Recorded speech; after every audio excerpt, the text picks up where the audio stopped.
Hello, and welcome back to the 3 Up Moon livestream, everybody. It is Tuesday, June 1st, 2021. My name is Matt, otherwise known as 3 Up Moon, here on Twitch and YouTube. And if you're watching live on twitch.tv/3up_moon right now, thank you so much. Really appreciate the support. Today, we're starting just an hour later than usual, but you can always catch me here from 1 p.m. Pacific onward, every single day, playing retro games, RPGs, ROM hacks, fan games, homebrew games, all sorts of stuff. And one of my favorite things to do is play randomizers. A randomizer of a retro game basically almost converts the game into like a roguelike-like experience, where every time you play you get a different experience and you get a different run. So we've done these before. We've done many multi-randomizer streams, but this is going to be another one of them. Basically, I take 5 2D Mario games: Super Mario Bros. 1, Super Mario Bros. 2, Super Mario Bros. 3, Super Mario World, and Super Mario Land to 6 golden coins on the Game Boy. Those 5 games, we're going to use the same randomizer seed and shuffle around all their levels, their item blocks, the enemy placement, the music in some cases, the level physics in some cases, whether levels are auto-scrollers or not auto-scrollers. As we move into each game, I'll explain exactly what we're shuffling around. But we're going to start off with Super Mario Bros. 1, and for each game we're going to use the same seed. 777, and we're going to call this the jackpot randomizer. We're going to go with that, and basically randomize all 5 of those games with the randomization 777, and we'll try and play through and beat each one. I love Super Mario Bros. 1. And the randomizer is pretty cool. So basically how it works, just to quickly explain, Super Mario Bros. 1 randomizer is going to shuffle around the color of our player, like the color palette. It's going to shuffle around the music. It shuffles around the level order, and worlds can have any number of levels. So World 1 can actually have 9 levels, for example, but you only transition into the next world once you reach a castle level. So if our first level is a castle level, then that means World 1-1 will be the only level in World 1, then the next level is World 2-1. Makes for interesting runs each time. I've actually randomized the warps so that I specifically can't warp. I've removed warps in some of these games as well. Super Mario Bros. 3, I don't want to skip ahead. The idea is I want to try and play these games. We're not speedrunning, we're just going to play these games using the same seed. And just hang out and experience just how crazy the randomizers can really get. It also will randomize Bowser's health at the end of each level. It randomizes the enemy locations, and each and every item block or brick is shuffled around in Super Mario Bros. 1. Also, Bowser's initial frame when Bowser shoots fire and throws hammers at you is actually also going to be randomized, because it is really easy to anticipate in most cases in the original game. So there's some interesting things involved with it. If you want to try the Super Mario Bros. 1 randomizer and use the same seed, 777, just check out the big list of game randomizers. Welcome to the stream, Michelle. Welcome to the stream, No Scam, No Lie. Hope you're having an awesome Tuesday so far. But yeah, we're going to start things off with Super Mario Bros. 1, originally released in 1985 on the Nintendo, but randomized. So stick around. Also, thank you so much, No Scam, No Lie, and Simmer for Life for the most recent follows. I really appreciate it. And a shout out to Eternal Symmetry and Parahack64 for the raids yesterday. You did not have to do that, but I really appreciate it.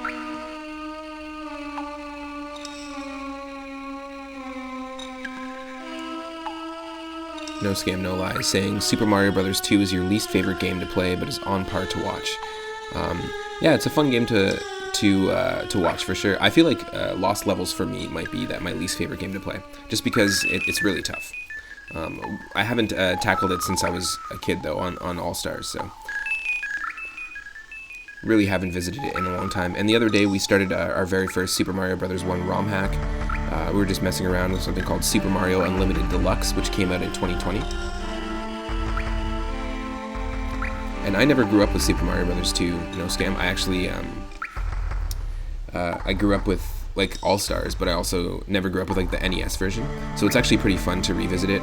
The Super Mario Bros. 2 randomizer has the least support out of all of these randomizers, so the highest chance of soft locking. So maybe we'll get a seed, We've tried about 13 or 14 runs and only found 3 beatable seeds so far.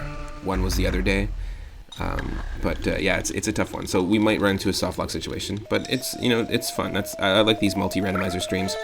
We did one for Mario Day, March 10th, using the date March 10th, 2021 as our seed, and played all 5 games. And then we did one when we hit 200 followers using the seed 200. So I'm stoked to do the third one here.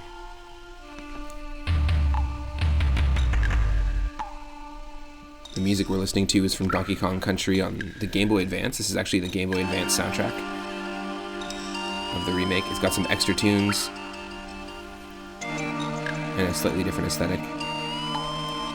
Now I'm just going to make a coffee really quick and I'll be right back, so stick around.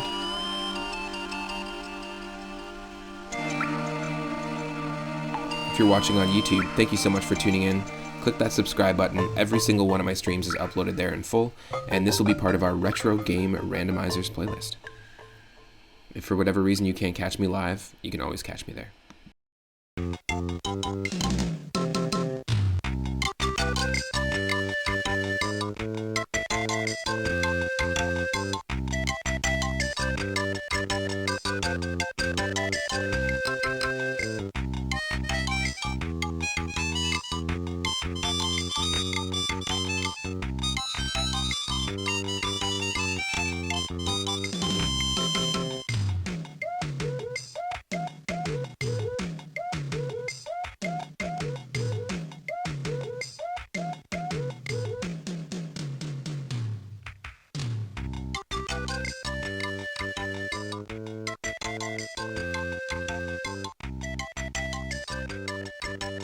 Wow, my partner just surprised me with a coffee, so I don't even have to be away for that long. Let's dive right in.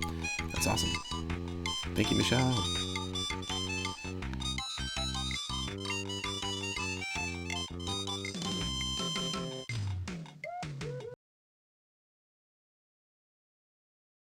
Hello everyone. You should be able to see me now. Hello. Welcome. Got my coffee. Ready to go. You should be able to see the game, and hopefully you should also be able to hear the game in just a second here.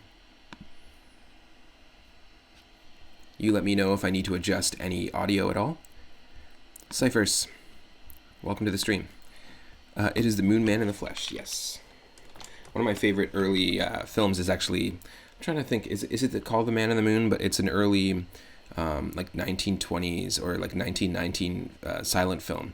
It's a short film made by a very famous French director at the time. The movie Hugo actually, Hugo is a film with Jude Law and Ben Kingsley. It's a Martin Scorsese film. It's like a fantasy Harry Potter style film. It actually delves into the life of, I think his name is Georges Dupuis, might have been his name. I just didn't want to just take a total guess, but I think it's Georges Dupuis. But he did a really famous film and a whole bunch of surrealist like art films. One was where his face was in the moon. It gets referenced a lot in pop culture. The Mighty Boosh references it and created a character out of it.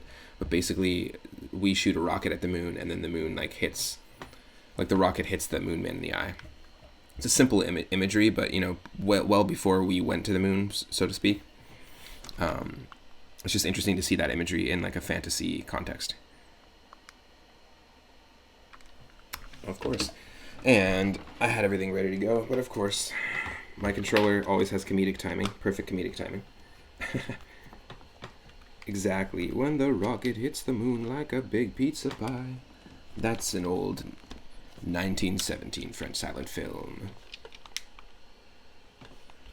Okay, let's do this. Ooh, look at this. So we are playing, we've got castle music right away. We're playing as, I'm gonna call him Luigi. Luigi. He's definitely not Mario, that's for sure. Any chance we can get that we can play as Luigi, I'm always gonna take it. So as you can see, yeah, not normally supposed to be a star there, not normally supposed to be those enemies there. Nice. Aaron555, welcome to the stream. There's a few streamers in here, so let me just do a quick shout out before we dive in. Shout out to Cyphers, and shout out to Aaron555. Also, thanks Aaron for being follower number 300, and thanks for showing up on the regular. It means a lot. Cyphers has been practicing the old DuckTales NES speedrun game. Not an easy one. I've seen him play it, and it's a tough challenge. Aaron also does retro streaming. Go check out their channels if you're not following already. Whoa.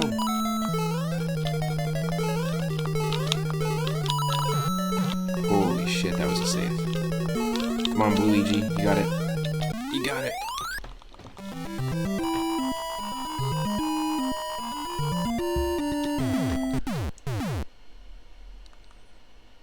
Fireworks in the castle. Probably not the best. Not the best call, Luigi, but hey. Not the safest. So yeah, World 1, 2, I watch people speedrun this. I watch people like speedrun Super Mario Brothers 1. I watch people like try to get like practice trying to get like sub 5.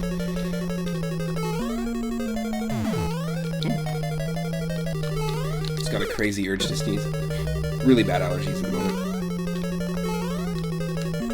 Where I live, there's like so much pollen, so many incredible flowers. I mean, it's beautiful, but it's also not my body's favorite.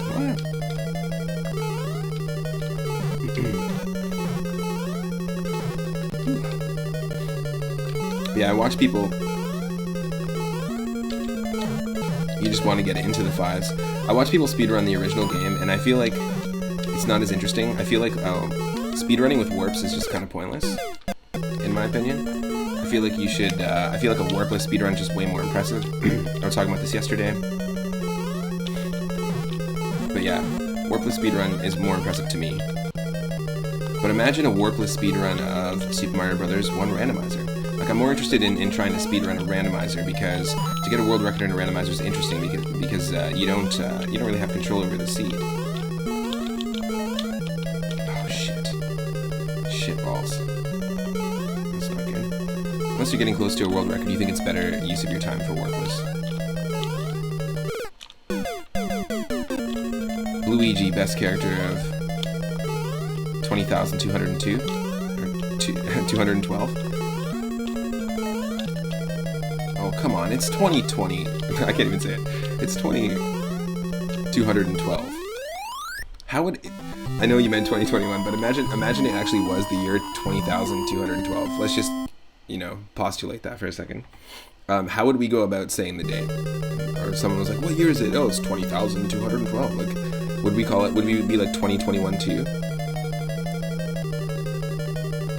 2021-12? The year 202,000? Humans would not have patience if humans existed, which they won't. At least not in the form that we exist in, that's for sure. But like, whatever exists won't have the patience to say all 5 numbers. Or to say the full thing. You just want to be able to beat this game fast so you can do laps. Nice. That'd be funny.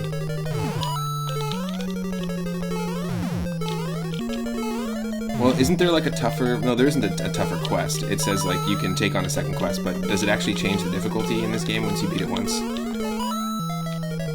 Because I know Zelda 1 has the Master Quest, or Second Quest. So yeah, very different World 1-3. This means that World 1 is also... Oh, it changes the enemies. Interesting. Interesting. So at the end of the randomizer, it never asks me to like go back to the menu and start again. Or it never gives me the option to go back to the title screen, so... Super Mario Brothers 1 has Second Quest. Nice. But for some reason the randomizer... Maybe it removes it. Who knows?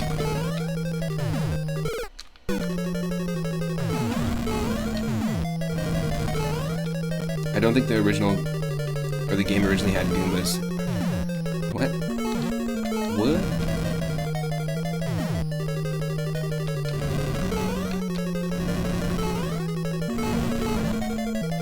Oh my god, this is crazy. Yeah, all the sub-levels are also randomized as well. I'll take the coins though, that's for sure.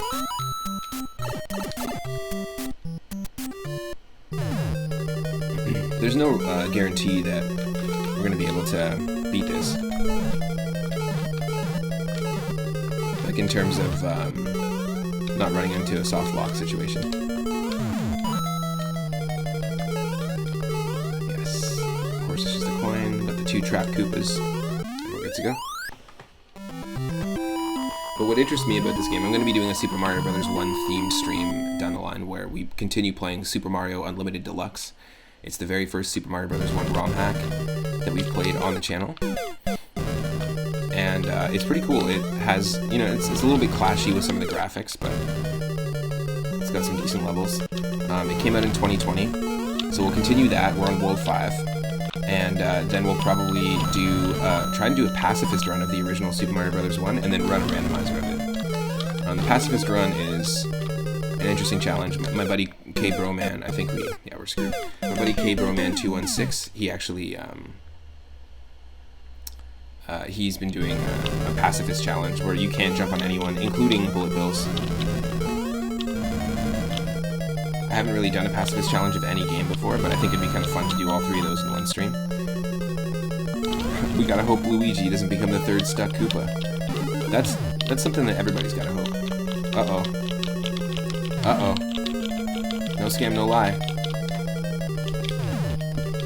Luigi just became the 3rd stuck Koopa. Y'all witnessed it right here. It freaking happened. That's amazing. That's hilarious. You manifested that. That's so funny. Okay. Just give me a second here. Get my head on straight. Let me know if you need less or more game audio, everyone. Let's do this from the top again. Ooh, that was close. I don't know why that despawns on us. Glitches be happening. It happens a lot in randomizers, so just get used to it. Ooh.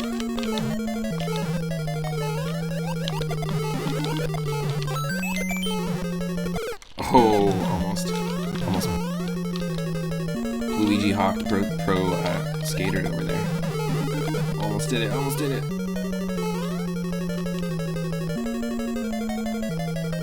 Yeah, the 1-ups despawned.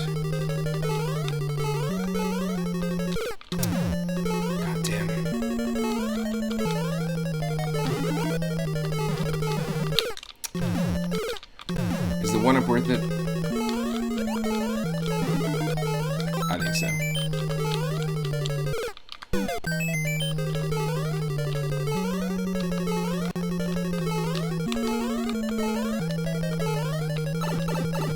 There we go. Holy shit. Ooh, Luigi.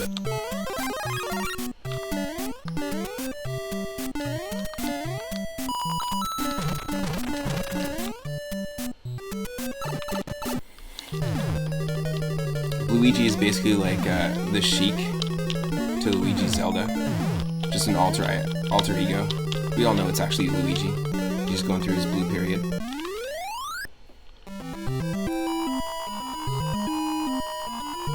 Just depressed Luigi.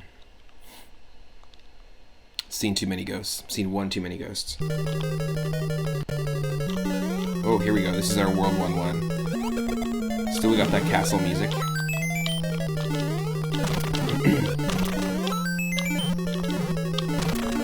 I'll take it.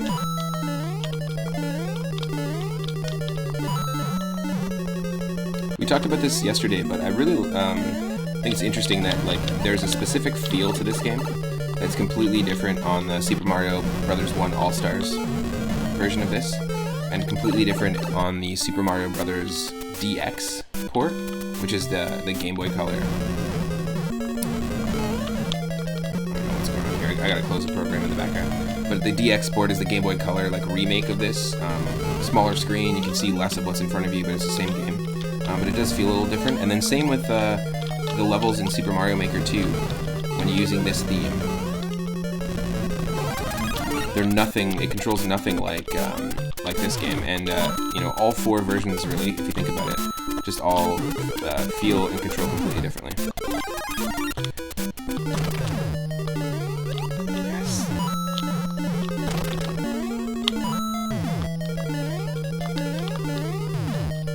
Super Mario Maker 2 has its own physics. Yeah, totally. One of my favorite things about Super Mario Maker 2's physics in Super Mario World levels is the P-Balloon. I feel like the way the P-Balloon mechanics work in Super Mario Maker 2 levels is awesome. And I feel like maybe they weren't able to do that. It's super underutilized in Super Mario World. There's only 2 moments where there's a P-Balloon, where it's necessary. There's a couple other sections where you can use a P-Balloon to like access like a 1-up somewhere, which is like, who cares? But the way that they designed it in Mario Maker 2, I always really liked. And it always felt like, to me, they were going like, hey, sorry folks, this is what we wanted to do on the Super Nintendo. We wanted to include more levels like this, so now you can make your own, as opposed to, you know, keeping it true to the game. Because why would you include it, you know? It's kind of like, why would they include it in the original Super Mario World? But it feels like it's actually earned its validity through Mario Maker 2, in my opinion.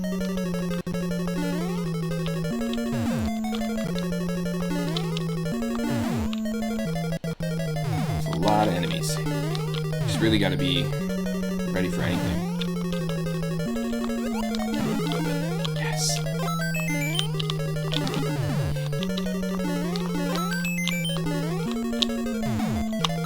Ah, damn it. I was ready. Okay, there's our 3-up. Just got 3 1-ups. It's our first 3-up moment in any of the runs.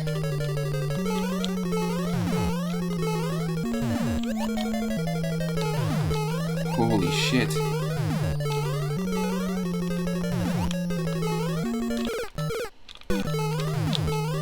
That is not easy. You just gotta trust in the forward momentum, but also jump at exactly the right time. Come on.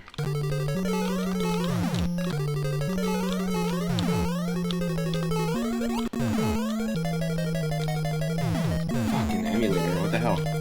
No way. Stop freezing on me.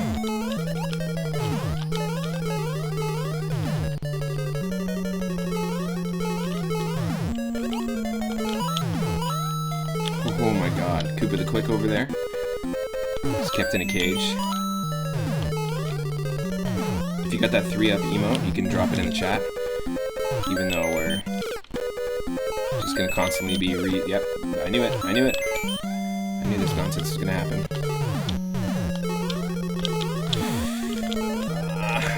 So tough. I just want to rush it, and I shouldn't rush it because I do have time.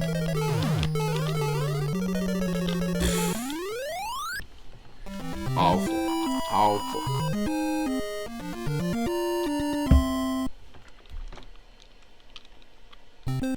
Finally, okay, so now we're in our very first castle, which means once we beat this, we're on World 1-8. We're actually going to transition to World 2-1. Of course.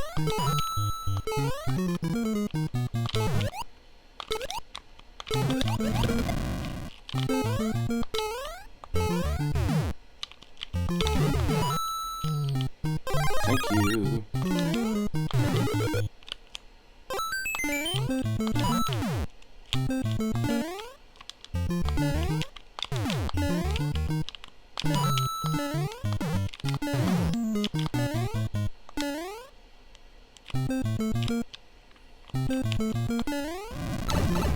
Great.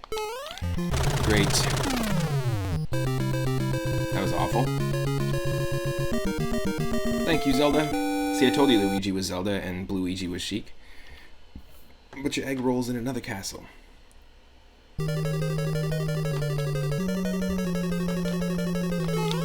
Oh, got that clip going. Oh. That's Bluigi's voice. Ho ho, when he jumps. Wahoo.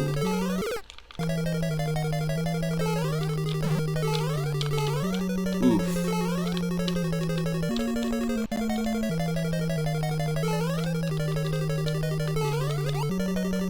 Oh, holy fuck. Dude, Hammer Brother on cocaine. Jesus, just relax.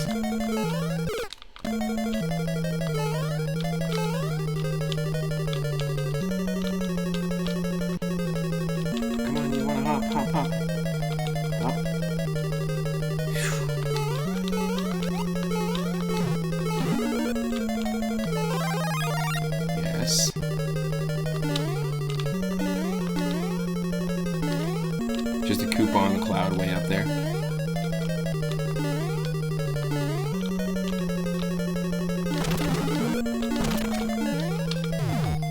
Great.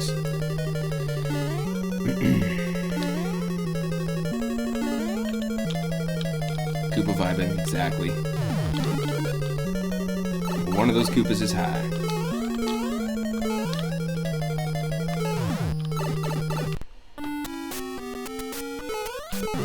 I mentioned this before when I played this, but as a kid I always used to be like, I can never get up here. I used to be so frustrated, and I just never ever thought about doing this until I grew up.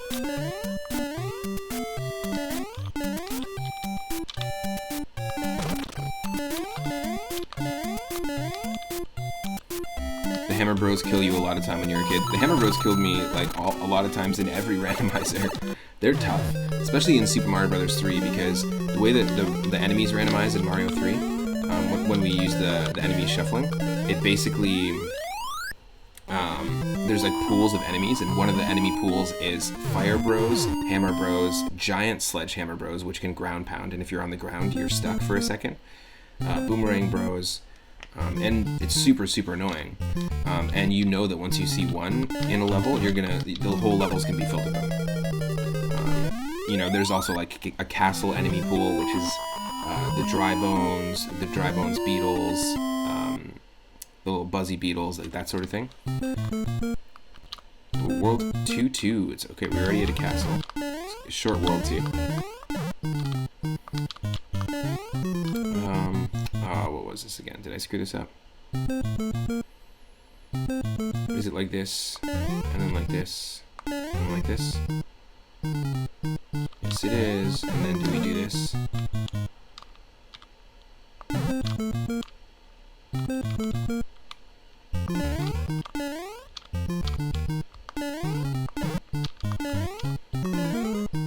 Does this work? Yes, it does. Gotta know that pattern. Bowser? Bowser? Mario? Mario!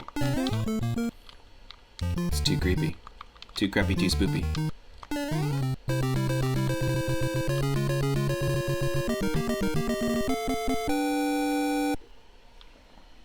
Interesting. I've definitely seen that happen in this Super Mario Bros. 1 randomizer, but still don't know why that happened. Bowser's like, this world's too short, I don't even care, I'm not gonna bother. Even though technically in the actual lore, the Bowsers that you fight in each world are actually fake. The idea is that, you know, one was a Goomba dressed up as a Bowser, another one was a Koopa dressed up as a Bowser. I think that's how, like, the story actually goes. Another one was, like,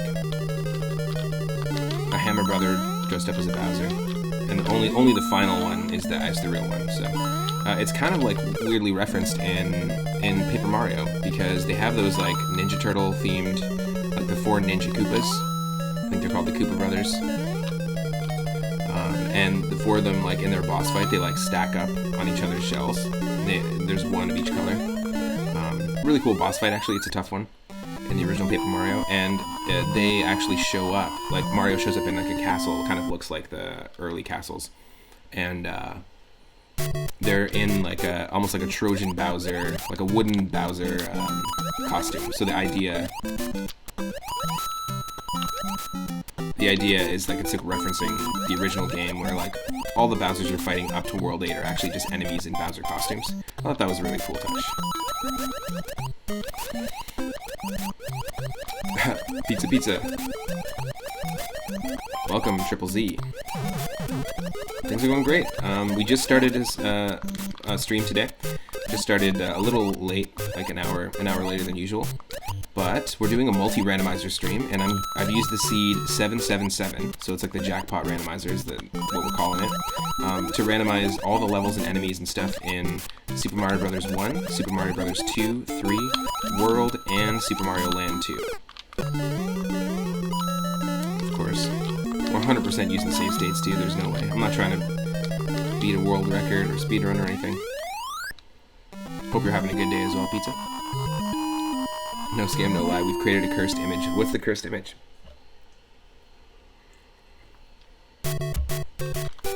You're doing good? Nice.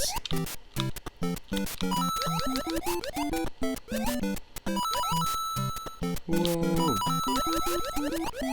So as you can see, this is not what 3-2 normally is.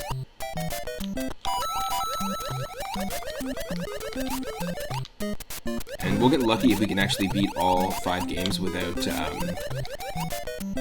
running into any soft locks. I also don't plan on skipping ahead in any of the levels, so that's the idea, is just play them fully. Oh, Luigi finishing level 1-7 with 69 time left. Totally.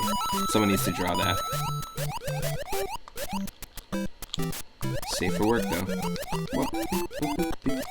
It looks so fake. Yeah, it looks like somebody created it in Photoshop, or like it was like fake footage. Yeah, the Super Mario Bros. 1 randomizer is pretty fun. If you're a fan of this game and you do speedrun it, or you know it really well and you just want to try and play it in a different way, I highly recommend the randomizer. I've been enjoying some of the ROM hacks we've been diving into. Like, I saved a few Super Mario Bros. 1 ROM hacks. We started our recent one, Unlimited Deluxe, which is really cool. But also, if you can still play Flash, and if it's still supported on your computer, you should totally play Super Mario Bros. Crossover. You can play the game, including all the Lost Levels, all the Super Mario Bros. Special levels, which was like a PC port that eventually evolved into its own game. It's pretty cool, actually.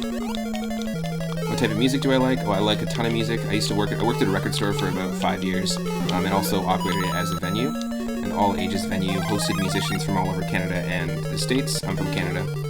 I'm a sound tech, session drummer.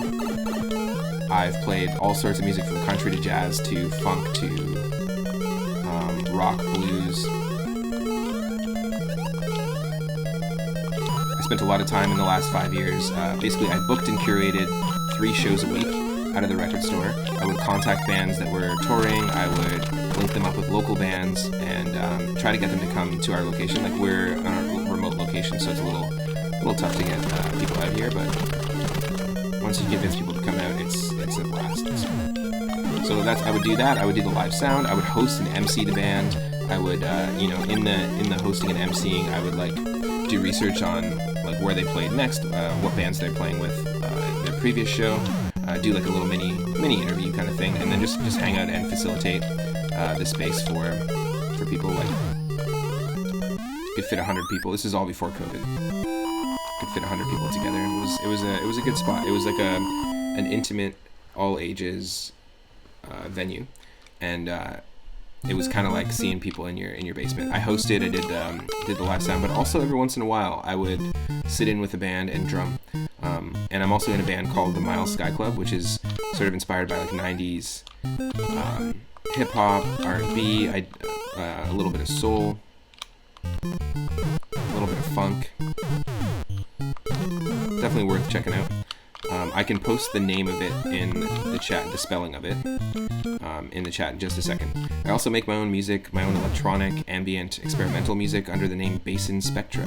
So I'll post my Bandcamp in a second. Haven't released anything since 2014, actually, just because from 2014 to now, I've been focusing on live performance and live, just on drumming and just live shows, curating live shows. There we go. No scam, no lie.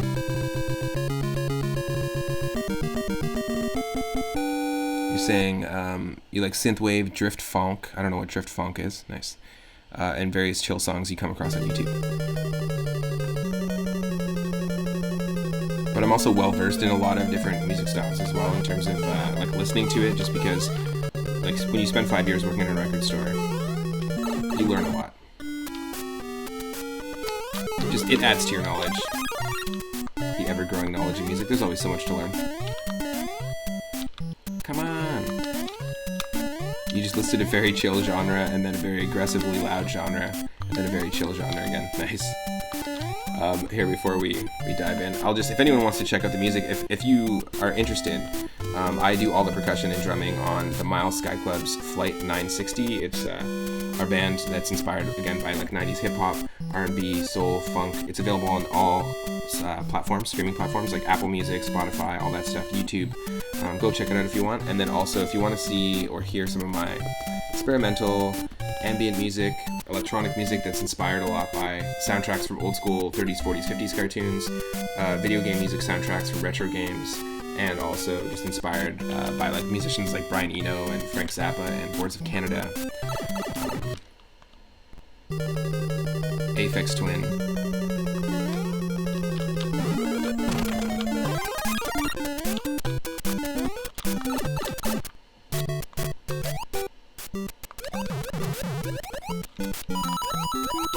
We released Flight 960 as the Miles Sky Club actually on December 31st, 2019, and it was actually released at 11 p.m. Pacific. So it was released within the last hour of the decade before we hit 2020. You can also pick up a CD copy of it on CD Baby. You like to make synthwave and drift funk in Ableton Live. Nice. Various chill songs isn't a genre. I do use things like, what did I use to make a lot of that music? Fruity Loops Studio, Reason, Cubase, Pro Tools, Logic. Those are my main DAWs that I was using at the time for a lot of that music. 4-1, 4-2, World 4-2, look at that, 42 following us again. This Friday, I'm going to be guesting on Worst Enemies podcast, which is a really cool podcast. It's a gaming podcast. It's a podcast about how we're kind of our own worst enemies. You can also go to that channel and check out the podcast weekly, but also check out some retro gaming as well, like Pokemon Black playthroughs and stuff like that. I'm really excited to guest. We're going to be talking about video game soundtracks, that sort of thing. It's at 12 noon Pacific this Friday, or 3 p.m. Eastern, on the channel Worst Enemies. I'll be hanging out with Wrath A.V. Marie and the host, two hosts. It's going to be really fun. I'm really excited. And it's also a place I usually just pop in and I meet new streamers that way. It's actually a cool place to meet new streamers. It just so happens that... Oh, come on. It just so happens that the episode I'm going to be guesting on is, what do you know? Episode 42.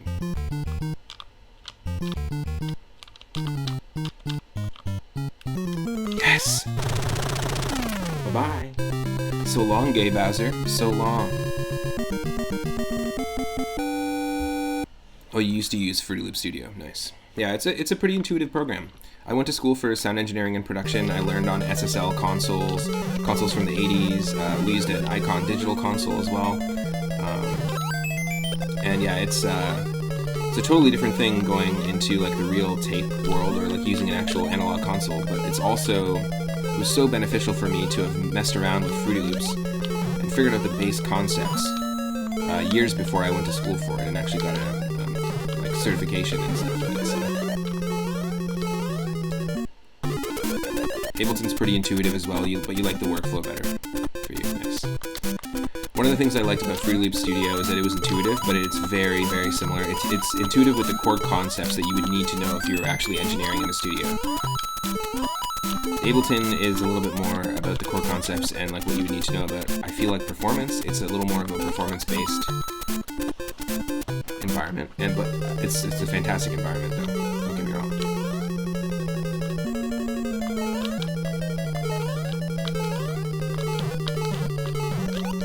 Oh my god. Yes. 151.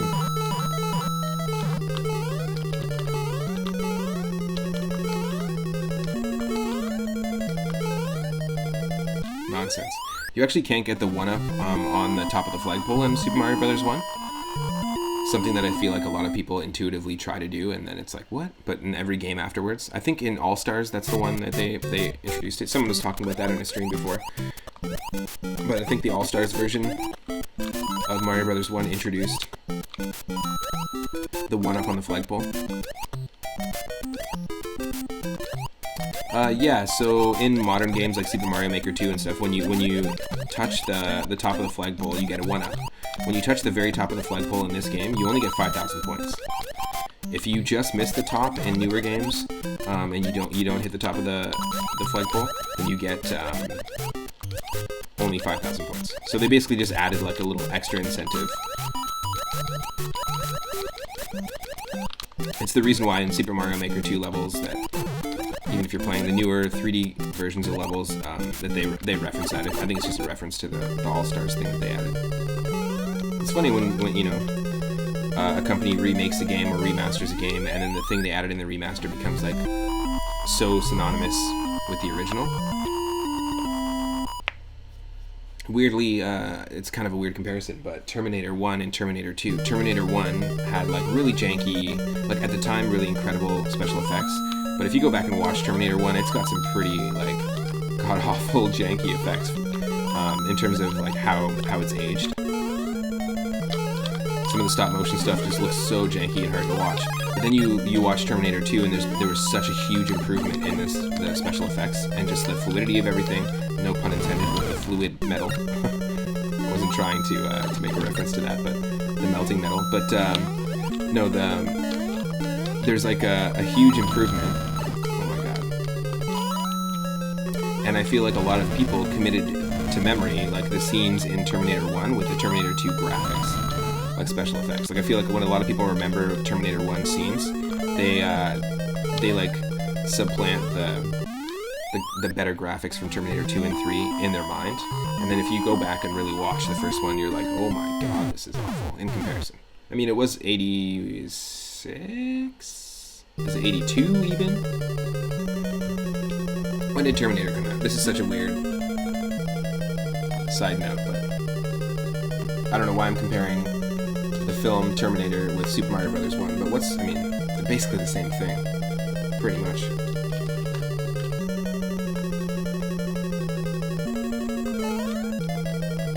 Robot travels through time.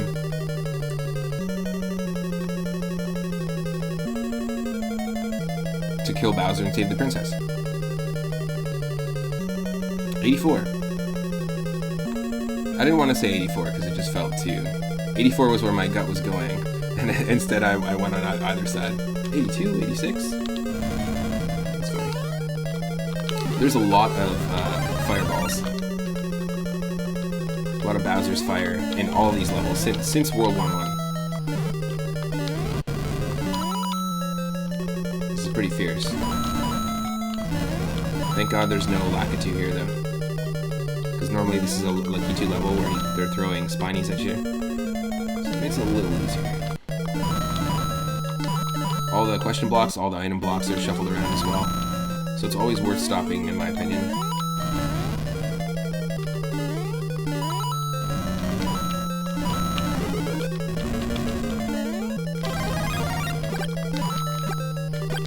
Fire Luigi is pretty interesting, the gray and the pink.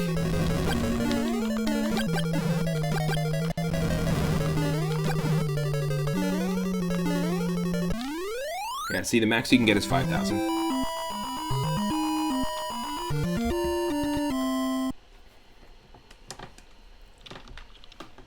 World 5-5. 5.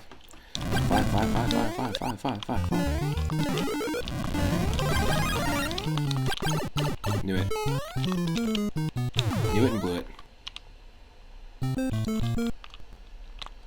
There we go. Sam and Luigi, exactly.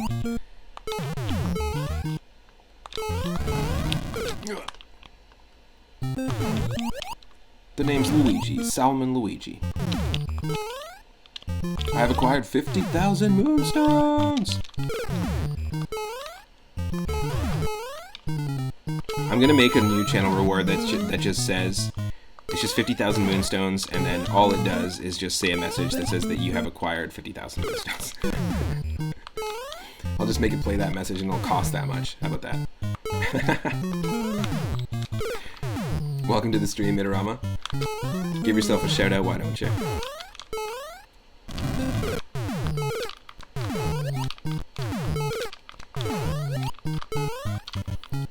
I do have some new channel rewards coming soon.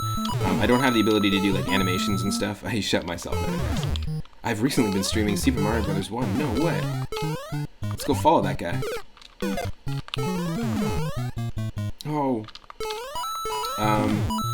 Well, some of the plans that I have for new channel rewards is I haven't started it yet, but we will be doing an AI dungeon stream. AI dungeon is this really cool text-based generator. It's an AI that helps you write like D&D campaigns or text-based RPGs. But you can also do all sorts of stuff. I've put in the entire, an entire text walkthrough of Paper Mario 1 and then had it spit out like extra levels or new levels. I've put in Seinfeld scripts, and the AI learns based on whatever you input in. So you're not just limited to just like using it for fantasy campaigns and stuff like that, but it's really, really interesting. And I want to open it up and have people, it'll be like 1,000 or 2,000 moonstones to add a sentence for our AI story writing stream. We'll actually build a story together, create a character as a chat. It'll be like a collaborative thing, so I'm stoked for that. It kind of ties into that randomization. I mean, it's not randomization, it's an actual logic and a real AI that learns from your writing, but still really, really cool. Definitely want to check it out. And if you aren't following Throughout Moon, wait. For real though, if there's anyone in here that's not following, take a look at this emoji right now. This freaking emoji. Welcome 6card21. 21. What's good? I'm doing a multi-randomizer stream today, so we're playing Super Mario Bros. 1 with, you know, some extra stuff going on. Certainly not your typical Super Mario Bros. 1. We're shuffling the levels around, the items, the enemies. We've got ourselves 5 games we're going to play. We're going to play Super Mario Bros. 1, 2, 3, Super Mario World, and Land 2 on the Game Boy Color. So we've just started. We're using the same seed for every game, so it's all using the seed 777. If you want to try these out yourself, it's basically just a completely different way to play the game. Kind of like a hard mode. You never know what's going to happen, like this. Slow moonwalking Koopas, fish that turn into turtles. I mean, you just don't know. Holy shit.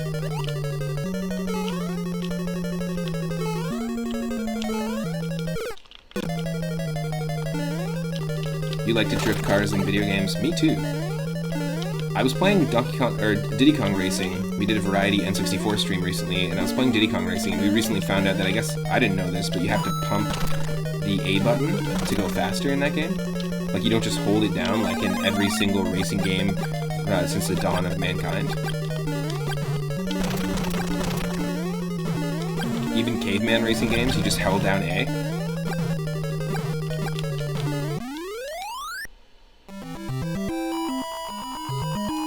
But yeah, you apparently have to tap it, like, which is insane. It's like a pump car. Like, what the fuck?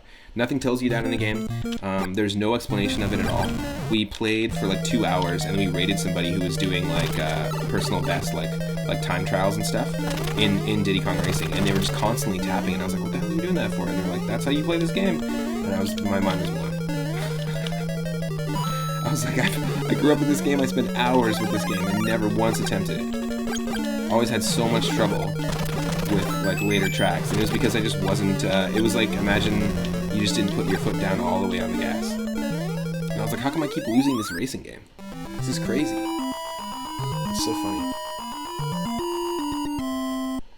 But you can't drift in that game, at least not in the same way that you can in like Mario Kart DS, that sort of thing. Drifting is really tough in Mario Kart Super Circuit. It's a game that I also play on stream.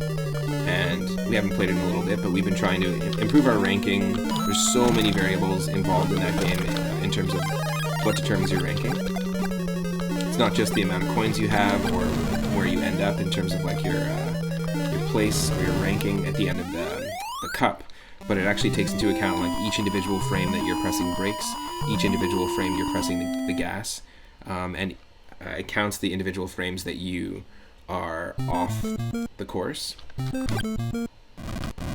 How many times you've been hit by shells, how many times you've been saved by Lakitu. It's pretty nuts. Nice. There we go. But I really enjoyed drifting in Mario Kart DS. That was a huge game for me. I spent a lot of time with it. You just have to be more precise with super circuit drifting. You're saying that you usually drift in racing games, usually do it in beaming.drive. I don't know what that is. You like realistic games to drift so you can have a nice challenge. Nice.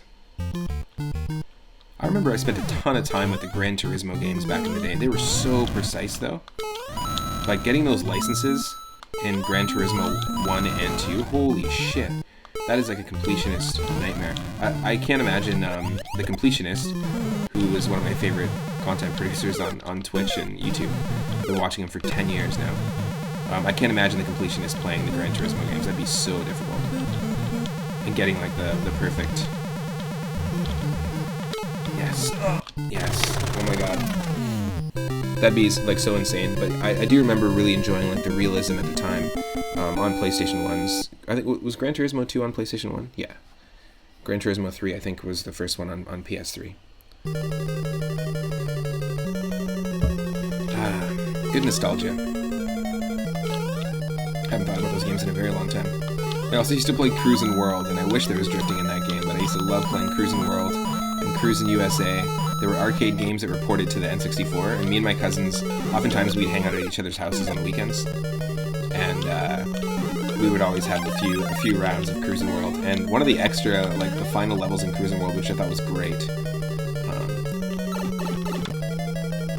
was the moon. You can actually unlock the moon, believe it or not, and you could drive and do jumps off of like little like moon dunes, and your jumps it would get you like trick points, and there was low gravity, so you would do jumps and actually like literally just fly. It was awesome, but also a really tough AI to have to race in the moon. It kind of made me just want an anti-gravity racer at the time. It was cool. And I kind of want to just see if I can do it.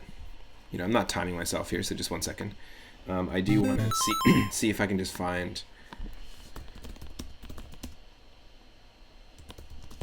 the funniest thing about Cruisin' World is the music, the main theme.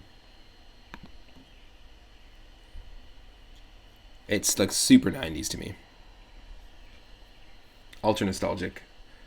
It might actually play a little slower than it normally does. So just 1 second here.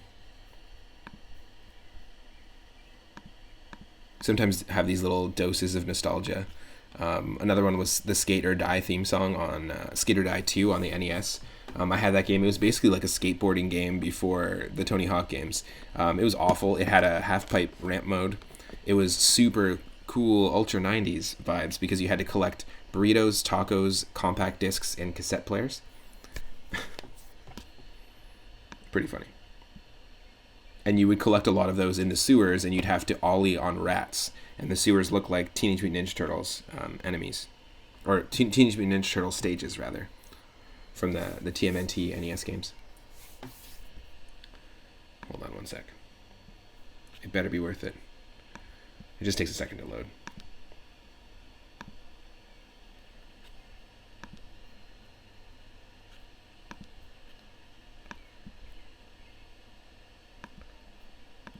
It had some pretty funny music. Okay, here we go. Cruising the world. No. Is it not loading? So silly. Just 1 sec.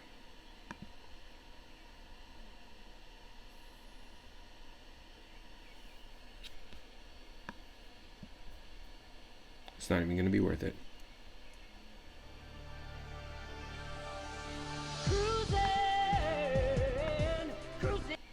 Yeah, no, it's not going to work. I'm just closing it. I'm not sure why this is happening, but just look up the Cruisin' World main theme song, and it's a good laugh. It is a good laugh. What a waste of time. I did have it set up so I could just pull up anything if I needed to in the middle of the stream, but of course, sometimes my computer wants me to reset stuff, and it takes 15 minutes to reset stuff while I'm streaming, only when I'm live, though. It's kind of stupid.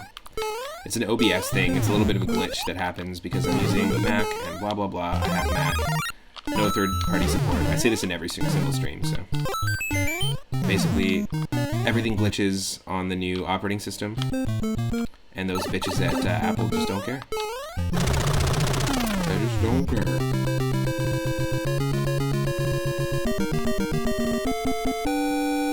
Does anyone else in the chat have any favorite racing games that they used to grow up with? Because now I'm just kind of on the topic. I mean, I really loved Super Mario Kart. I spent a ton of time with that. Recently found out that there was a handful of really cool ROM hacks of Super Mario Kart that actually remake or demake some of the levels from Mario Kart DS, Mario Kart Super Circuit. And I remember messing around with a program back in the day called Track Edit, which I really liked, which let you export the levels from Super Mario Kart as like a bitmap file. You could open it in Paint, edit it in Paint,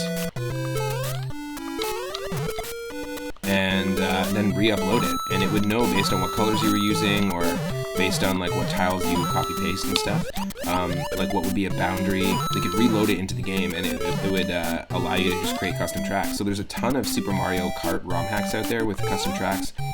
I know that Gran Turismo, we were talking about earlier, had really realistic tracks, like had actually remade a bunch of real racetracks. Eventually down the line, they like go and take all these high quality photos to make it feel really realistic. And someone did that with Super Mario Kart. They actually remade a bunch of like real racetracks as best they could. It's pretty cool. There's a whole handful of them there, but that was a fun game of multiplayer.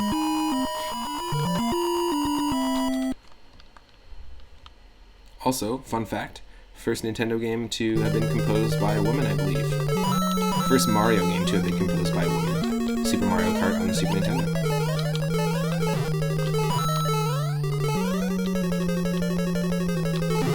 It was a really great soundtrack too. It's got a lot of vibrancy, a lot of energy to it. It has a unique style, kind of similar to Kazumi Totaka's style. We'll hear his music in Super Mario Land 2 once we get to it. 8-2, who knows? So this could end at any time. We're really close to the end. Once we hit a castle level, that'll be our final castle.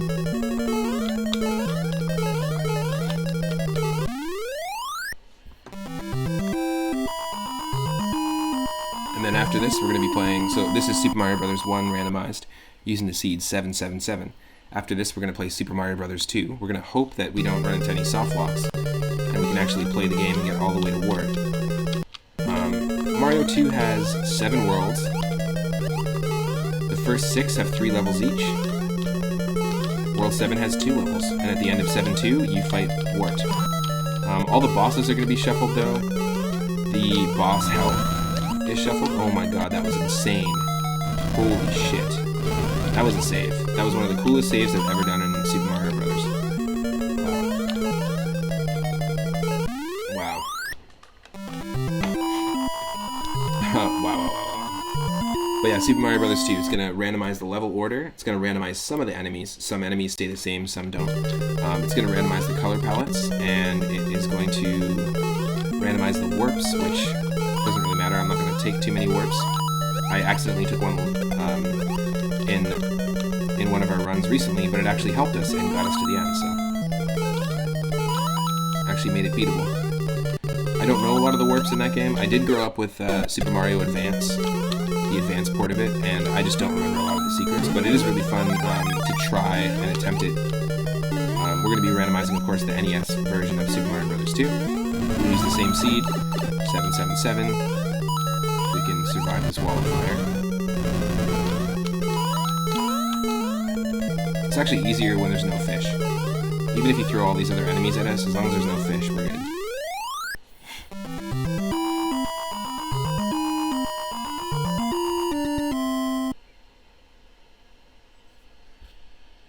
Five. Still going.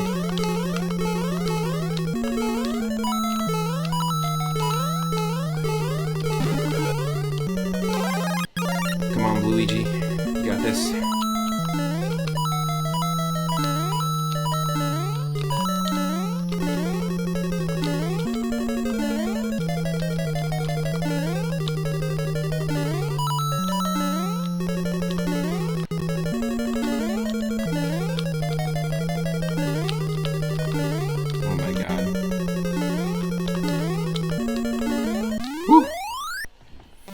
god.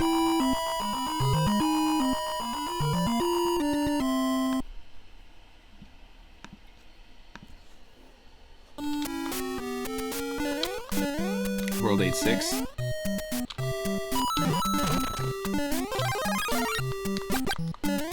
Nice, we got our salmon Luigi. Get that salmon back. The smoked salmon. Look at our score, 420. 420, 250, 420, 450.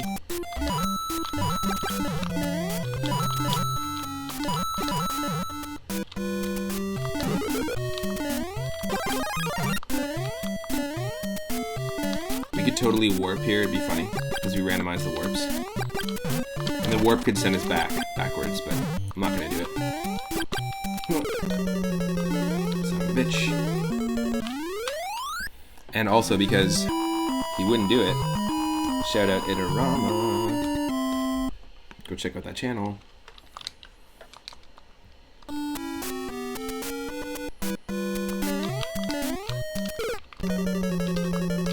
He's recently been cleaning up, cleaning house, cleaning park.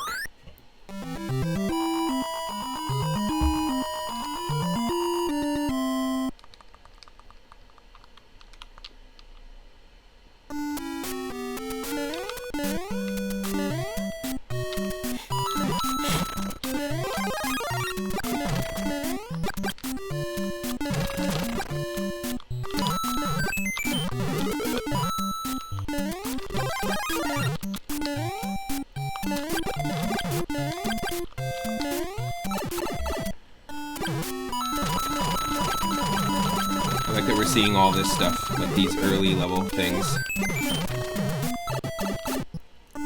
Way endgame. That's nice.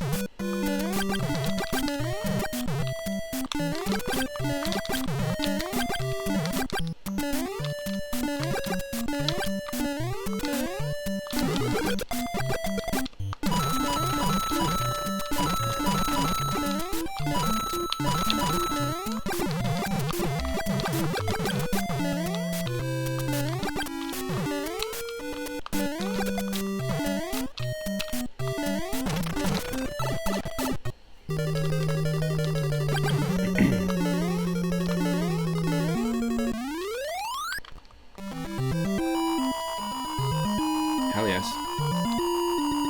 Hope everyone's having an awesome Tuesday, an awesome start to their June. Hope everyone in the States had a good long weekend. A safe long weekend as well. Here we go, 8-7. But if you're from another country, you're not from the States, I hope you didn't have a safe long weekend. No, that's it. The way I said that implied the opposite. I just know it was a long weekend in the States. Hope everyone had an awesome weekend everywhere. With the knowledge, I have that hope with the knowledge that a lot of people probably didn't have awesome weekends. And if that was the case, I apologize. I'm sorry. It was my fault.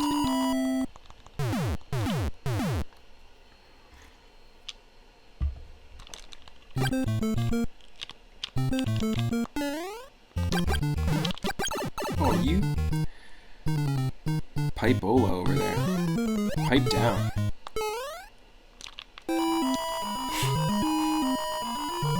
I always try and run and jump and skip that one particular lava platform. We shouldn't do it though. We shouldn't do it. We should actually just do it the way the game wants us to play it.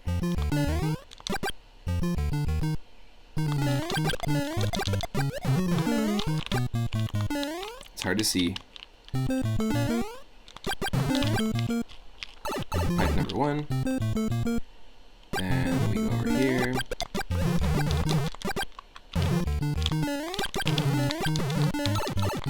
Oh, come on.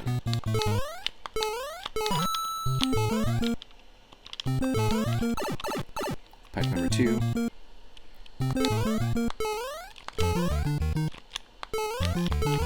Pipe number 3.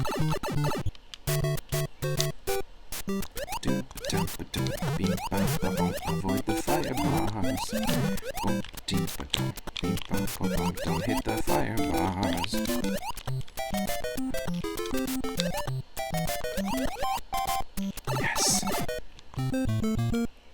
Are you ready to take on Bowser?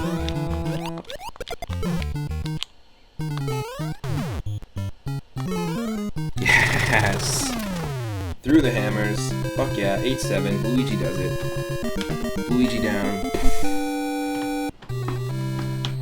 A blind man walks into a bar, and a table, and a chair. Well, that's super insensitive of you, Princess Peach. Did you put the table and chair there? And the bar? It's a pretty bitch move. Luigi's done it. He's done it again. You'll notice that I don't think we can go back unless we press B. Oh, it does work. I've never attempted it because the text gets changed. And everyone earlier in the stream was saying there is a second quest in this, and I've never tried the second quest in Super Mario Bros. Randomizer 1. So let's attempt it. Let's give it a shot. It says normally it's press B to continue. Are the enemies going to be different? They look like different enemies. Can anyone corroborate? Anyone that's been watching since the beginning?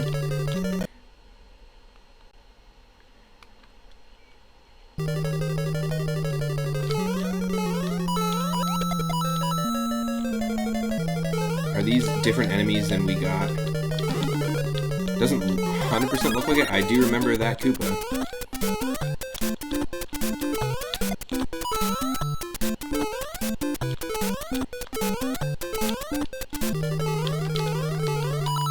I do remember that Koopa.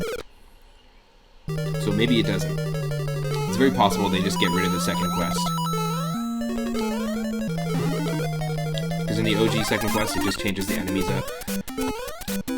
The same thing actually happens in Link to the Past. When you are in the light world, before you fight Ganon, or not Ganon, before you fight Aghanim for the first time in Link to the Past, you have one set of enemies, and then you get a completely different set of overworld enemies everywhere, like across the entire light world, once you defeat Aghanim and open up the portal from Hyrule Castle Courtyard to the pyramid.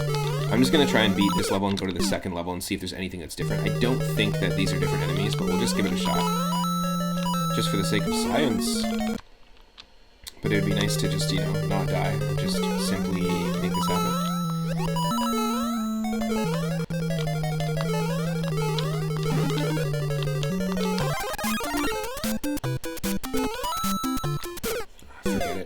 Forget it. So dumb. I just want to play at least like 2 or 3 levels here. See if anything stands out as different or that's something we haven't seen before.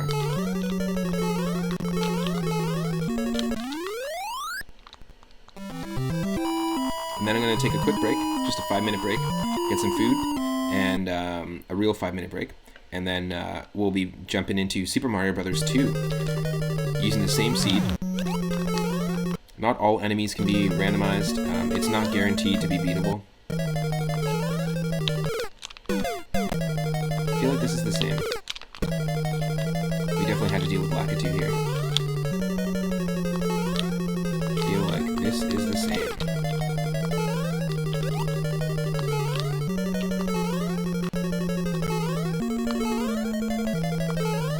It's looking all too familiar.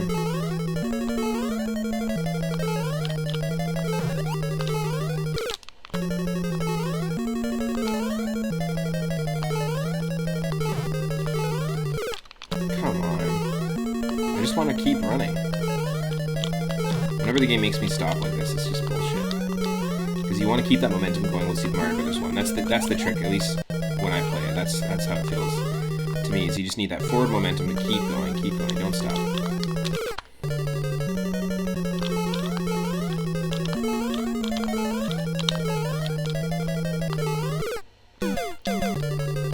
No fucking way.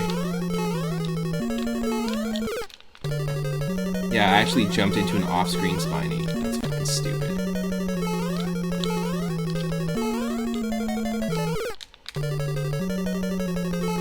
This is hilarious. We just beat the game and it's like now we can't even get past the first 2 levels. Yes! Fuck yeah. That's the way to end it. Take him down with me. Look you down the flagpole. Hell yes. Yeah, this is the same. This isn't like a new shuffling of enemies. It would be kind of cool. You get the same level order, but you just get a difficult quest. But you know, each randomizer works the way that it does, so that's fine. Let me just quickly switch over to some more Donkey Kong Country music on the Game Boy Advance, and I'll be loading up Super Mario Bros. 2 randomized in just a moment. I'm going to update my stream title as well. Thanks again to everyone that's been hanging out.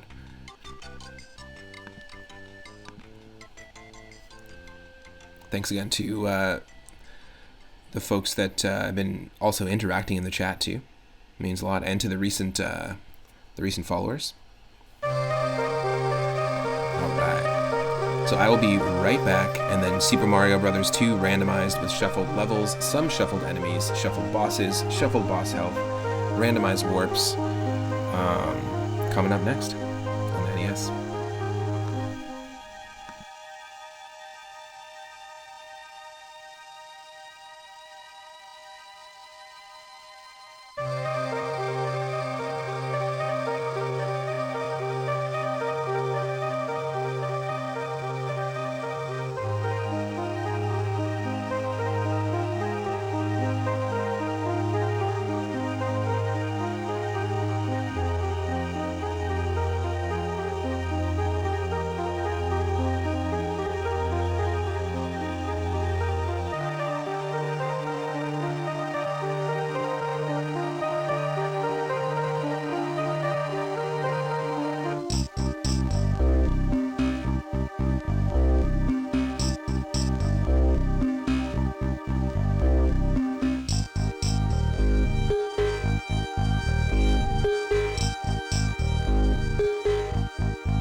Alright, I am back with some Super Mario Bros. 2 Randomizer. For anyone just joining, welcome to the stream. Perfect timing with the music too. Okay, let me just get the game up in just a second. Again, hope everyone's having an awesome Tuesday. We're going to be playing Super Mario Bros. 2 on the NES. We just beat Super Mario Bros. 1 using the same randomization seed, 777. After that, we're going to play Super Mario Bros. 3, Super Mario World, and Super Mario Land 2.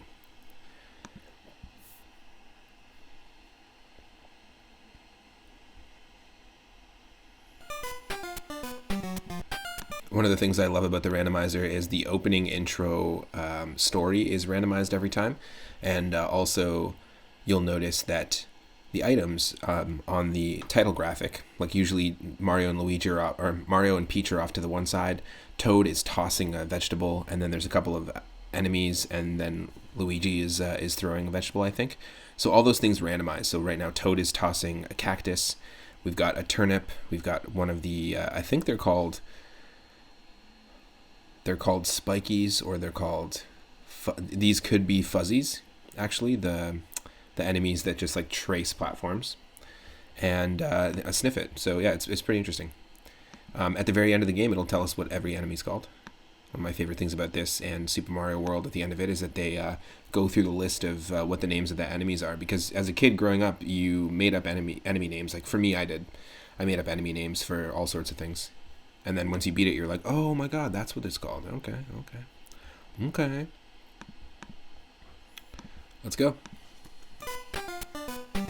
Should be able to see and hear the game. Remove that moon and let's go. Let's do it. In the year of 2000X, a super robot named Mega Man was created. Dr. Light created Mega Man to stop the evil desires of Dr. Wowie. However, after his defeat, Dr. Wowie created 8 of his own Wobots to counter Mega Man. Fight Mega Man for everlasting peace. Dr. Wowie. Let's go. Hopefully it doesn't softlock us. Oh no, Kaizo Panic. That's never a good. The text is all randomized, like I said, but that's never a good thing. Definitely not.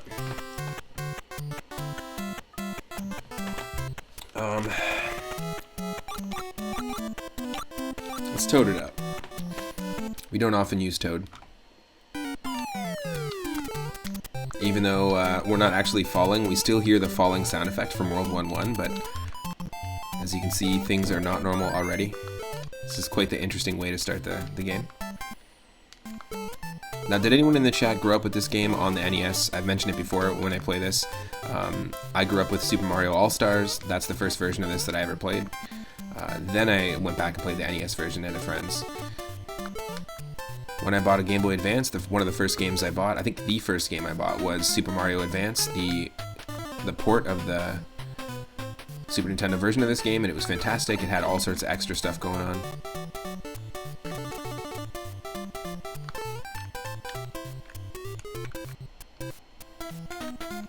Bloop, bloop, bloop, bloop. Bloop, bloop, bloop, bloop. Ooh, that's a crazy starting screen. But yeah, I really enjoyed all the extra voice clips and some of the extra additions that they threw into Mario Advance 1. Things like big vegetables, like giant turnips and stuff. Just added a little extra to the game.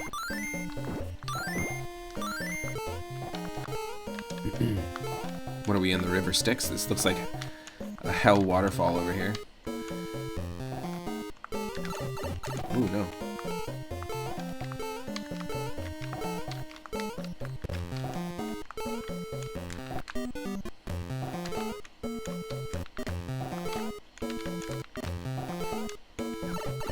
Oh, come on.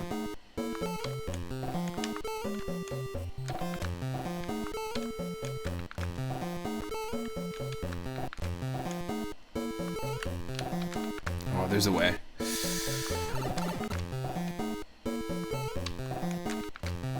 Yeah, basically it's a hard mode challenge. Doesn't need to be, because this is just a pretty normal thing. This is what you have to do in the game, the original game, anyways. Oh my god.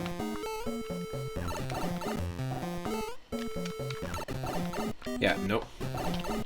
That just sucks. Okay, we'll Mario it up.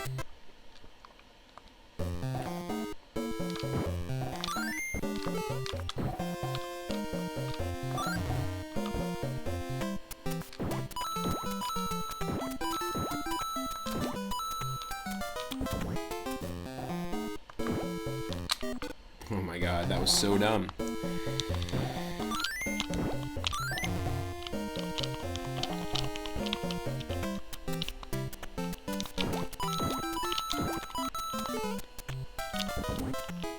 You can actually randomize subspace, but it's very finicky. You can run into soft locks really, really easily.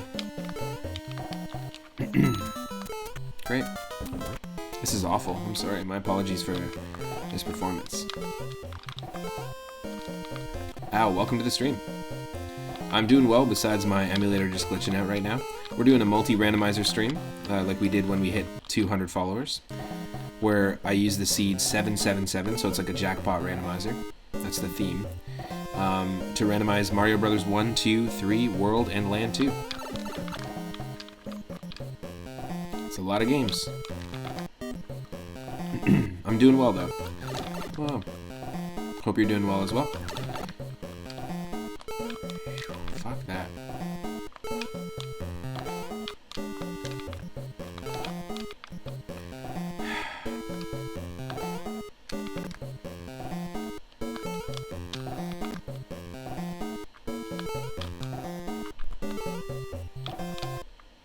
Thank you.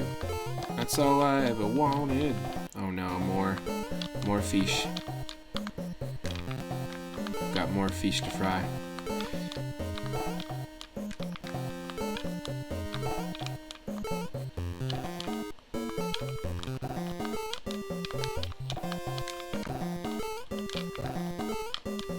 Oh my god. This is crazy. This level is not easy in the original game. Yeah, that doesn't do anything.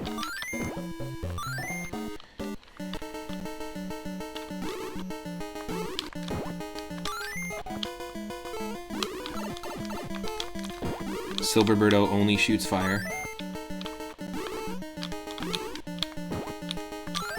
Yes. Yes.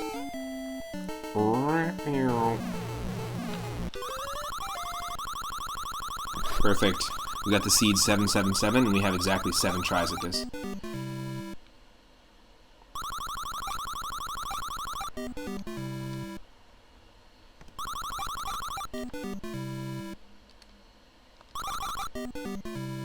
Nope.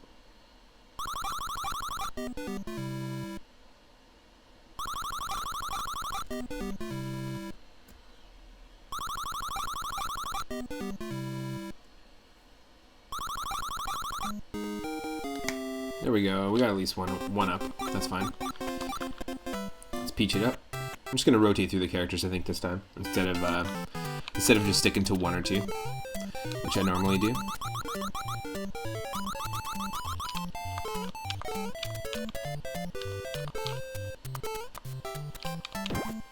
No, not what I wanted.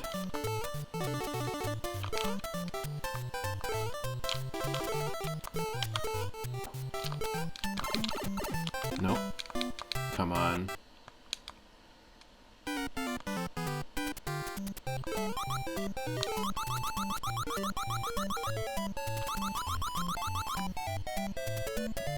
just going to turn the volume up a touch. Let me know if you need more game audio, less game audio at any time. I'm happy to adjust it. And if anyone's not watching or checking out Al Evos' channel, go give it a follow. What?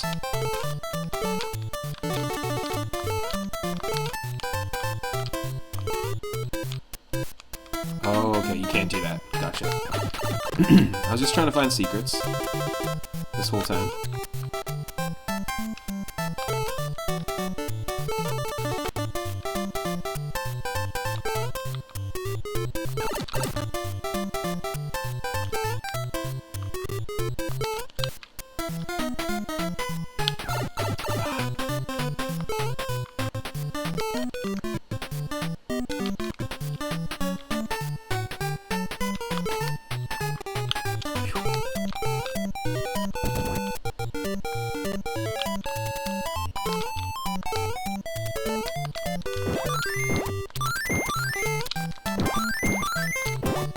So yeah, the vegetables aren't randomized, or neither are the potions or anything like that, which would be kind of cool if they were.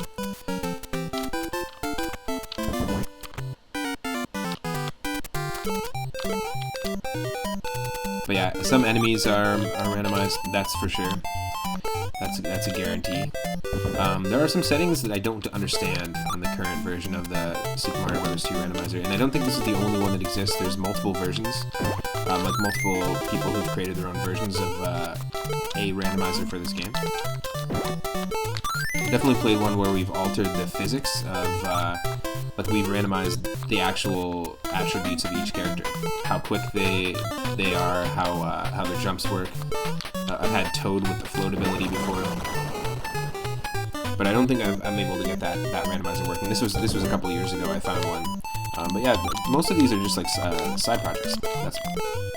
That's the main thing. A lot of the randomizers are just like little fun little side projects by people who just wanted to see maybe how a game worked and figured out that they could shuffle this stuff around. But then you have more popular ones that have like full teams of people that are working on like maintaining it and updating it and stuff. Like our Link to the Past and Super Metroid and that kind of thing. It's a cool scene of people for sure. Messing around with these retro games.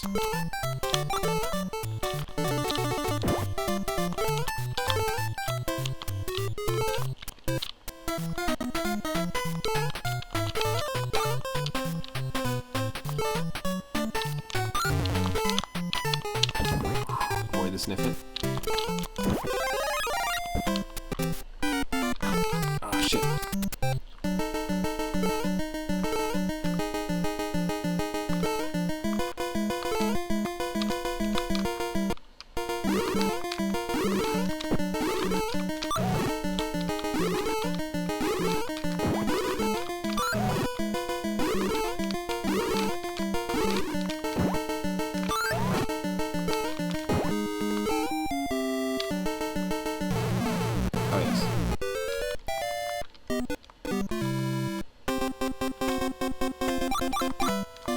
Luigi time.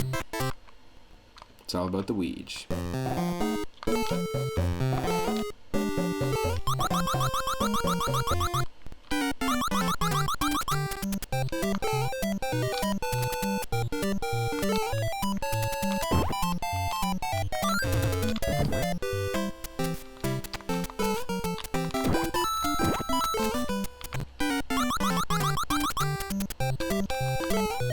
Thanks, man. Appreciate it.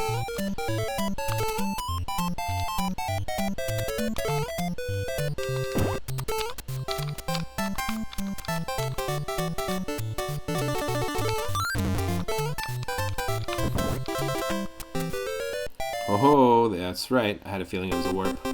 Nice. We just warped to World 6. I didn't want to necessarily do that, but we might get through this a lot quicker than we expected. That's fine. I was just curious. I knew there were secrets involved. I just wasn't guaranteed in my mind. I wasn't certain in my mind that was a warp. Yeah, we're approaching. We're on the road to 400. Once we get 400 followers, we're going to be playing Wario Land 4 on the Game Boy Advance. Well, that's cool. I like that. I like that we found that secret. Not necessarily down with just playing only a few more levels, but I like to experience all the levels. But if we can find a beatable seed, I'm more stoked about that. Just go, just go, just go.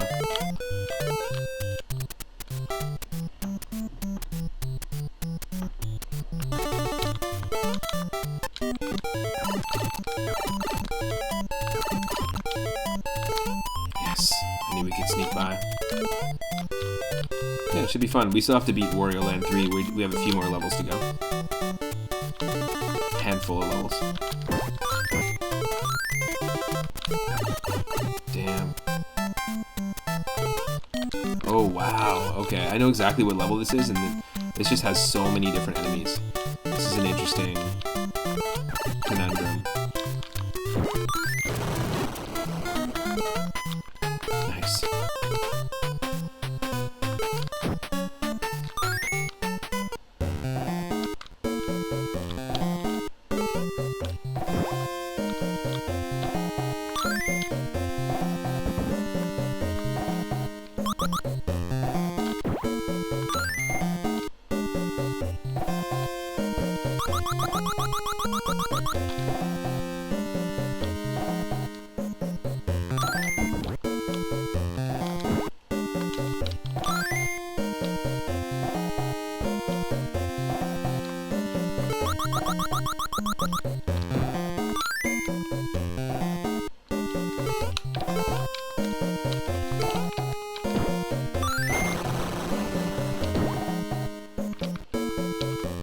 Damn it. Press the load state button when I did not mean to. My apologies. Just means it's going to take a little bit longer. Oh no.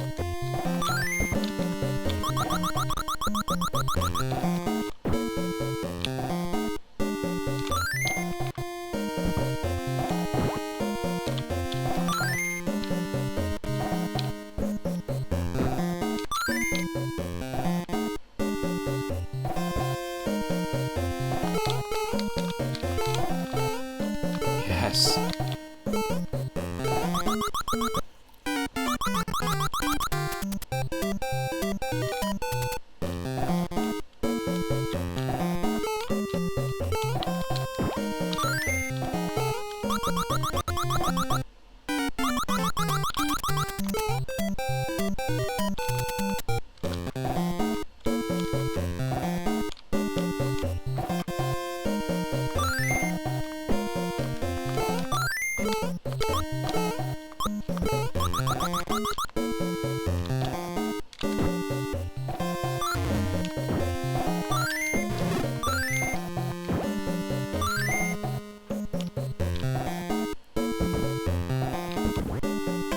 Should be good. You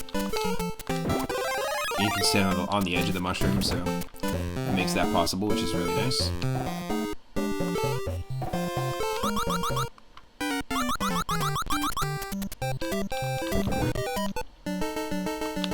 Boss fight.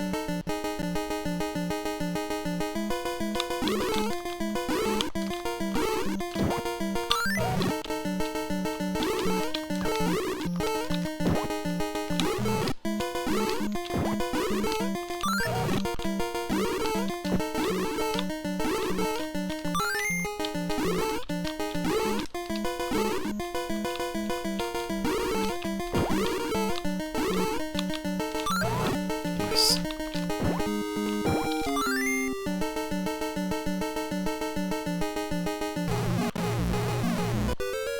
Hell yes.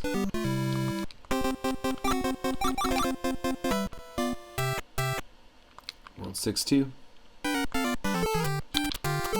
Okay, the glitched pidget, the glitch it, with Subconians, 2 Subconians that are acting as the magic carpet. This is normally a pigeon enemy on a magic carpet.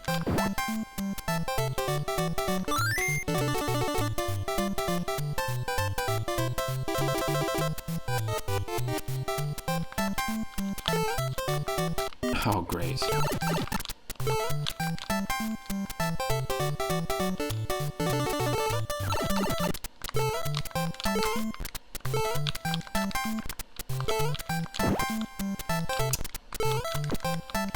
There we go.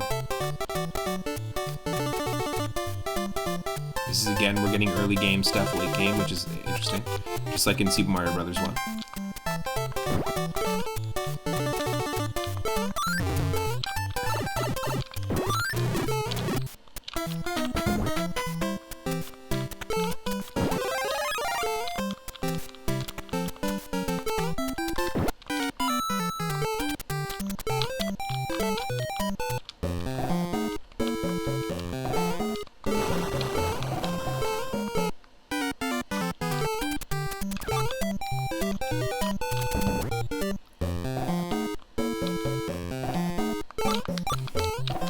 Yeah, very different enemies.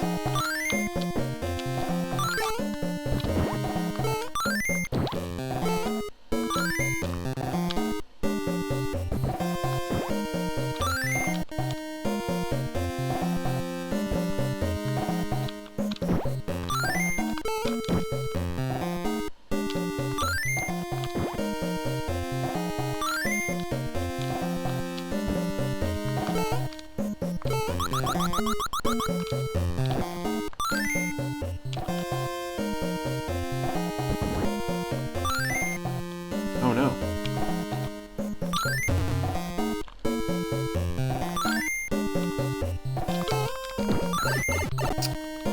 That's dumb. Ah. My goddamn save state bullshit, I'm sorry. My apologies, people. To me, it'd be annoying watching someone make the same mistake over and over and over.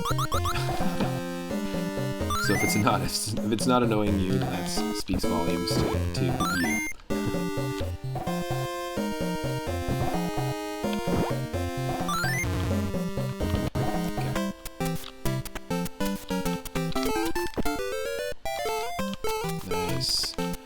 Powered up. I don't know if you can get more than 4 like heart meters, more than 4 pieces in the health section over there. The health section. Yeah, it's over in the health section. Aisle 3.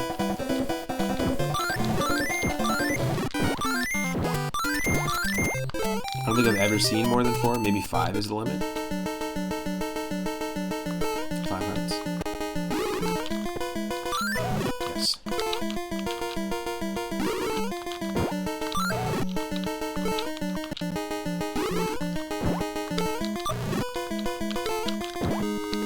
Aggro Peach.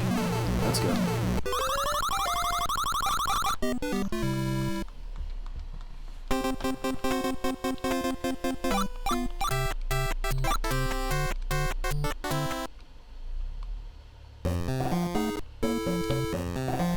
World 6-3.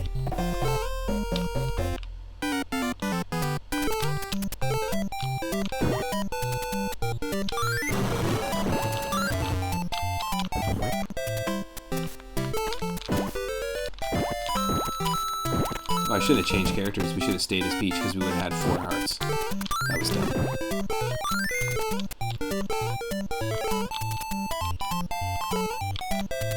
Okay, no.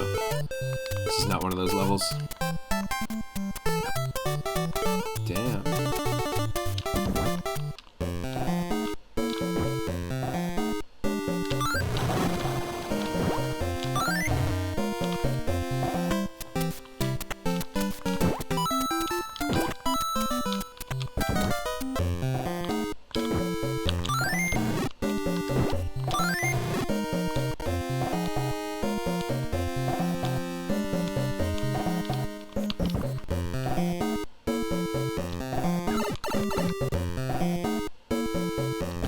We don't need anything up here, do we?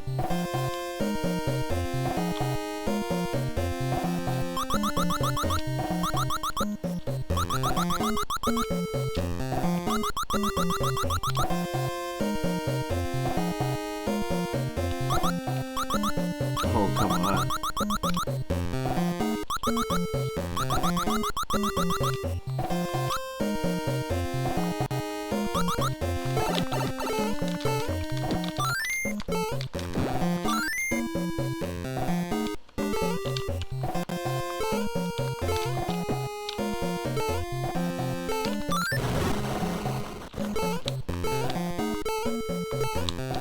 Yes, please.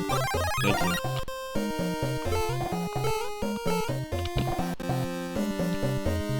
Right, yeah, the key's in here. That's what I thought.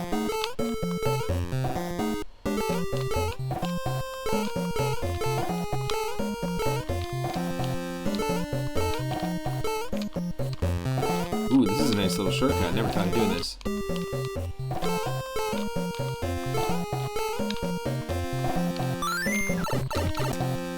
Oh, cool. Okay.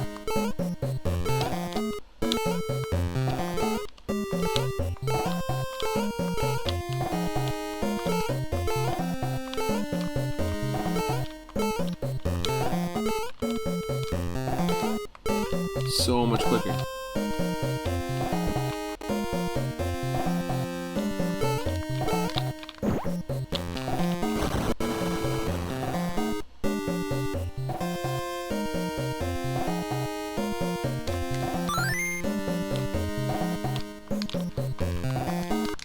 Okay. I don't know what's happening here, but I like it. I like it. I like what's happening. I can dig it. Look at this. Pele over here. Nice. That was amazing. That needs to be clipped. I don't know what was happening there.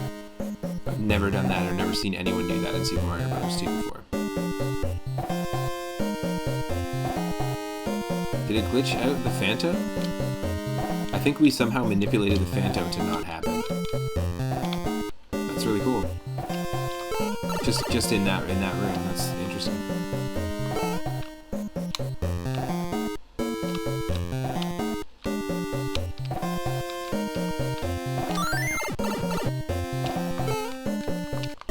Oh, come on. Come on.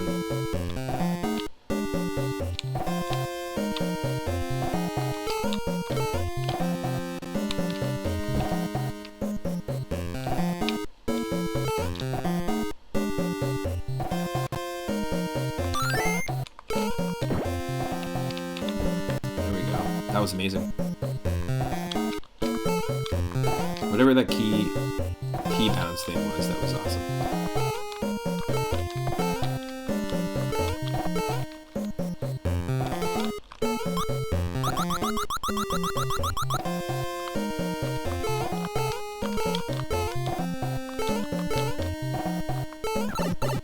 Ooh, saw it coming. Saw it coming. Damn.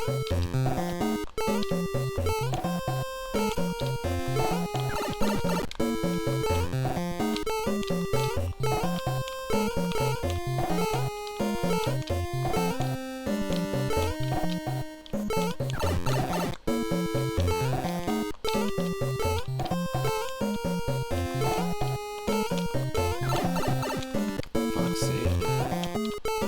Seriously?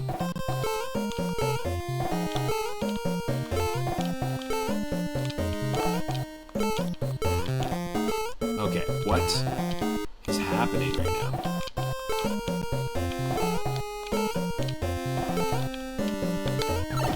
Fuck you.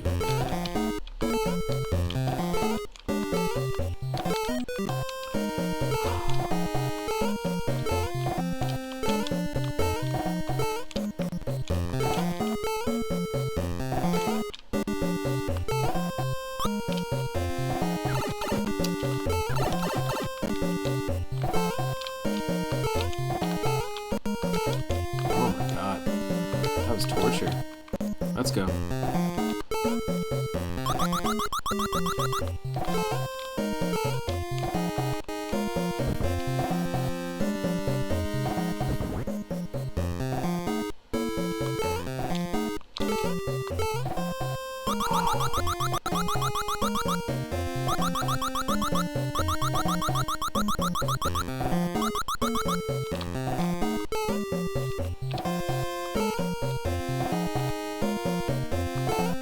Interesting.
Wow, this section's gonna be tough.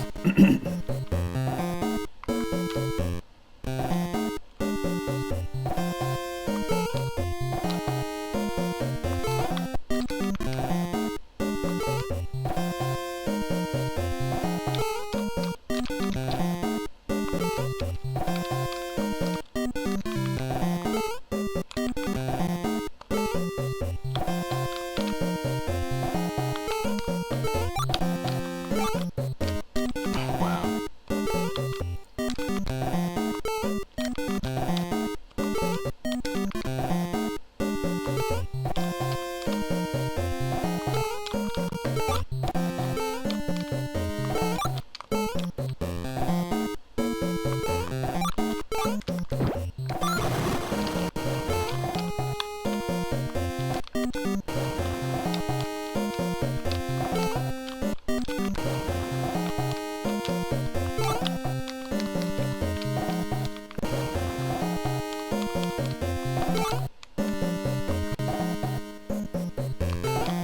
We despawned the star. That sucks.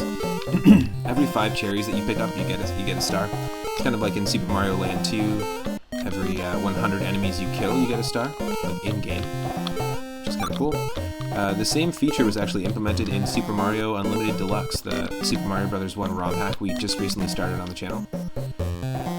When you get 100 coins, you get a star in-game instantly. It's a cool idea. It's not used in every single Mario game.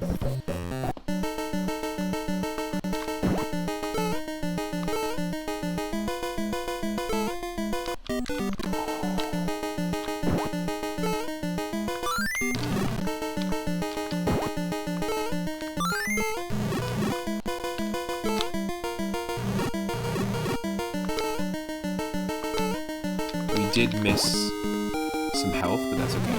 Because the end of the level's right here. Oh no, it's glitch wart. Look at this nonsense.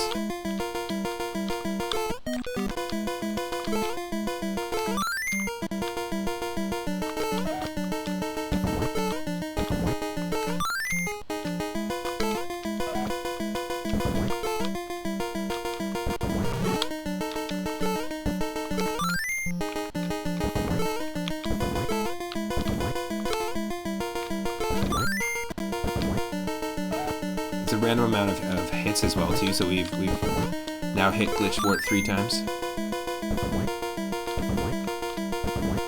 It's mousing no. The mouser missing no. Glitch.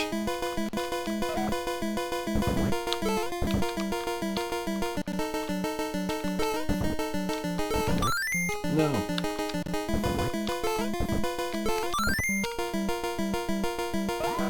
Nice. There we go.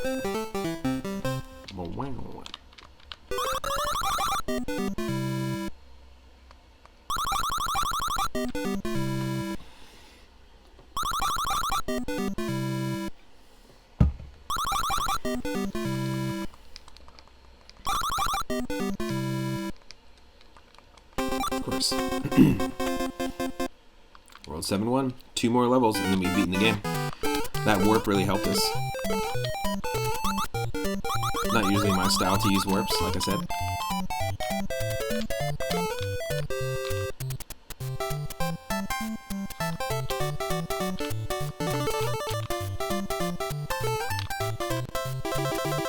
Not usually my style to use warps as we head towards a warp right now.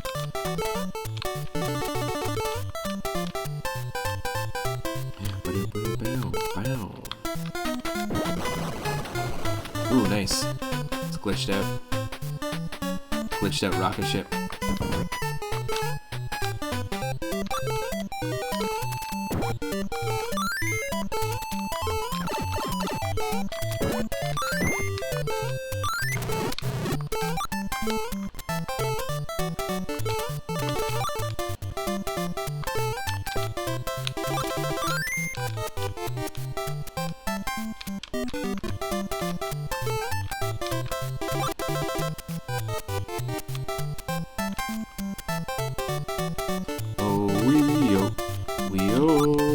I'm one of you. Don't worry. Don't worry about it. Don't worry about it.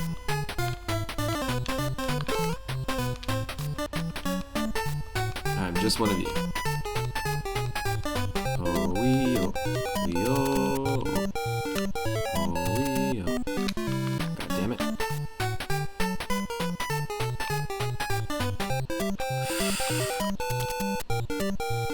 Not cool.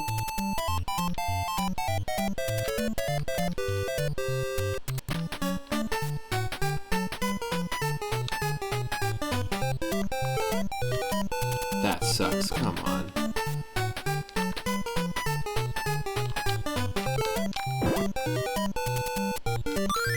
Yes.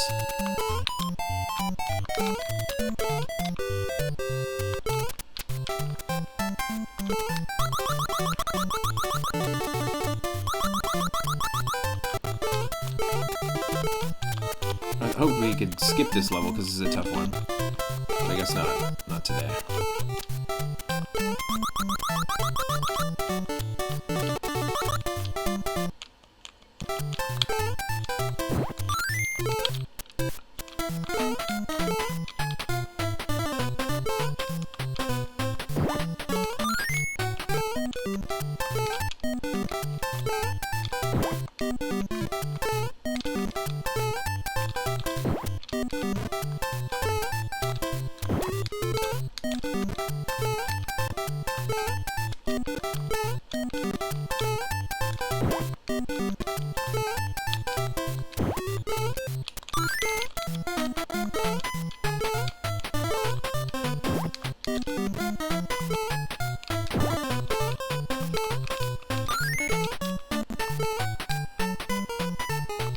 Yes. Holy shit, that was tough.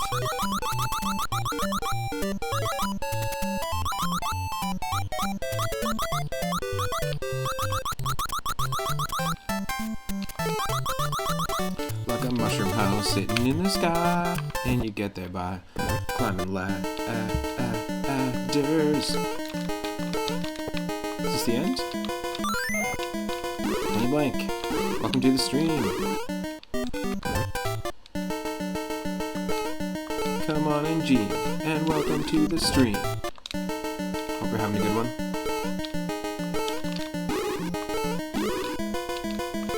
Got a very colorful Birdo boss fight at the moment.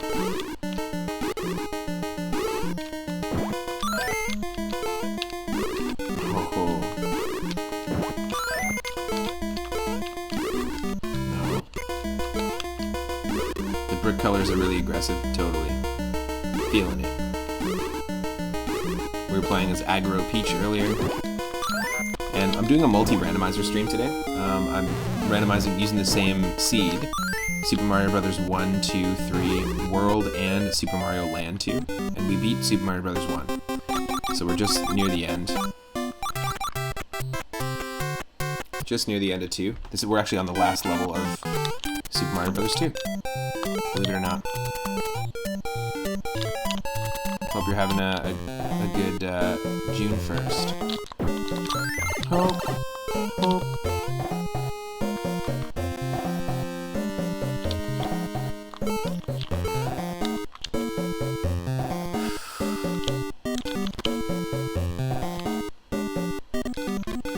Damn. Okay, let's just try Mario for this one. How about that?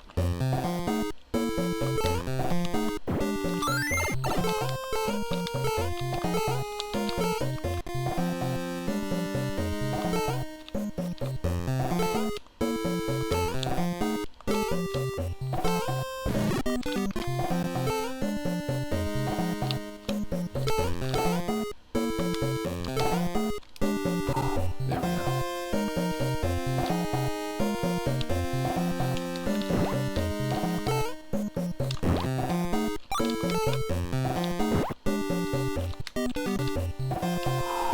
I hate this puzzle.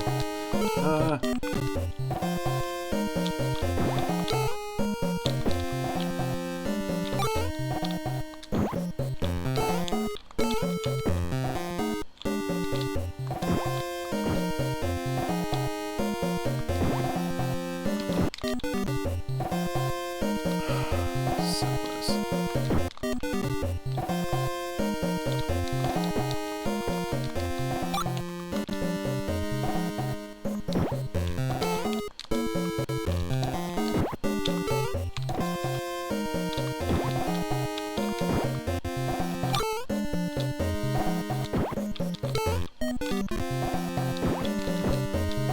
Yes. Get out of here. Not a fan of these things right now.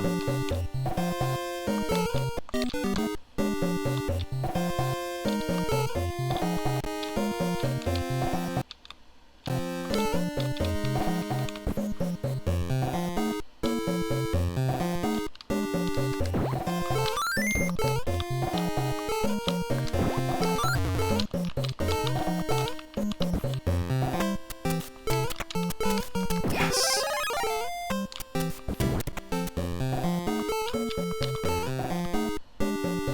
So you can totally play the game without shuffled color palettes, but I like to do it when it's available. So we'll be playing Super Mario Bros. 3 right after we beat this. And it'll have some shuffled color palettes as well. also has a little bit of a CMYK vibe going on. With the chains here and the pink.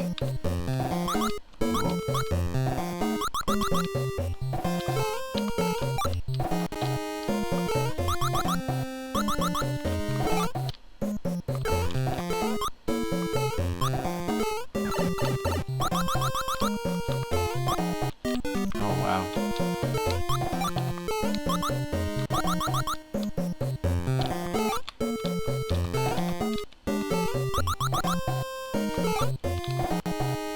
Come on. Come on. Yeah. Cyan, pink, and yellow are the pan pride colors too. Nice.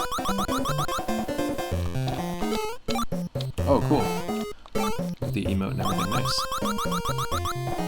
Yeah, early DOS games like Commander Keen and like the early Duke Nukem, like the 2D Duke Nukem game, Return to Castle Wolfenstein, like all those games. Like there's a particular console where like that's all the only colors it could handle, and Super Mario Bros. 1 was actually ported.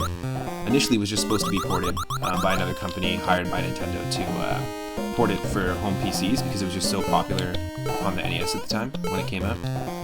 And they started off like porting the game over, and the graphics were like a very limited palette, just like this.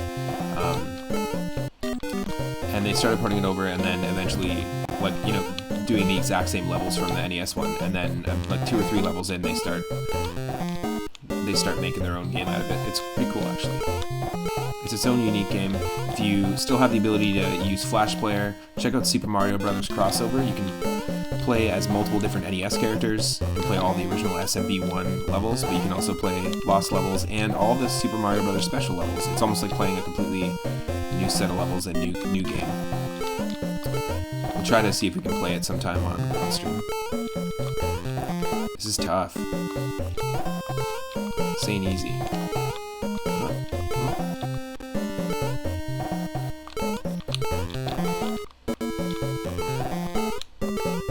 Yeah, you just gotta be quick. Oh no. Yeah, Super Mario Bros. Crossover is amazing. Basically, you can play as Bill from Contra. You can play as Simon or Trevor from Castlevania. You can play as Zelda from NES, like the NES original Legend of Zelda sprite. You can play as the old man who says it's dangerous to go alone, take this, and gives you your sword in the first Zelda game. You can play as Link's Awakening Link.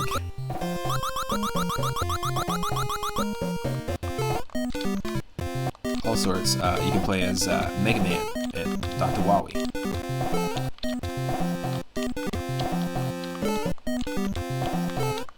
What the fuck?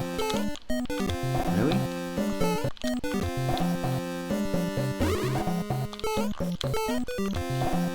It's gonna make me fight him? Alright. Are you big into knowing esoteric Nintendo stuff? I guess. I don't know. Big into knowing it? I don't know. I don't know. Oh my god, I don't know.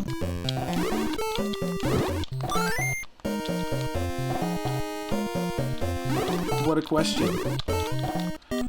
What a question, what a question, what a question, what a mighty good question. I have no idea. I mean, I store weird trivia facts about video games, video game composers, all sorts of stuff in my brain. I used to, when I worked at a record store, my strength was just like telling a story. Like a customer comes in, they're looking for a certain nostalgia, a certain type of music, maybe a gift for someone else, but just kind of telling a story from artist to artist, or you know, what connects each artist or what recording session and stuff. So yeah, I guess I'm into knowing trivia. And I'm into sharing trivia. I think we gotta do this. Yeah.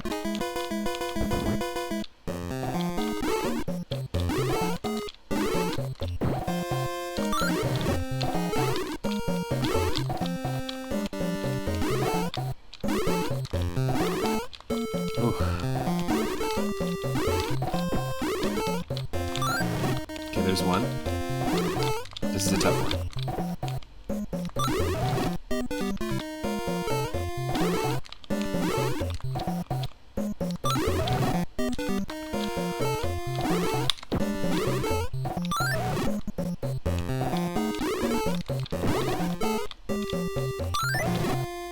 Yes, why Birdo shoot Fireball? The red one does.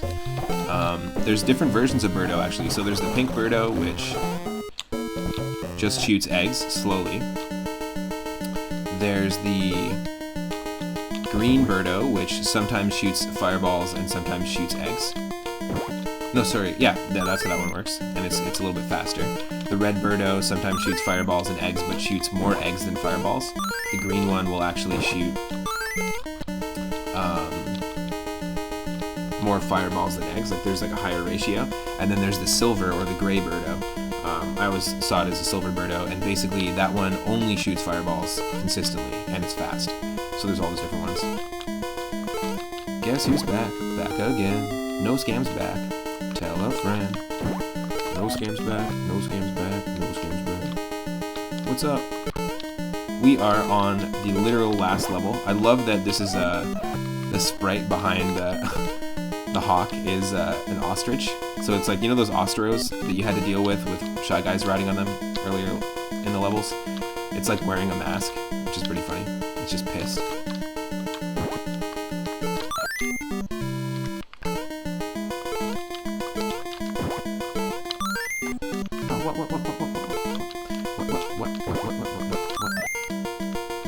Yeah, we're literally on, this is the last level of, this is Super Mario Brothers 2, the last levels. Here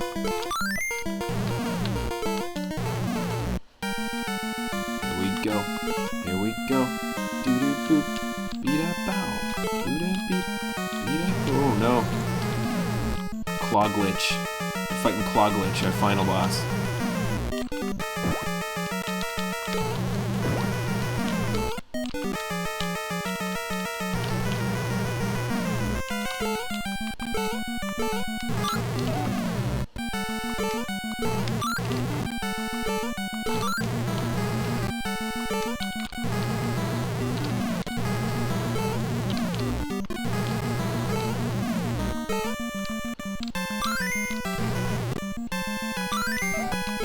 Yes, got one. That's one hit.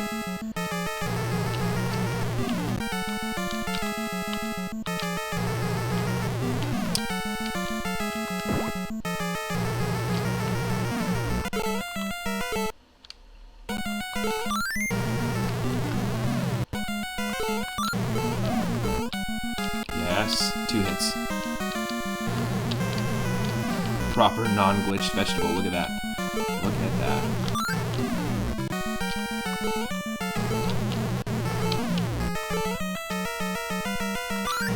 Is it a cursed frog? It definitely is. We were fighting a cursed frog. Claw Glitch is his name.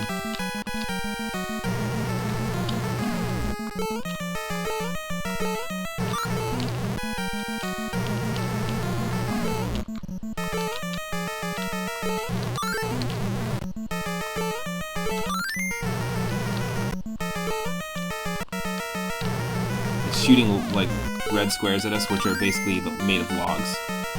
It's actually glitched out logs.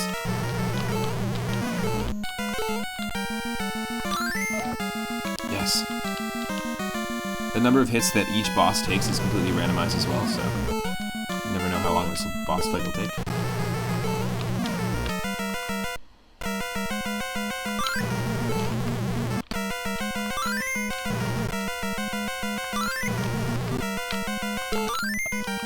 Yes.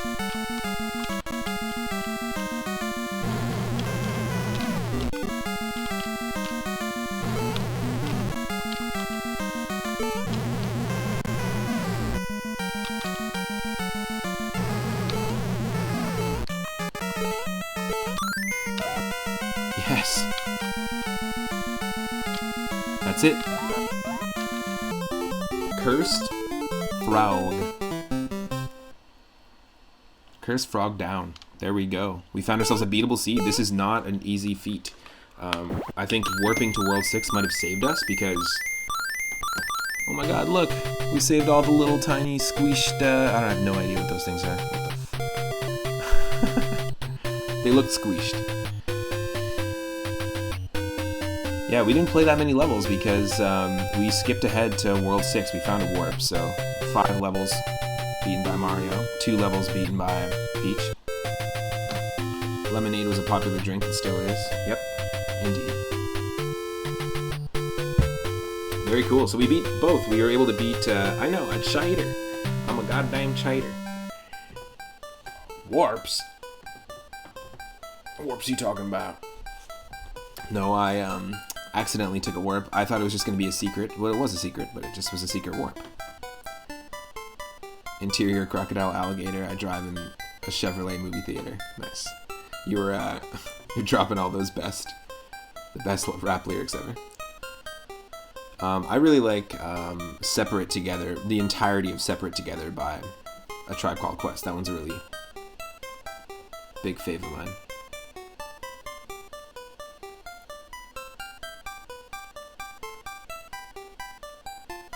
Yeah, Lil Perp really go, yeah. Lil Perp really go, yeah, cool. Yes, Little Purple really go, yes. Little Purple really go, yes. Thank you. Hoop Star, that's what those ladybug things are called. I always forget. Panzers. Flurries. Albatos.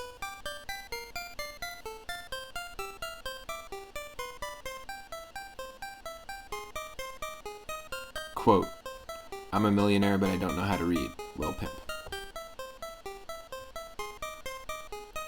Birdo and Ostro famously actually have the wrong names underneath their sprites there. Cobrat. Like that. Lil Pump. I just pictured a tiny little pimp that couldn't read, but was super rich. Cloglip. Triclide. We didn't fight it. We definitely skipped a few bosses for sure. Anyone just joining, by the way, I hope you're having an awesome Tuesday. My name's Matt, otherwise known as 3UpMoon. If you're not following me already, click that follow button. We're on the way to 400 followers, and once we get there, we're going to be celebrating by playing Wario Land 4 on the Game Boy Advance. And today we've been doing a multi-randomizer stream, something I do every once in a while. We did it on March 10th to celebrate Mario Day. We did it when we celebrated 200 followers. And I take the same randomization seed, and I randomize 5 2D Mario games. Mario Brothers 1, which we beat, using the seed 777. So the theme to this multi-randomizer stream is the jackpot, 777, like slots. Then also, this one was beatable, and we played, this is the 15th seed of Super Mario Brothers 2 that we have actually played. And only 4 of them have been beatable so far, so it's kind of insane. It's a funny thing. I don't have a pen nearby, so I'm just going to load this up. Just one second. I just have a list of all the completed games that we've done.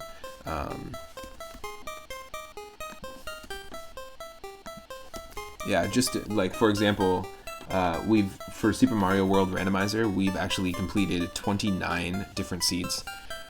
25 different seeds for Super Mario Brothers 3 we found that are beatable on stream. You can find all of these, by the way, on YouTube. If you subscribe to my YouTube channel, I have playlists for every single one of our multi-randomizer streams, our retro game randomizers, and dedicated ones for Mario 3, Mario World, Link to the Past, all that stuff. We beat 12 runs of Super Mario Land 2, and this actually makes, the 4th run, the 4th beatable seed we've ever found. And it was actually a very different experience than any of the other seeds that we've played. And that's one of the things I love about randomizers, is that you always get a different experience. I'm going to be just taking a quick break and just switching over to Super Mario Brothers 3. I'm going to use the washroom, and then we will jump into the 3rd game here. We're using the same seed. We're using 777 as the seed. And the other cool thing is we're using, obviously, like, each randomizer is slightly different, but the other cool thing that we're doing is we're randomizing the music, which we didn't do in this. We're randomizing the color palettes, but also the color palette of our playable character, the enemies, the boss health, all the Koopalings, like, their health is going to be completely randomized, the order of the levels, the what else is randomized? All the item blocks, just like in Mario Brothers 1. Power-ups, I believe. Sub-levels, I think, are somewhat randomized. I actually don't think so in this version of the Mario 3 randomizer. It's a fun one. You have some other options. We've removed warp whistles, so we're not going to find any warps, so we won't run into a warp situation. But stick around. I'm just going to switch some more Donkey Kong Country music back on. and then we'll continue with Super Mario Bros. 3.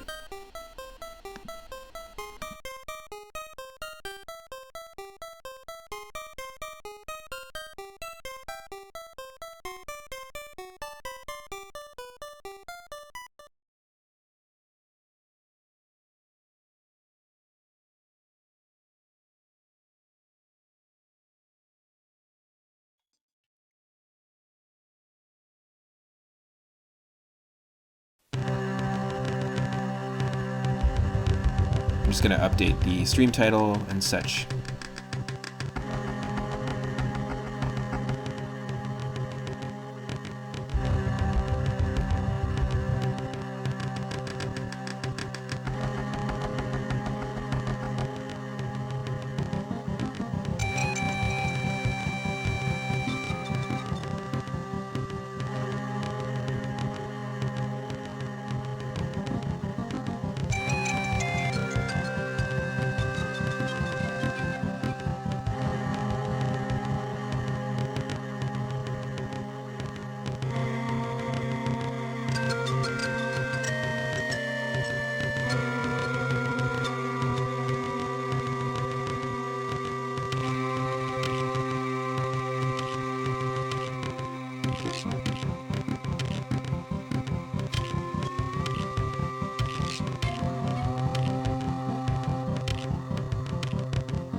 It'll just be one more minute, and Super Mario Bros. 3 Randomizer up next using the seed 777.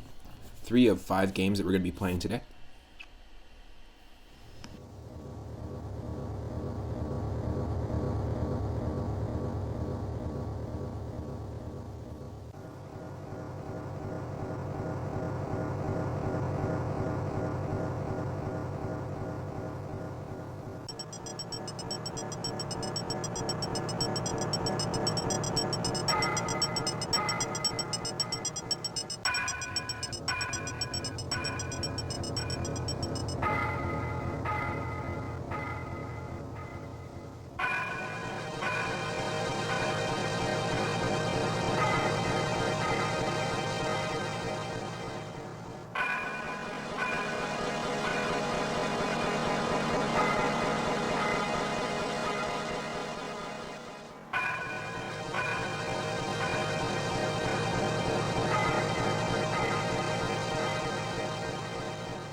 I'm just going to be one more moment, and then I'll be right back. And we'll start into Super Mario Bros. 3 Randomized.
Alright, I'm back. So I've got food now. Gonna eat some food while I'm playing, so don't mind me if I'm just muted for a little bit, but we're gonna start playing. Yeah, I do have Discord. I don't have my own Discord page, by the way. No scam. I just have the old Discord that I check every once in a while.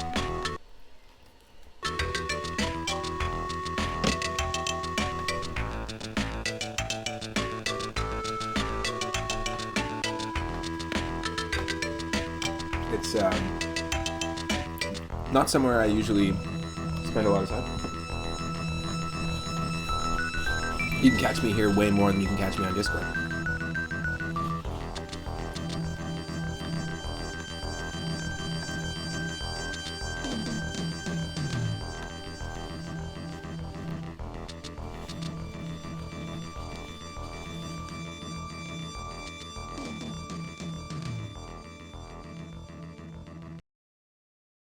Alright, here we go. Super Mario Bros. 3 randomized using the seed 777. And it looks like we're playing as Zombie Waluigi this time around. Yesterday we were playing a seed that recolored us to look exactly like Waluigi. Yeah, we've got ourselves some Zombie Waluigi. We're starting in World 1, of course. We haven't shuffled the world order or anything. But you'll see just how rando this is going to get. Looks like we've got 7 lives. Perfect for the 777 seed.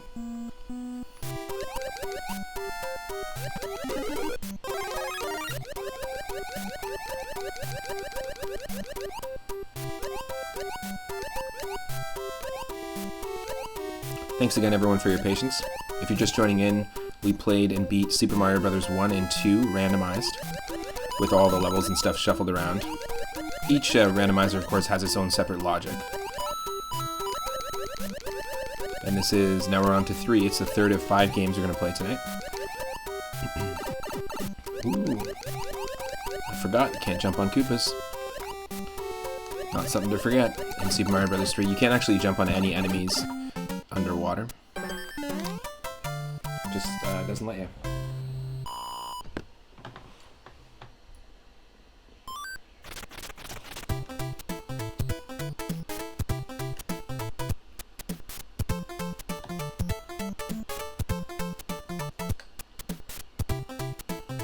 Like I said, I'm just eating food at the same time, so this is certainly not a speed run.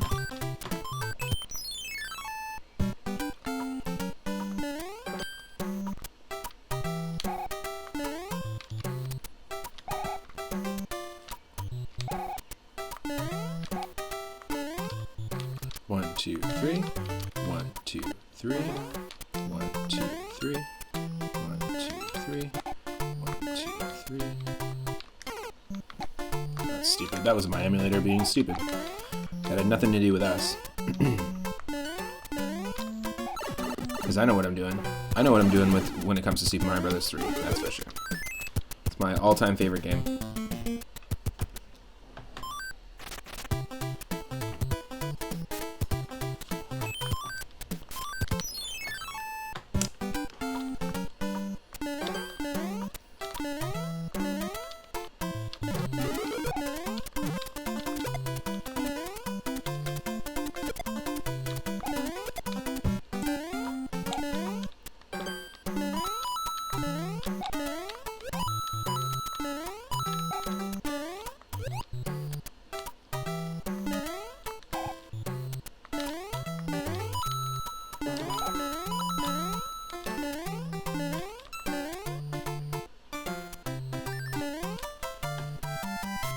If I was to use the warp whistle secret there, because we removed warps, it would just give me a random item, I think.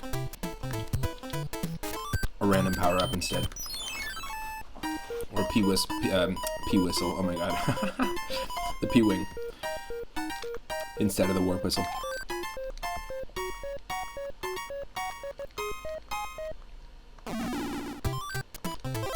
Alright, we got some Zombie Waluigi action, let's go. Fire Zombie Waluigi.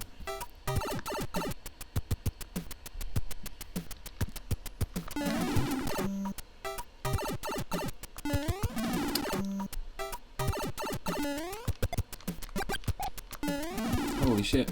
It's interesting, we actually played 2 seeds of Super Mario Brothers 3 recently. Yeah, Fire Zombie, exactly. We played 2 seeds of Super Mario Brothers 3 recently, and those 2, including this one, they're all so drastically different. It's just goes to show you just how crazy random it can be. Oh. Okay, let that thing explode. Kills the fish for us.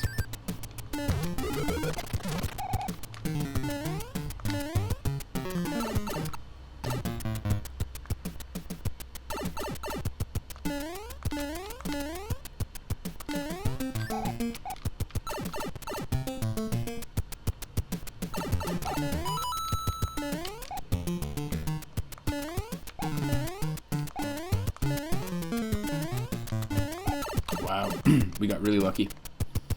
There's a period of time when the jumping cheeps that go back and forth like this, when they stop, like when they're not jumping, there's a period of time when they're invincible, basically. Or not invincible, invisible. You can't touch them. Which also in turn means they can't touch you. Yes. Through the Micro Goomba gap.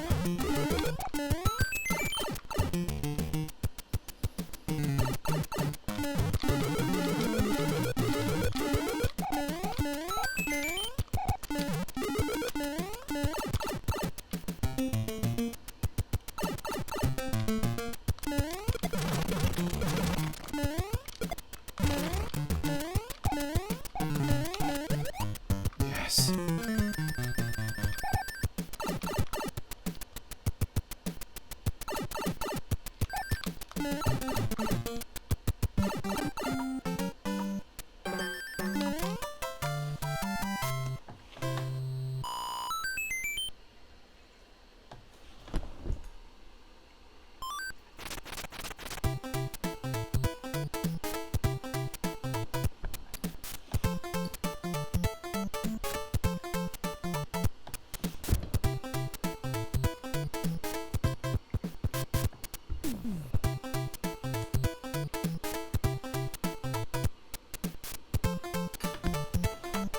I'm just slyly eating ramen off to the side.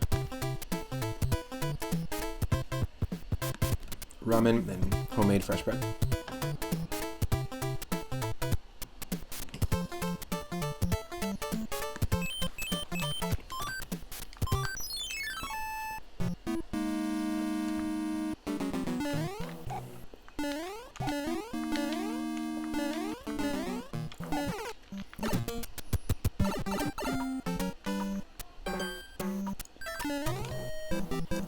Oh, that's better.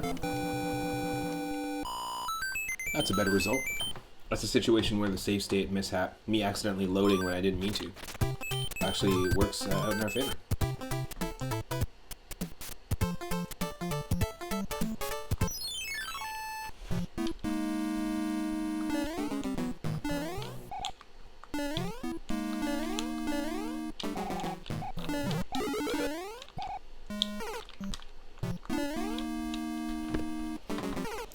Okay, this slime dungeon, I like that the lava is green. It's the Fortress of the U's.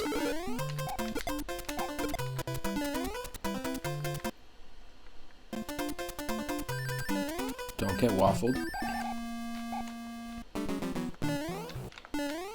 Thwomps can move in any direction, so you gotta be really careful. That's crazy too, that Podobo, come on. It's actually falling from the sky, not actually coming out of the lava pit.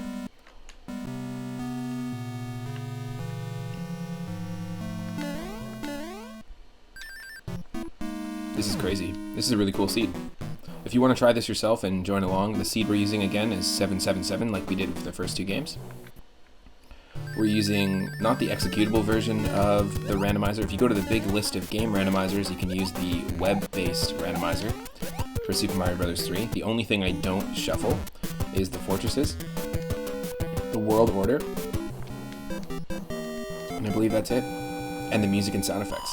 Everything else gets shuffled around. If you input 777 and put those settings in, you will get the exact same levels as me, and you can play along. Or if you just want to try it out yourself, put in your own seed, just get a random one, see what happens. I highly recommend it.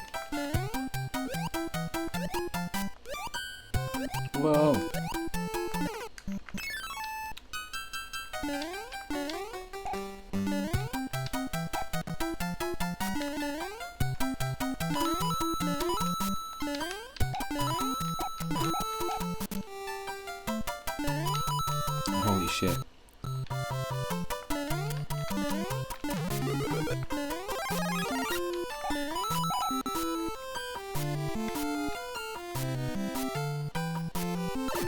Yo, yo, yo. Emulator skipped ahead.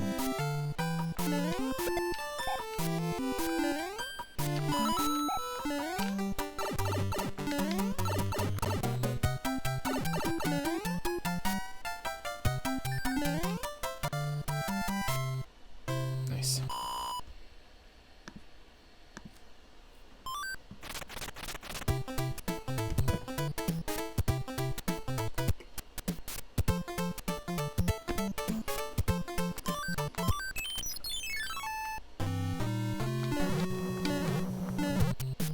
Colors here, definitely a good idea. We still have that CMYK color palette going on, which is nice.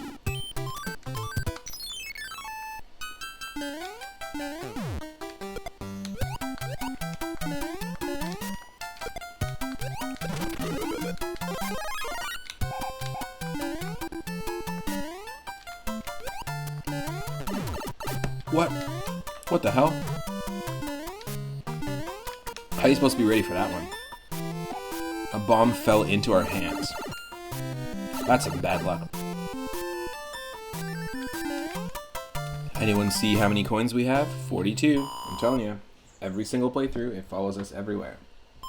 And I'll say it again for people that are just joining. I'm going to be guesting on episode number 42, coincidentally. Of Worst Enemies. Worst Enemies is a really cool podcast.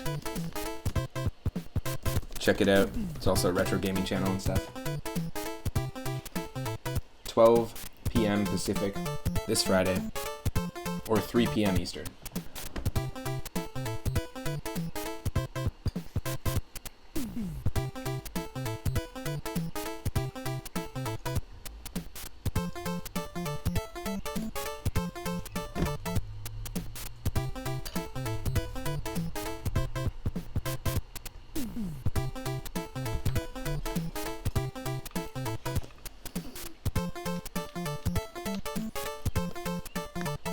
Food break.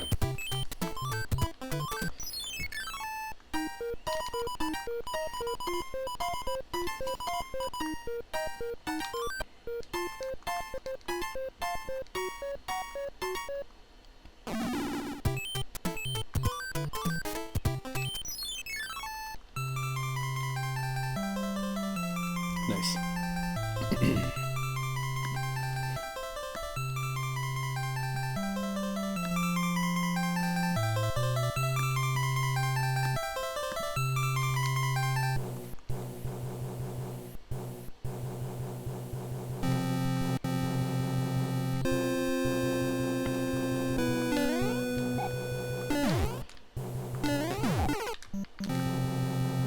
No respect for the king's persona.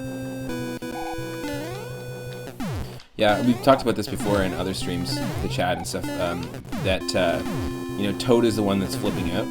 He's never actually asked any of the kings if they'd prefer to be the animal that they are, like if they'd prefer to be a piranha plant or a seal. Toad's just like, this isn't normal, we gotta change this back. It's like, dude, don't be pushing those kind of ideals on us. Don't be pushing that perspective on us.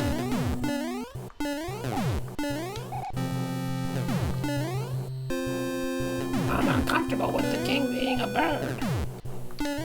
Change him back. Basically. That's my best Toad, by the way. That's the best you're gonna get. Ooh.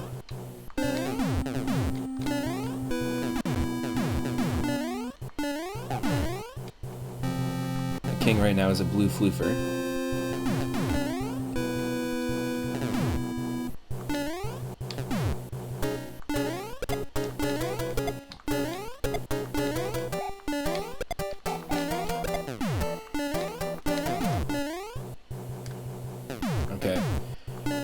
Koopaling boss health is going to be completely randomized, just like in Mario Bros. 2. And also the Bowser boss health, if you were using fireballs, the Bowser boss health in every single Bowser boss fight in Mario Bros. 1 is randomized. Not that you would really do that. I usually just jump over him or have him jump over me, and then easily win. But I do know some people where their style is like they always want to go in with Fire Flower. That's their goal.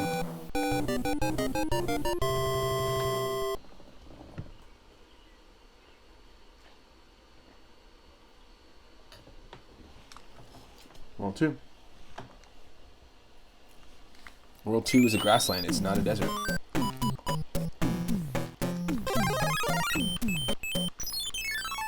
Back to Fire Zombie Waluigi. Little FZM.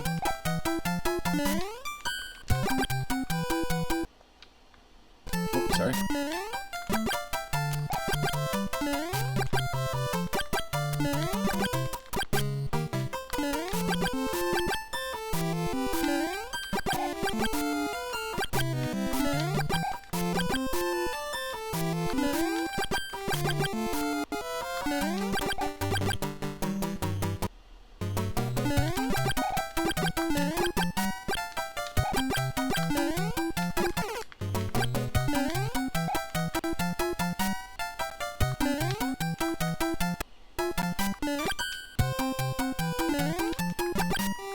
There we go.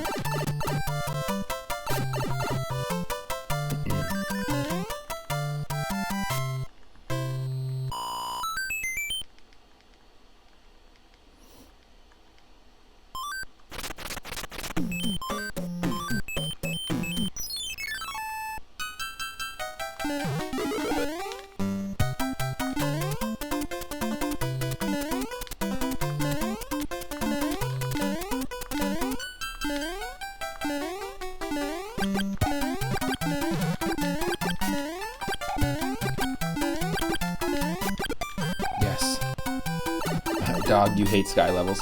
For me, it's dog, I hate ice levels.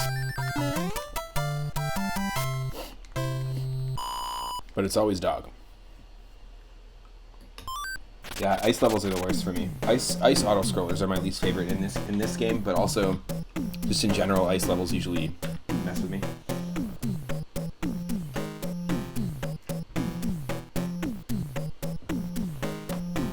In any game.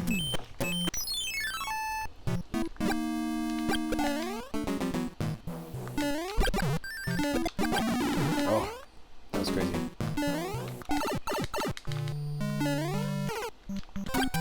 That's insane. It's an insane series of enemies. We've also had 42 coins for like a while. For a good chunk of time.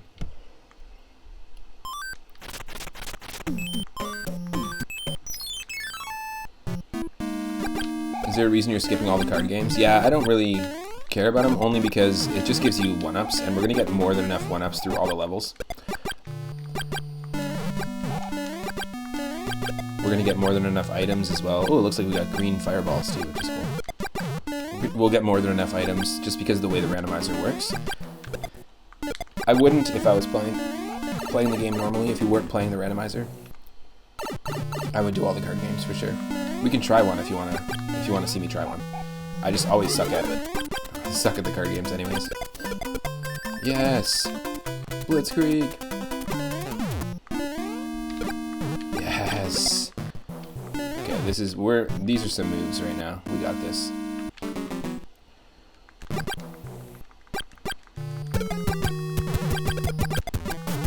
Bye-bye. Speaking of using fireballs to take on a boss.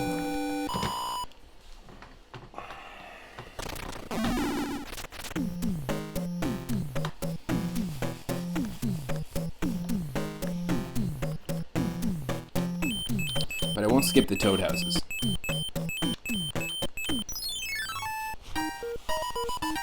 And I'll try one card game. Ooh, nice. Frog.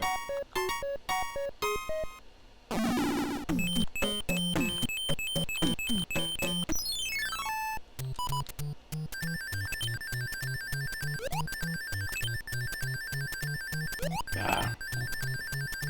Yeah. Yeah. Danny DeVito, is that you? Yeah.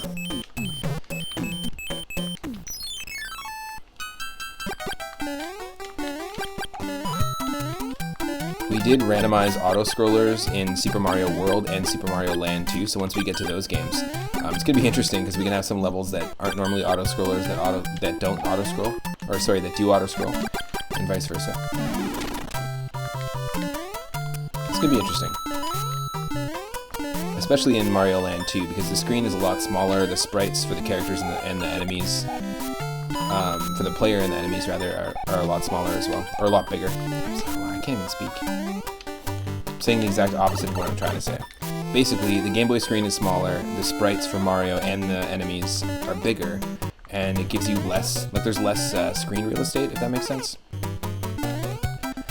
But when you randomize auto-scrolling, and sometimes you can actually randomize the speed of auto-scrolling in Land 2, it can be pretty crazy. You can make for some really interesting challenges.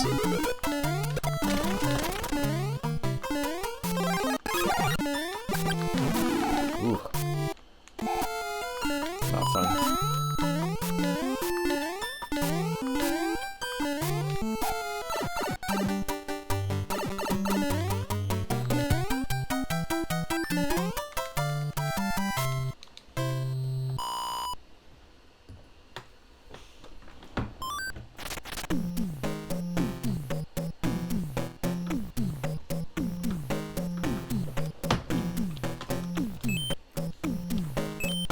Angry Sun time.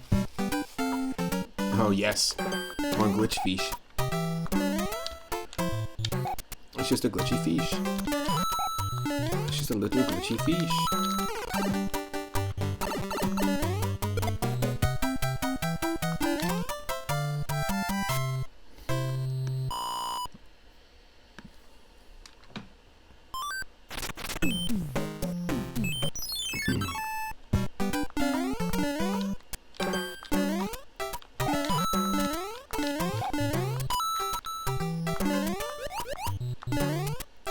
Oh, shit.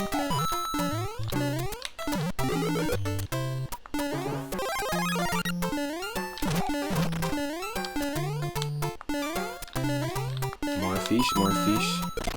There's sky fish. Or should I say wind fish?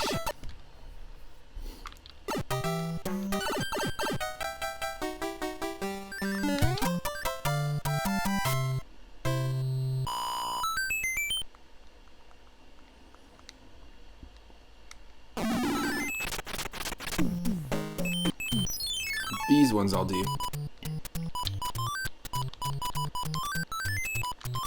Because this actually gives us items. Oh, look at that. Look at the luck.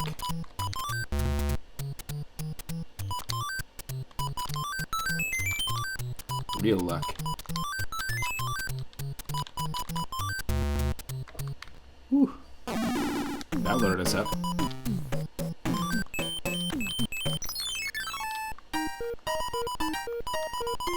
Zombie Waluigi is golden. Ready to go.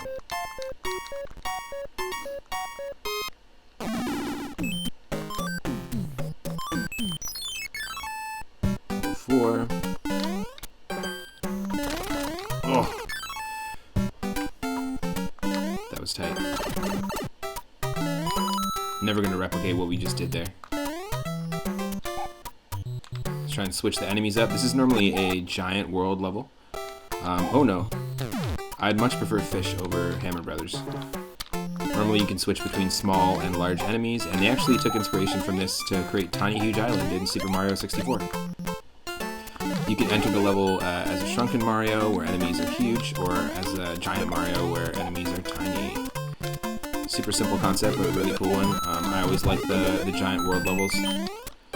I like the idea that you could switch between them. In the randomizer, it just lets you switch between sets of enemies, which is also useful, depending on what you got going on.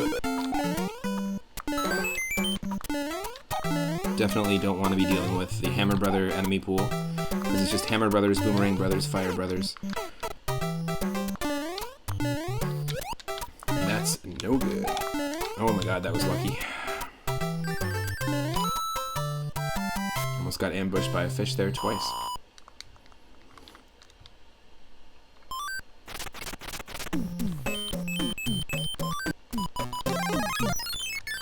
pyramid, which is not the pyramid, it's just a stash box level. Pretty easy one at that too.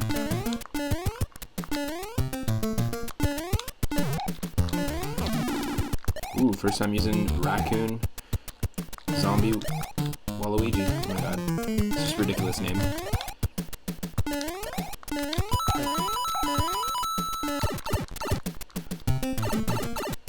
Open up that stash box.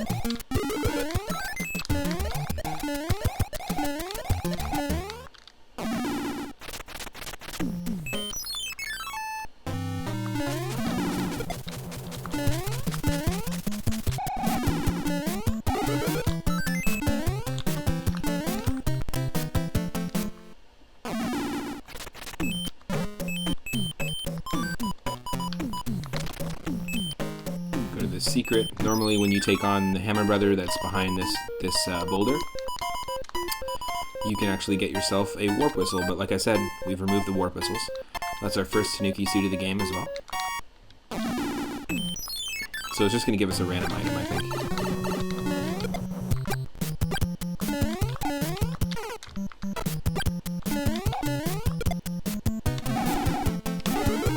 Ooh, nice. So yeah, this is a random item, gives us another Tanuki suit, so totally worth it.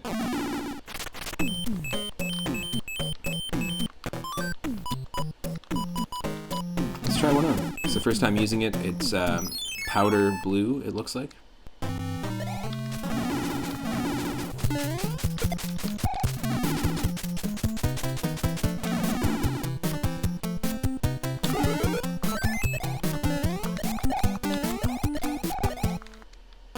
Tanuki Zombie Waluigi? Oh my god. It's a mouthful. Another giant world level.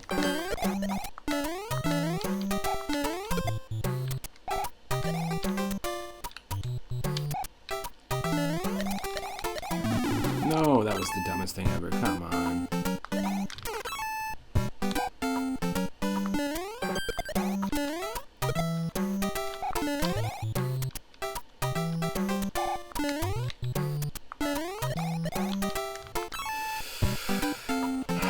Really? What's the matter, you?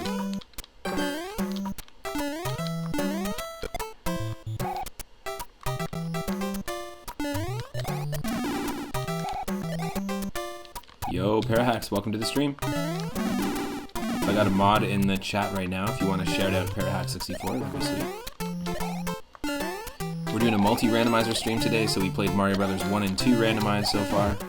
This is the third one. All the games are using the same seed. So we're using the seed 777. I'm also like super royally messing up here on this level. And this seed, the color palette makes us look like we're playing as Zombie Waluigi. Nothing wrong with that. Zombie Waluigi for Smash before actual Waluigi.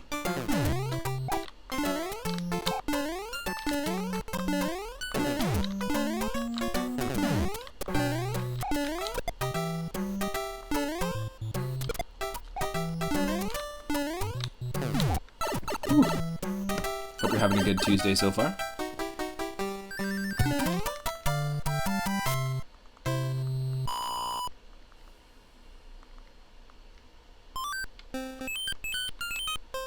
I'll try one more here, Henny Blank. We'll see. Ah, close. It's tough to do. Alright, let's take on the World 2 airship.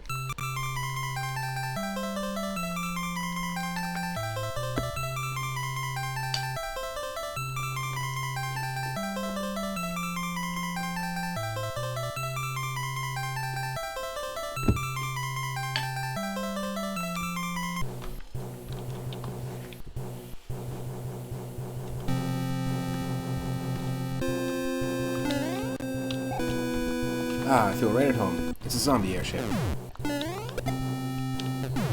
With purple fire and all. How very Waluigi of them. I like the idea that in the Wario Land games, Wario's constantly trying to steal treasure and steal people's castles. Well, it'd be really cool if there was a Waluigi Land game he was just trying to, his main goal was just stealing people's airships, commandeering airships. That'd be pretty rad. Or a mod of Skies of Arcadia Legends on the GameCube where the main character is just Waluigi. It's just a Waluigi model from like Mario Tennis or Mario Party.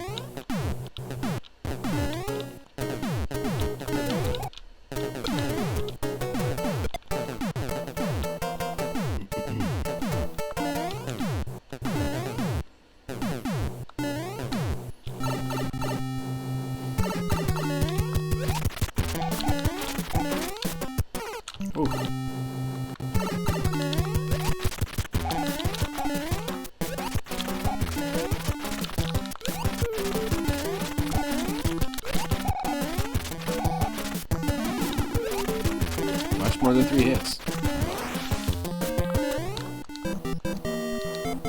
World 2 completed.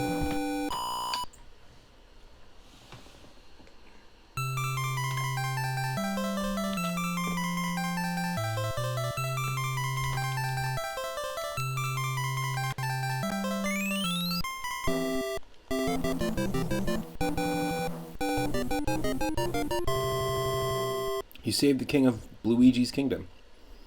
Luigi was our character that we played as in Super Mario Bros. 1.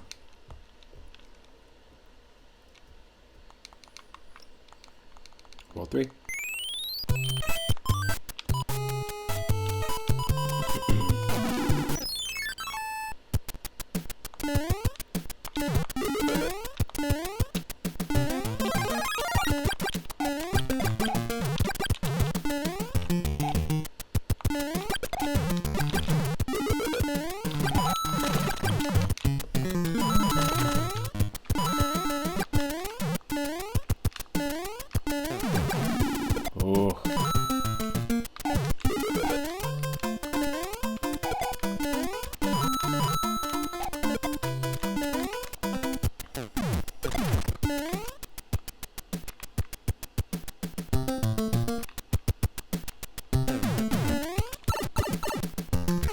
Great.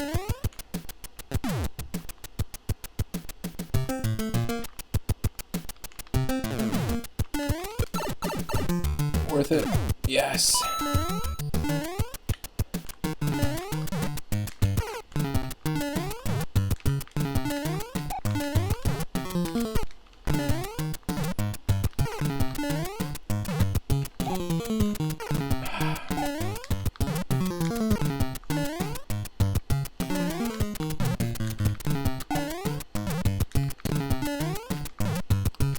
It's always such a tough jump.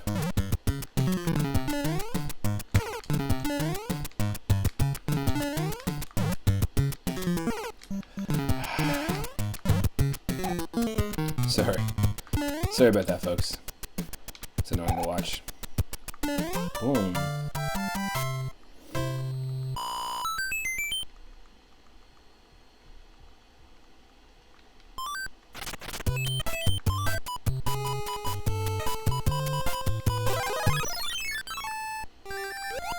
P-Wing. We're just gonna skip the Strawberry Ocean, the Strawberry Lemonade Ocean, completely.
Yes. I'm getting really lucky with the Tanuki suits in this. This is my favorite power-up in the game, so... Let's Started with a bomb in our hands. Some people just do, you know?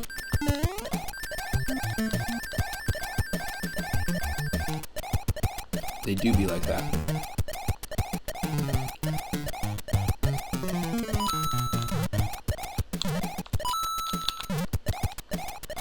Yes. Holy shit. Wasn't prepared for that.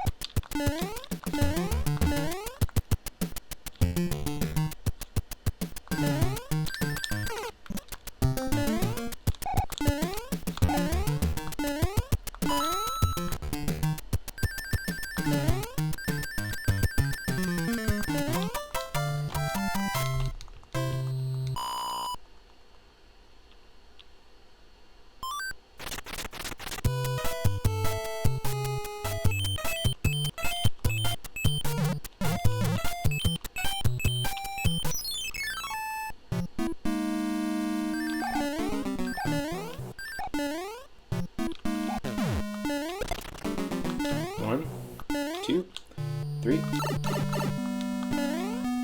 4, 5, 6.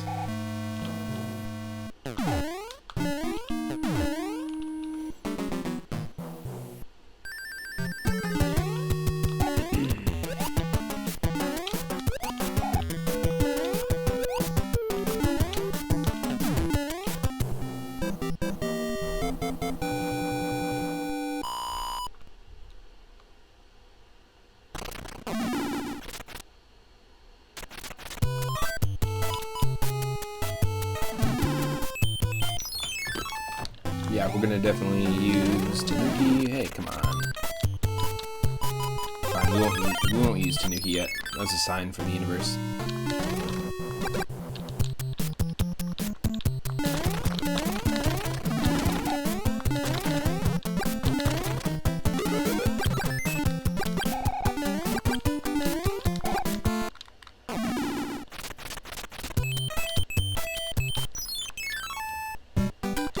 Nice, here's our World War I and World 3.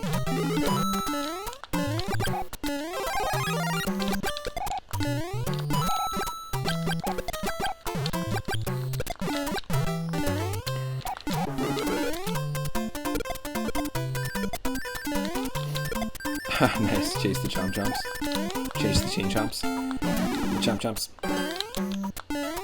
Right about now, the Chomp Soul Brothers. Check it out now, the Chain Chomp Brothers.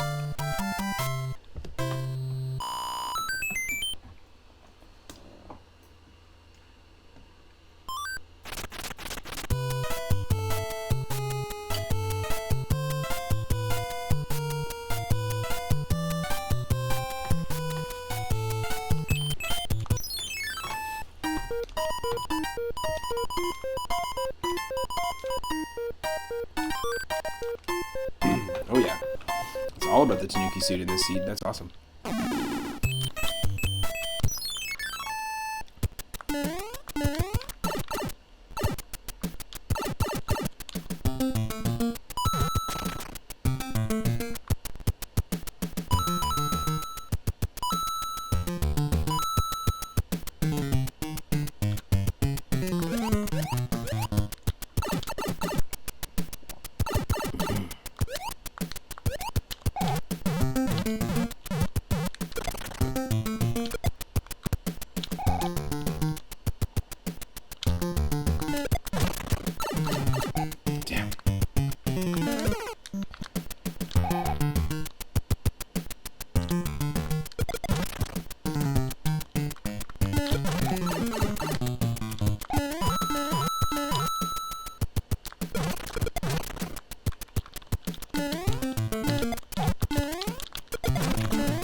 Oh, wow.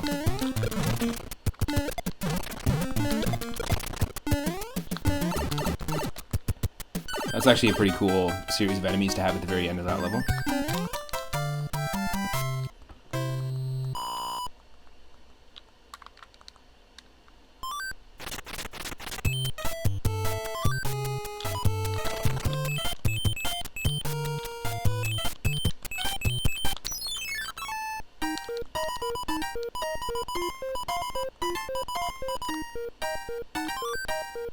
Frog suit this time, nice. A little variety. We have another frog suit as well. Back up. We don't need the lives. We're gonna just we'll be doing just fine. So I'll skip the card games. It just doesn't seem to work out in our favor when we do that. Another frog suit.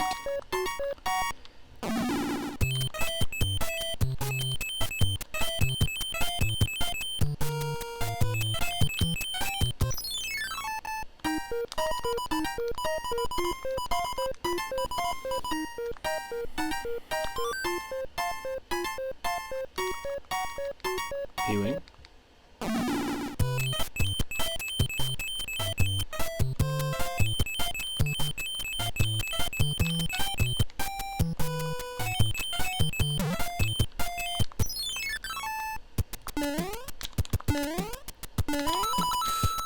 Oh my god. This is insane.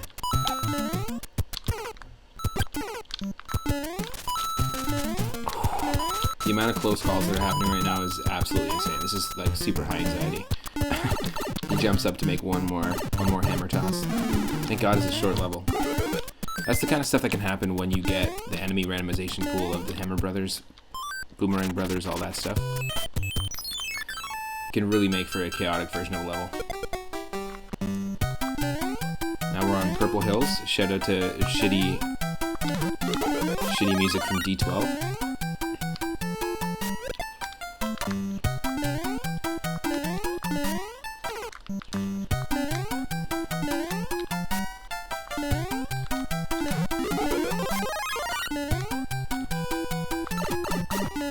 Huh.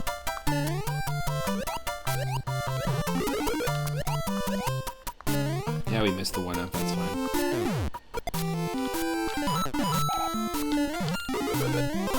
Purple mushrooms.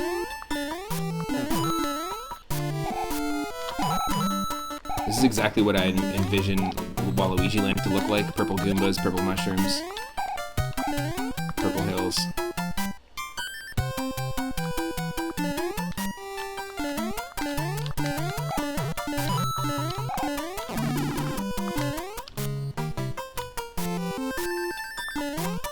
Nice.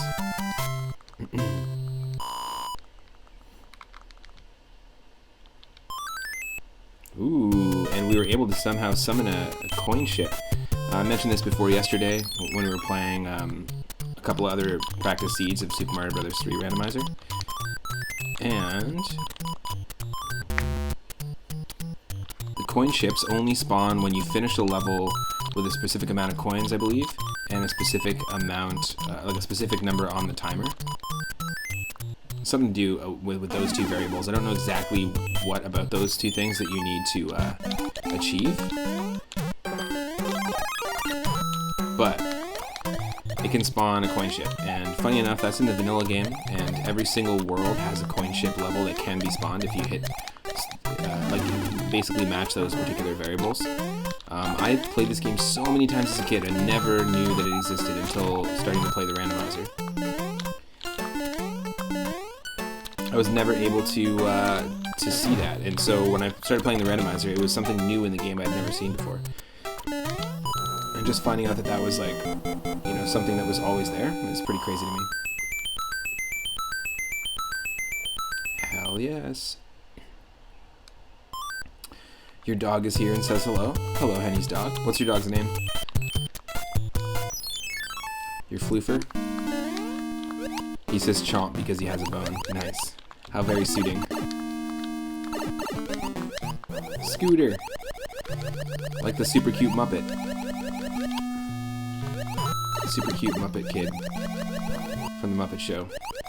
I rewatched the Muppet Show like several years ago, and I really, really enjoyed it. It still holds up. It's a pretty fantastic show. Jim Henson was a real unique feller. Unique little feller.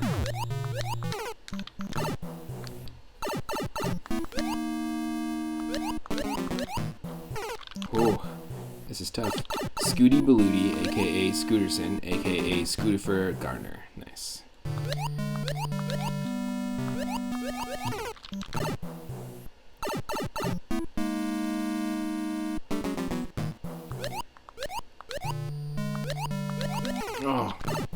is tough.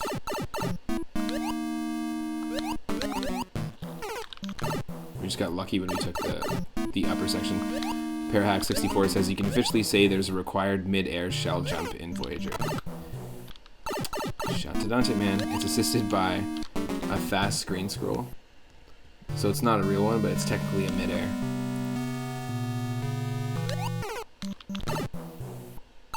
Nice. Were you working on some of your hack today? What are those tiny ass things you keep getting caught on? Okay, so you know in airship levels, those little rocky wrenches, the guys that come out of like the sewer grates and then throw a wrench at you? These are just the wrenches. It's just the spawner for the wrenches. It's a wrench, yeah. So it's part of an enemy, it's not even the full enemy. And normally the wrenches there are supposed to be bar boos, which are boos, like those white bars that I was swimming past are supposed to have boos on the top and bottom of them. And you're supposed to swim through them. And those bar boos can, the bar boos spawn on the boo bars. And Babar was the king of the elephants.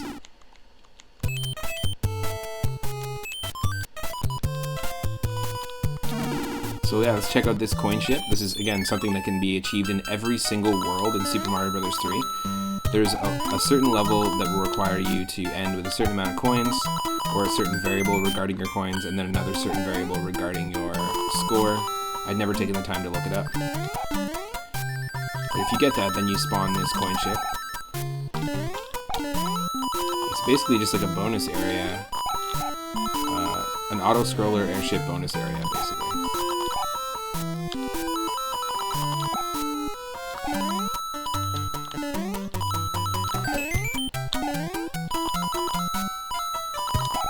And then you're gonna fight 2 Hammer Bros, or Fire Bros, I think. Might even be Boomerang Bros. We'll fight 2 of them. And normally you get yourself...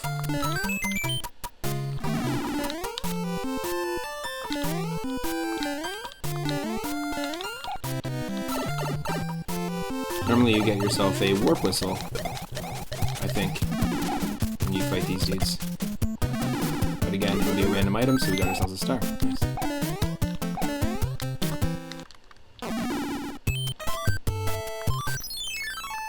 Number 9.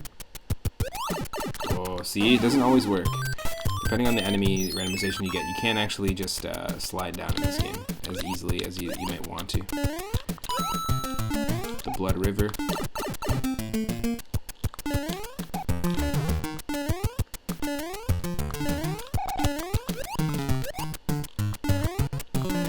You just notice the stone suits turns you into a little Buddha.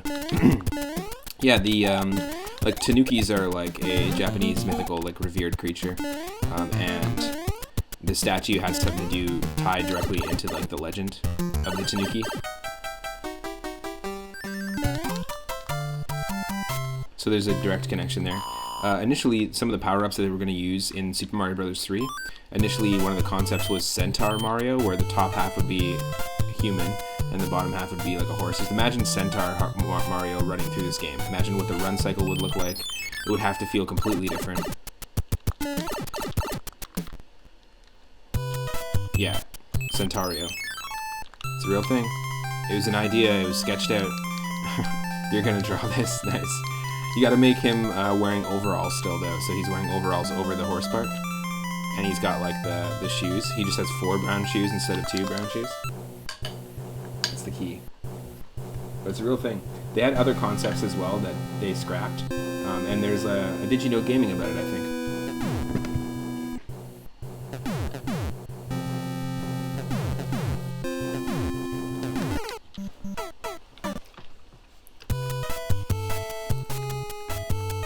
Also, if you,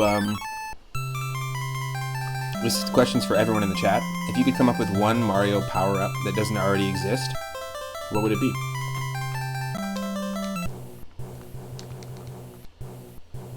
And would it be based off an animal? Would it be based off another enemy, a Mario enemy?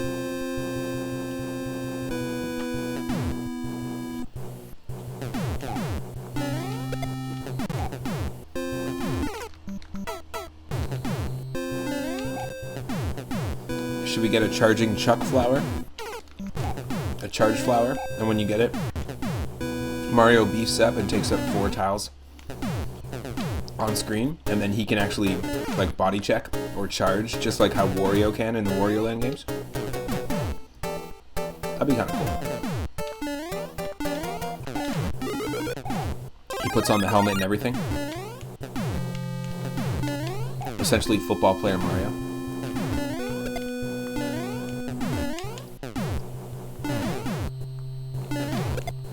Yeah, totally. Exactly. It would take up 4 spaces. It'd be 2 by 2 tiles, taking up four. Basically, it'd be the size of Wendy here.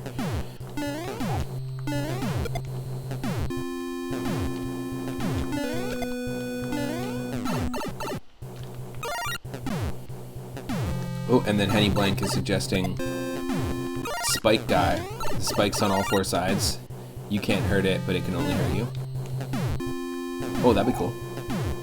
So Spike Mario. So kind of like a Thwomp. Or like Kirby's Spike ability in the Kirby games. Because basically Kirby's Spike ability, like Kirby just shoots spikes from all directions of its body, and then it'll attack the enemies, or hurt the enemies.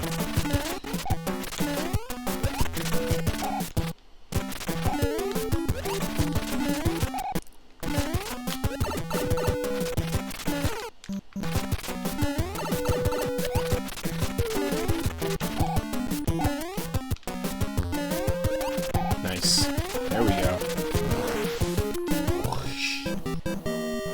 On to World 4.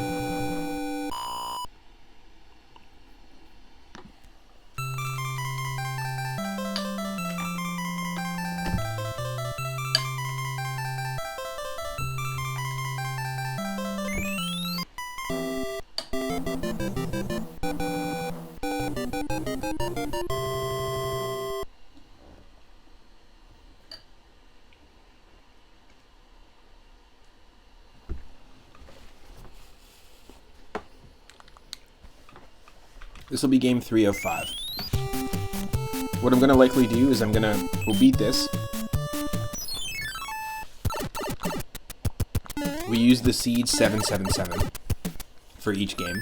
But we'll beat this, and then we'll have beaten Super Mario Bros. 1, 2, and 3 in one stream. Then I'll take a break, make some food with my partner Michelle. And then I'll dive into Super Mario Land 2 and then Super Mario World.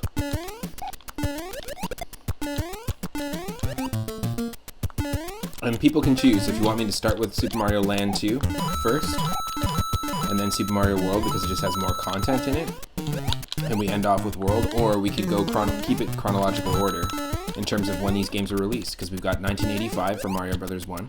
I believe it is 1986? No, 1987 for Super Mario Bros. 2? It might have been 86. Then 88 is when Mario 1 was, or Mario 3 was released. 90 is when Super Mario World came out.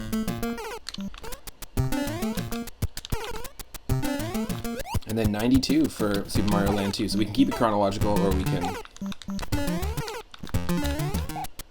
go based on how much content is in the game.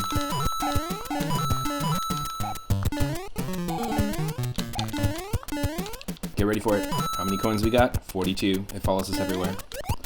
I'm telling you. It's a secret to life, the universe, and everything.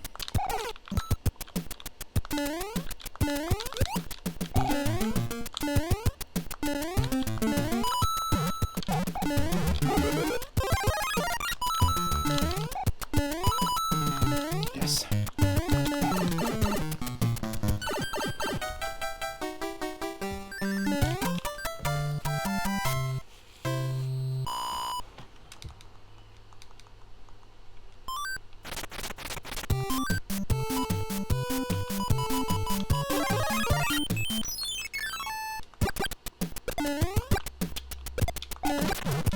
Yes.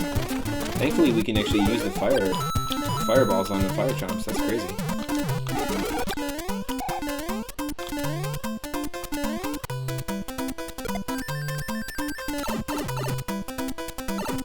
Stash box level.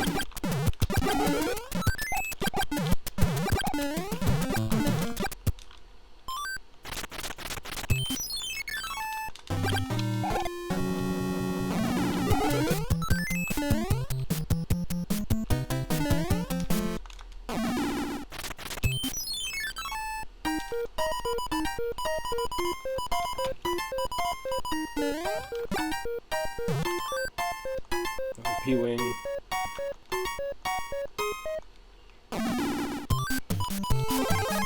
Why not?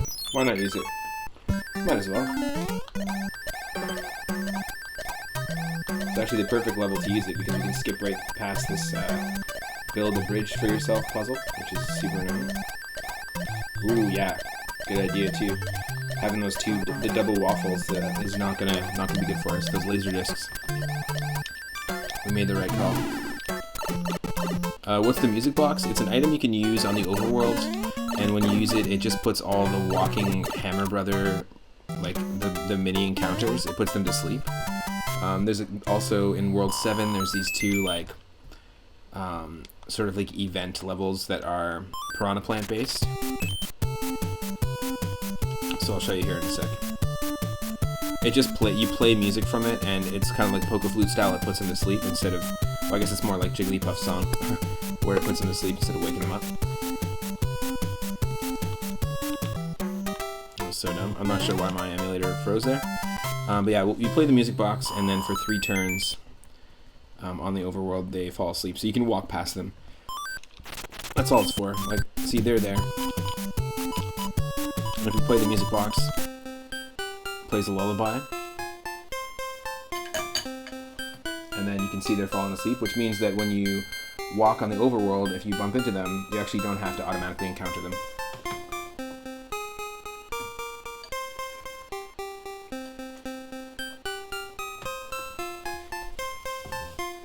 But that's it.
If you don't want to do that castle, you can also use a sledgehammer to break this block right beneath me, and then skip straight to the spade block. I didn't know that was a breakable block, but it is.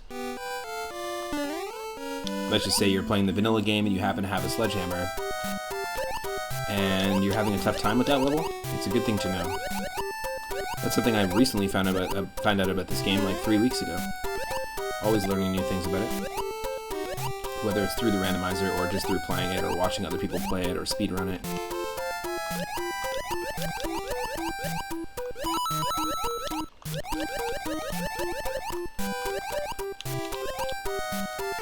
Holy shit, it's Fish Central over here.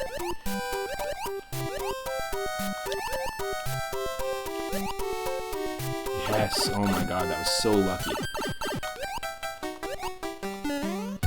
Waluigi knows how to dodge that fish.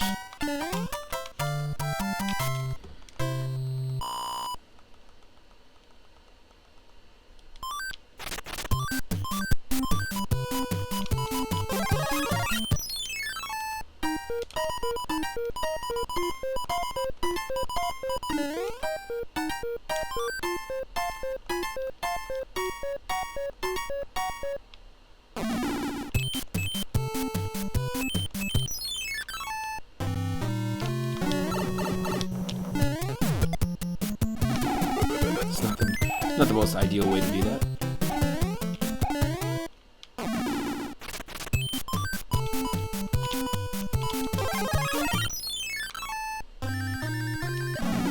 Yeah, neither was that. Just a waste of a good wing. It's fine, we had 10 of them. I think we had like 6.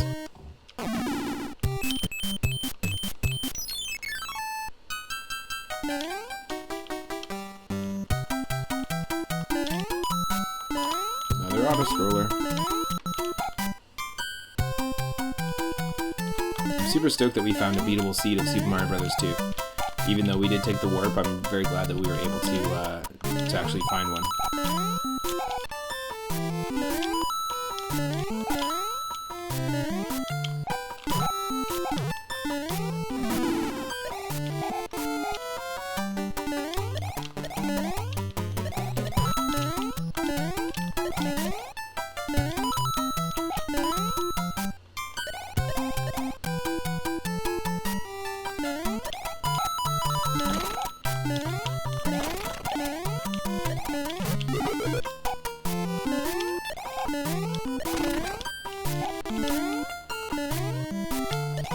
Whoa, holy shit.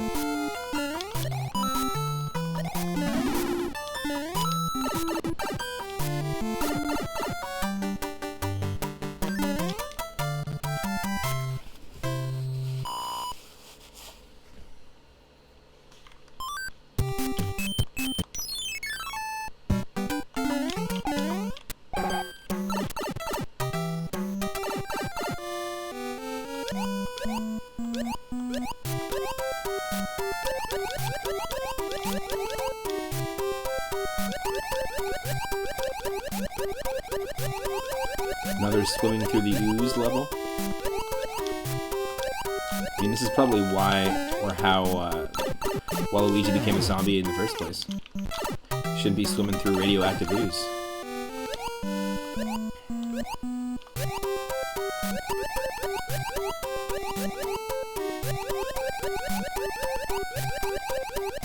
This is the type of swimming that gives you 3 eyes, exactly. Exactly.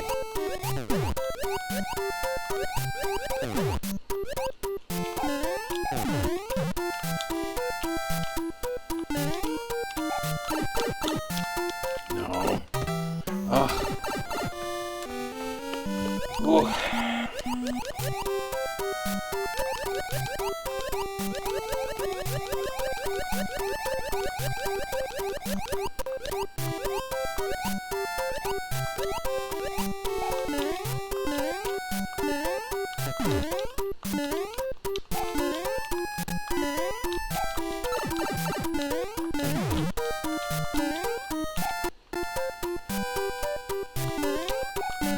There we go.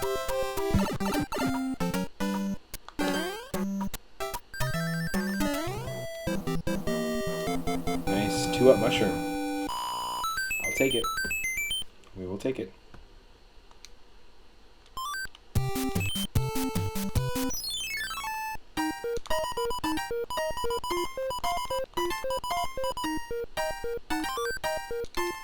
Another stash box.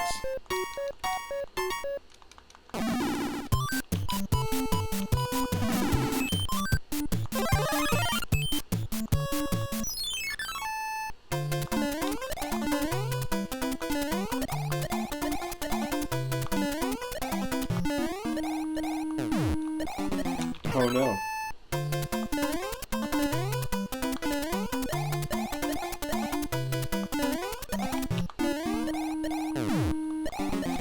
Of course, I knew it. That's awful.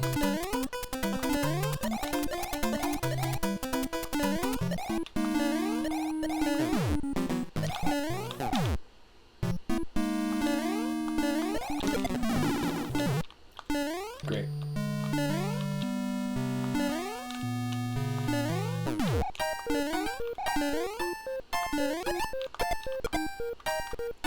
That was great. That was really lucky. The rocky wrenches.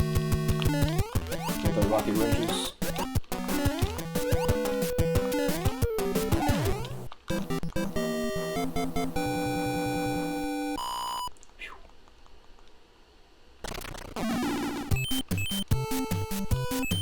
Nice. After this, we're at the halfway point. Halfway through the game. Halfway.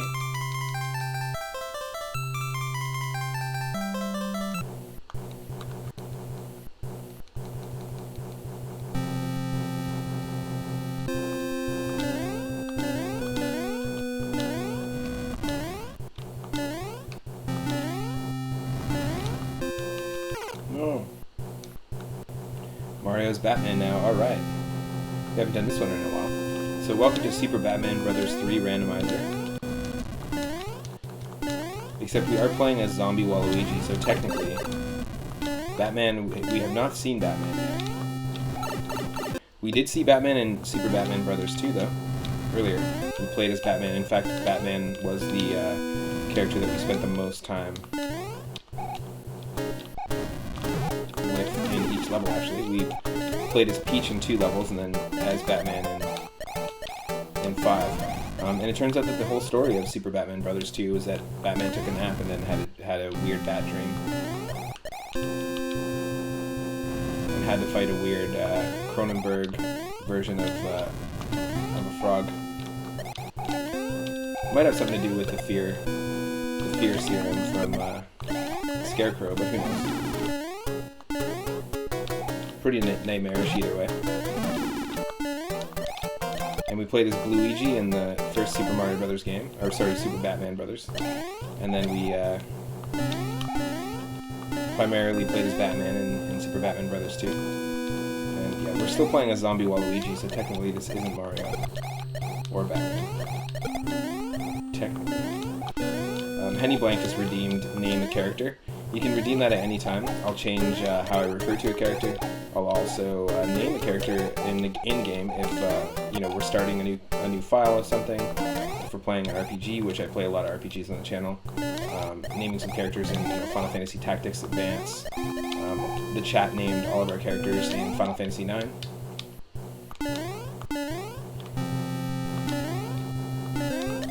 When we play Pokemon, oftentimes we'll do Nuzlocke challenges, or we'll do randomizer runs of Pokemon. And with the Nuzlocke challenge, you have to name all your Pokemon that you catch, so I typically will have the chat do that as well.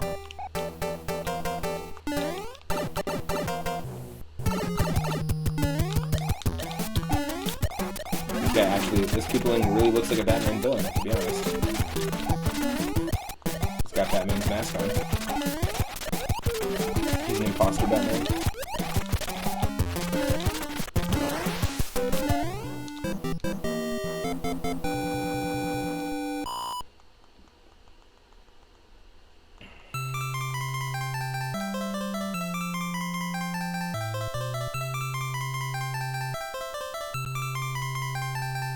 Winged Justice.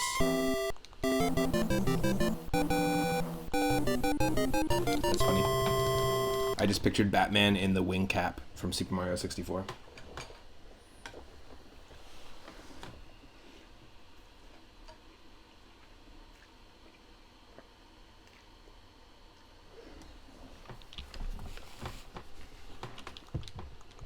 World 5.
This level's pretty much the same no matter what. Like, they don't really randomize the enemies because the sideways piranha plants can't be swapped out with anything in this game. And those are most of the enemies that you deal with in this level. Just at the very beginning of the level, and then it's mostly sideways piranha plants.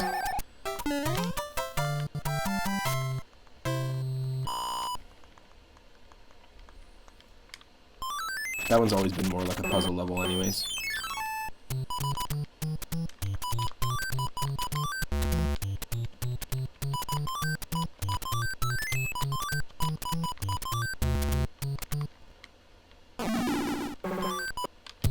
And we haven't used Frog Waluigi yet, Zombie Frog Waluigi.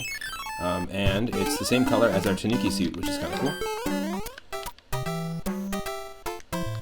Great. Absolute nonsense.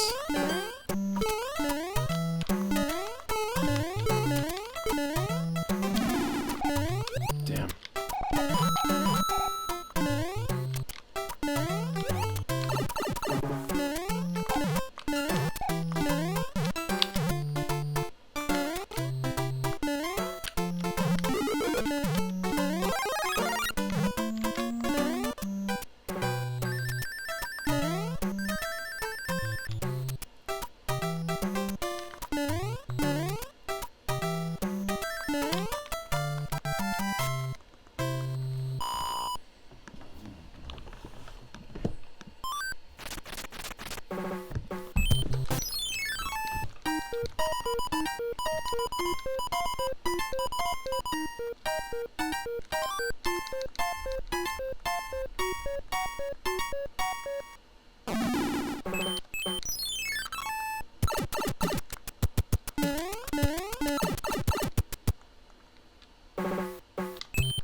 Holy shit, that was close. I guess we're going into the tomato soup. It's just happening. More wrench spawners.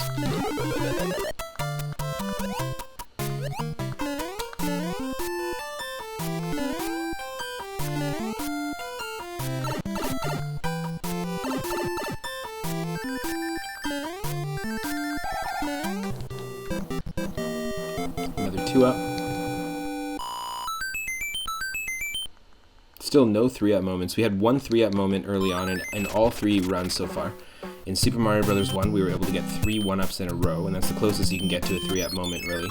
And if you ever see 3-up in the game, drop that 3-up emote. You can use your moonstones to unlock it. You can make your own version of it. You can also subscribe to the channel and unlock all the emotes. We've got the 3-up emote from Super Mario World 3, or from Super Mario Bros. 3. When you do get 3 flower cards at the end of a course clear, or in those card mini games, then you get 3-up. So feel free to drop it in the chat whenever.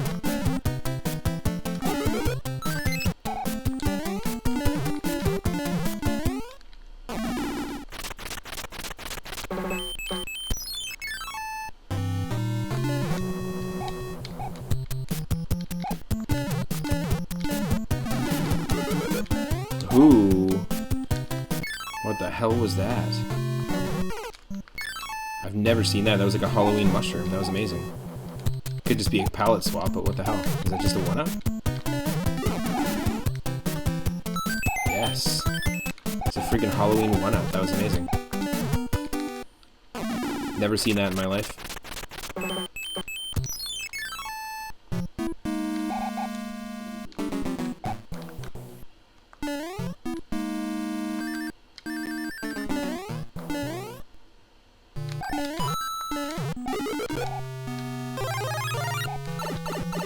Great. In Soviet Russia, Goomba stomps on you.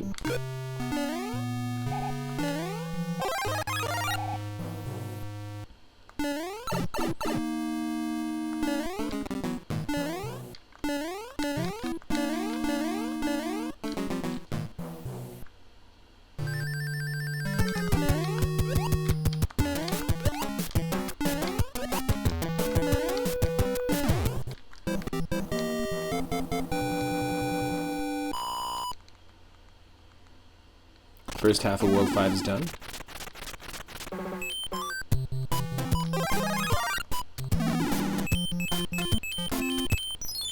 Starman, Tanuki, Zombie, Waluigi. There we go. There's a mouthful.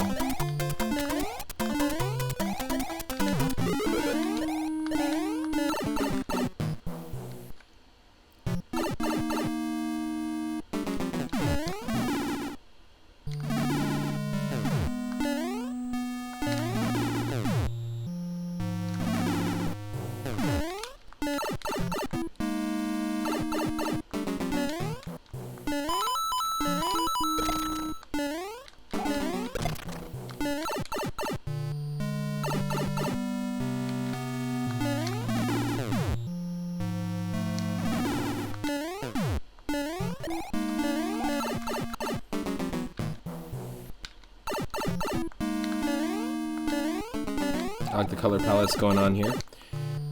Some of my favorite color palettes when you randomize the palettes in these randomizers are the ones that are monochromatic, but they just give you different textures of green, or different textures different options of green and shades, and different shades of blue. I made this for you. I made this for you. This hot Kool-Aid. I made it for you. What?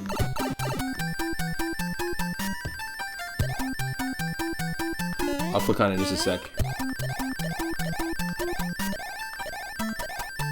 Yes. Oh, I was just about to say. Yes. That's amazing. That is amazing. That's Michael Keaton, right? Michael Keaton's Batman with the wing cap. Hell yes. Winged justice. That's awesome.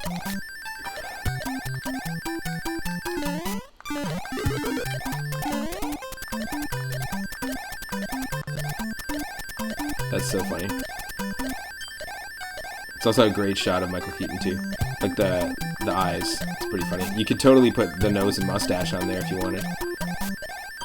Just recolor the nose so it looks like it's part of the suit. And just add the mustache. That'd be pretty crazy. It looks really funny.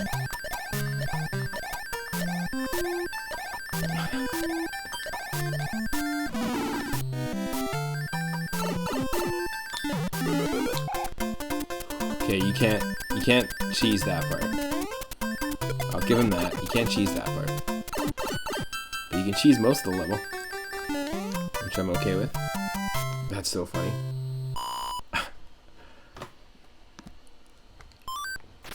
Super down with that drawing. Or that photo. Moon. Moon.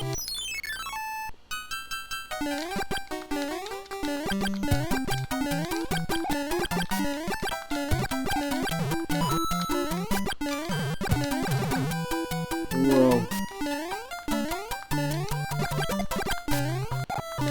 Hate ice levels, hate auto-scroller levels. It is cool that the coins are pink though.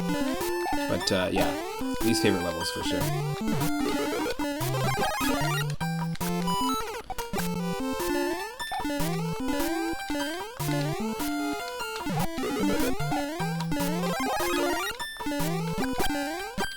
See a few more people are joining. Welcome to the stream.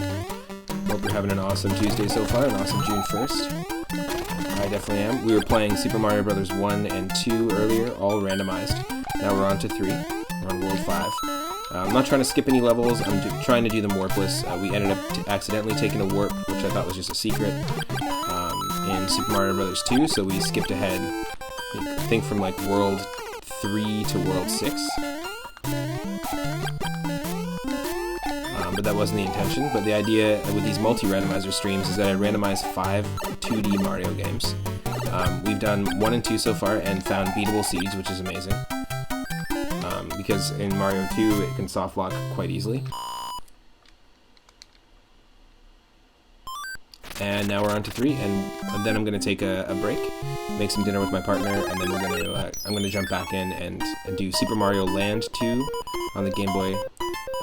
Also randomized using the same seed, 777, and then Super Mario World on the Super Nintendo. So 5 games randomized using the same seed. We did this on March 10th for Mario Day. We used the seed of the date.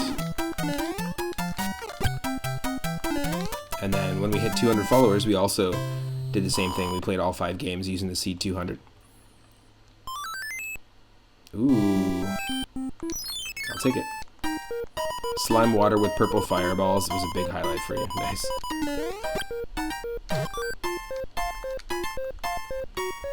Yeah, it's a good combo. Alright, level 6. So tricky. Like I said, ice levels I hate in most games. The Ice Palace and Link to the Past is easily the worst. Worst palace. They're not easy games to... are easy levels to get through. Thankfully, only the ice blocks are slippery in Super Mario World, and in Super Mario Land 2, the ice physics are applied to every single surface of everything, including some enemies in Super Mario Land 2 act like platforms for you. Including that, it's kind of a funny little glitch. You can have like slippery owls, because there's these owl platforms.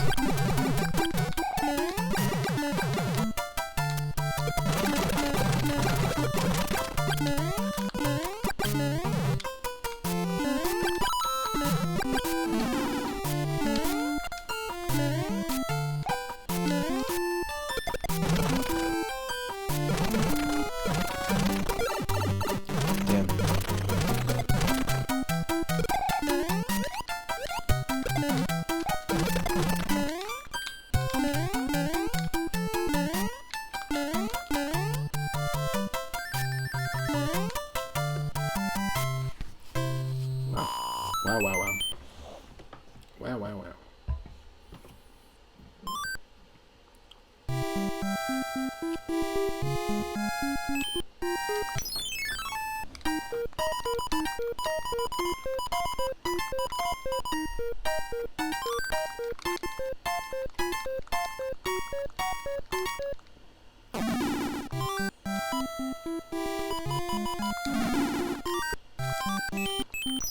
Found ourselves another coin ship. Pretty amazing. Still blows my mind that we see them so often in randomizers, but I've just never hit those two variables when I played this as a kid.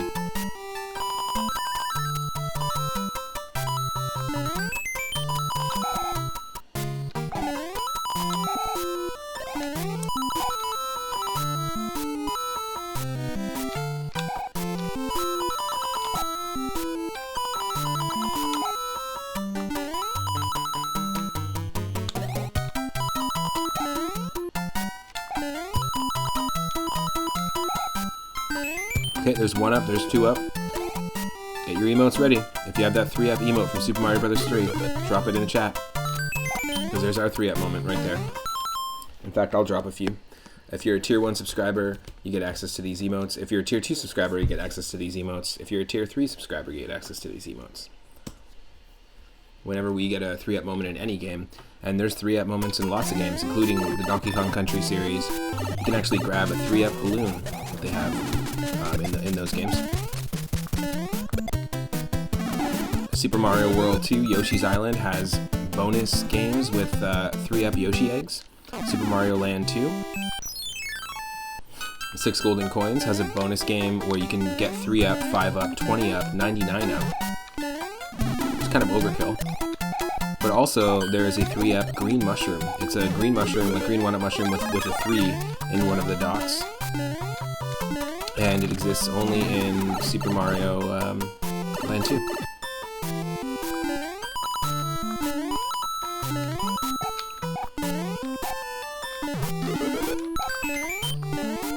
There's another one.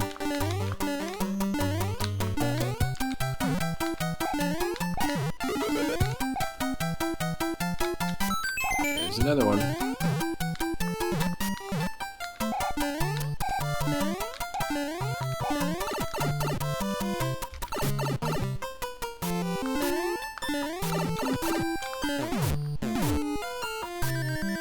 Wow, so close. We were like a frame away from hitting that fish that spawned there. That's insane.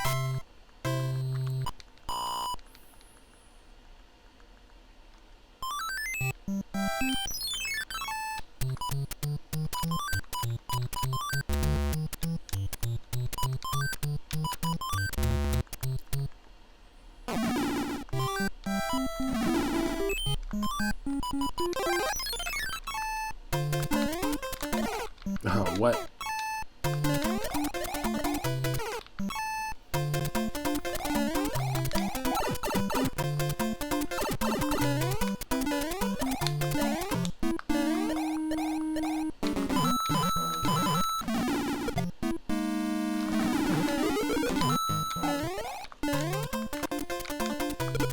Yes.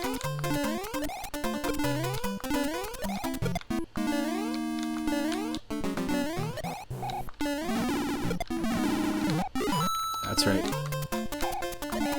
Keep them coming, Gleep Glop. Keep them coming.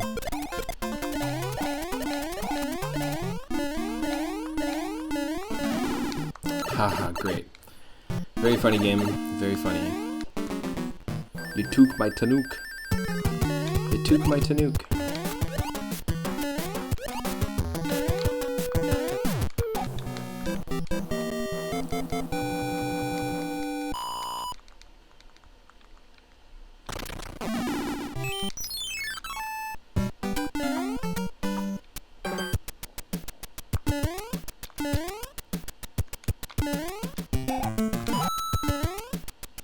Please give me a Koopa. Nope. We have to die.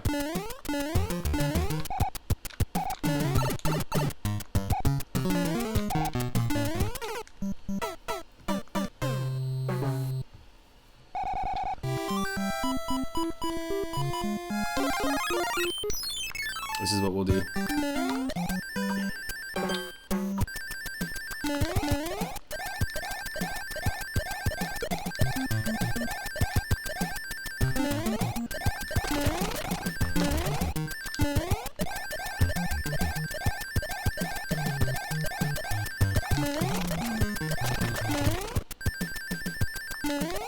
Whoa, so many thwomps.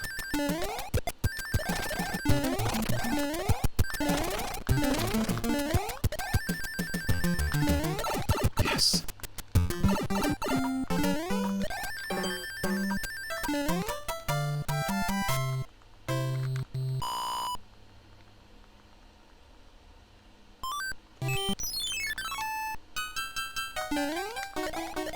Oh, hopefully we get lucky here.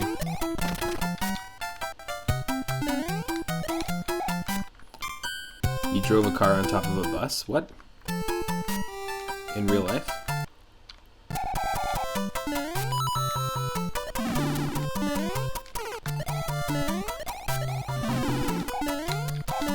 Oh, in a game. I was like, what the hell?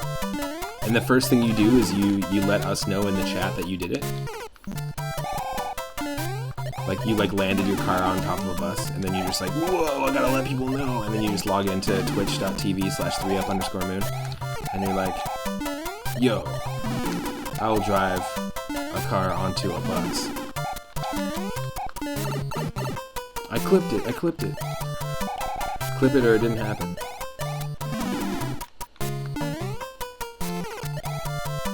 If you want, I will show you how to clip. Yeah, sure, send it. If you can.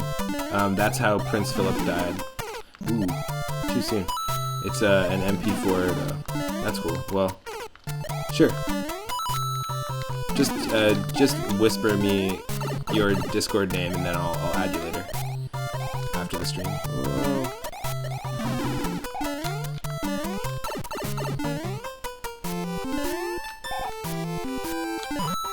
What game were you playing? Is it the one that you were talking about drifting in earlier?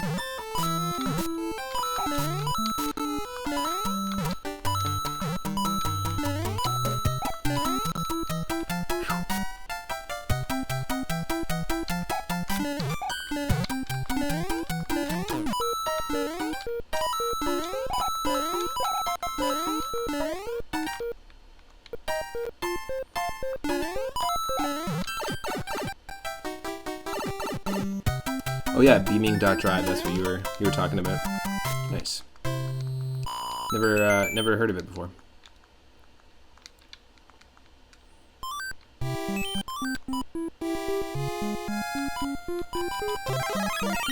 World 5, let's go. Saving the bird.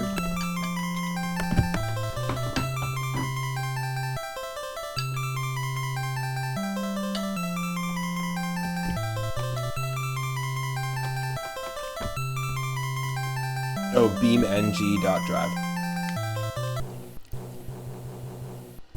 Cool.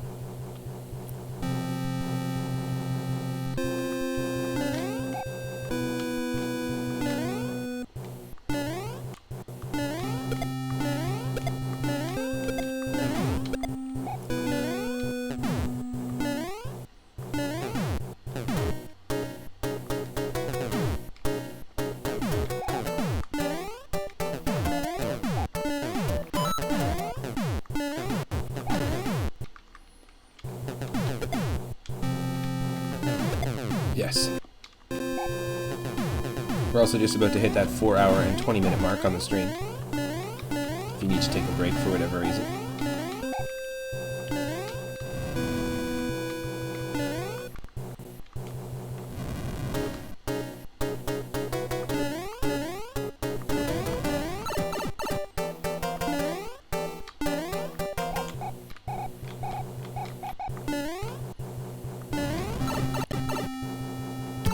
That's the weed number. Shh, don't tell anyone. Shh. Oh, thanks. I appreciate that. Yeah, if you know anyone, if you enjoy hanging out and you've been digging the stream and you know anyone that you think would also dig the stream, please, by all means, share the link.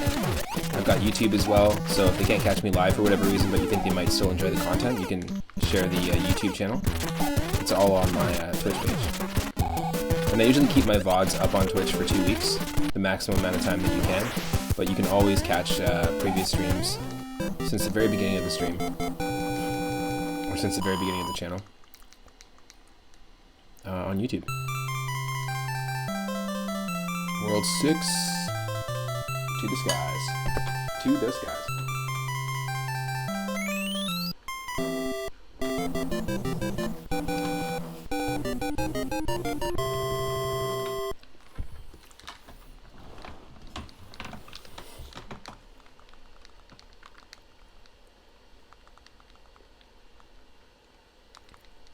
I feel like we've done most of the ice levels already, so we'll see what this world has in store for us.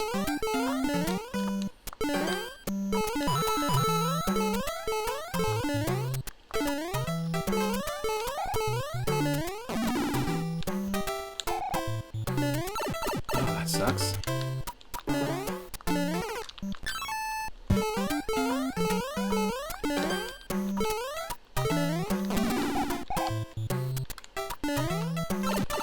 In BeamNG, you can spawn AI traffic and then spawn a ramp and then jump onto the AI traffic. Nice.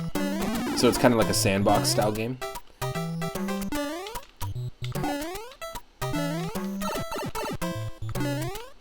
I used to like mess around with Midtown Madness. That was a game that I had on PC back in the day. Midtown Madness 2, and it sort of had similar stuff. It had like really terrible AI. But it really was sort of more like a sandbox thing. There was races, but it was not. It was just more like mess around with this and see what you can do. So cool. There's scenarios, but they aren't that fun. It's kind of the same as Midtown Madness 2. I forget who made that game too.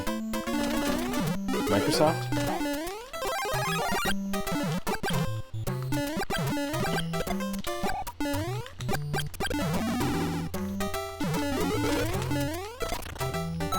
Yes, I don't know how I still hit that enemy though, that was insane.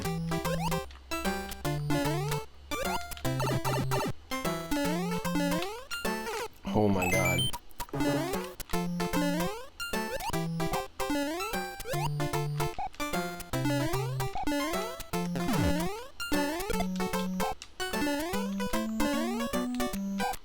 This is pretty nuts.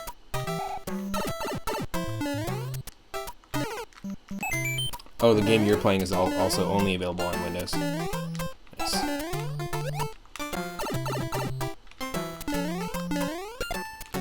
Holy shit. No. That's bullshit.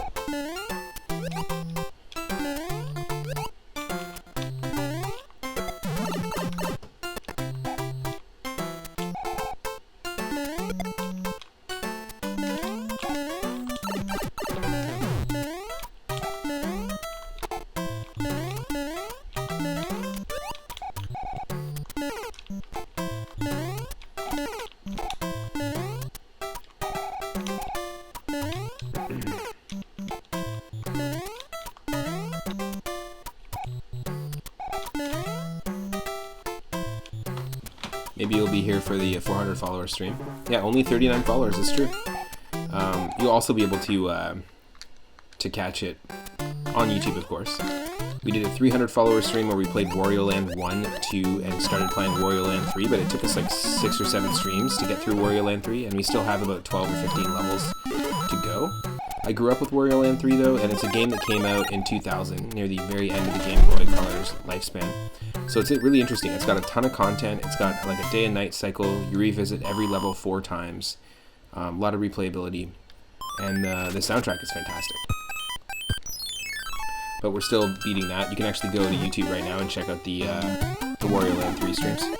Really fun games too if you haven't tried them out before.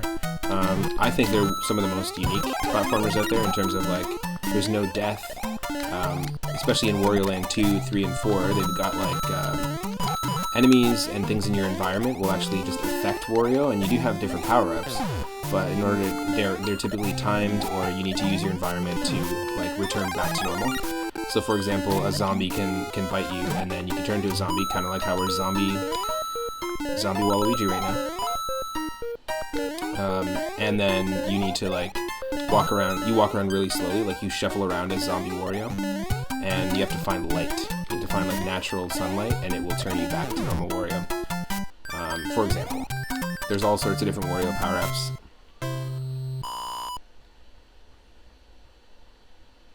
There's like a swarm of bats that can be swimming around or flying around, swarming around you in some levels, and when you are like overtaken by them in Wario Land 3, and you turn into Vampire Wario.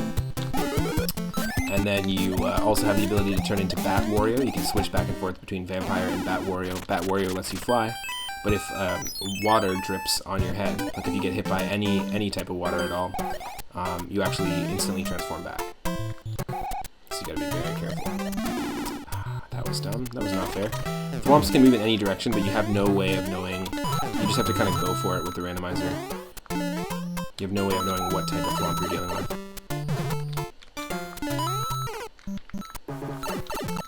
Do you even understand what the type of Thwomp you're dealing with?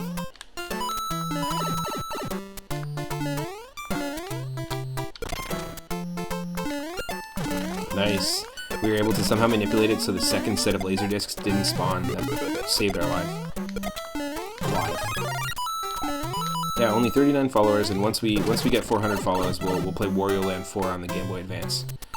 It's a lot tougher puzzle-wise. It's a lot more abstract and cryptic puzzle-wise, but it is a really fun game. It's got some fantastic music and graphics. I never got a chance to play Wario Land Shake It on the Wii, which is supposed to be like the spiritual successor continuation. It's all hand-drawn, actually, and it looks really beautiful, but I never got a chance to play it.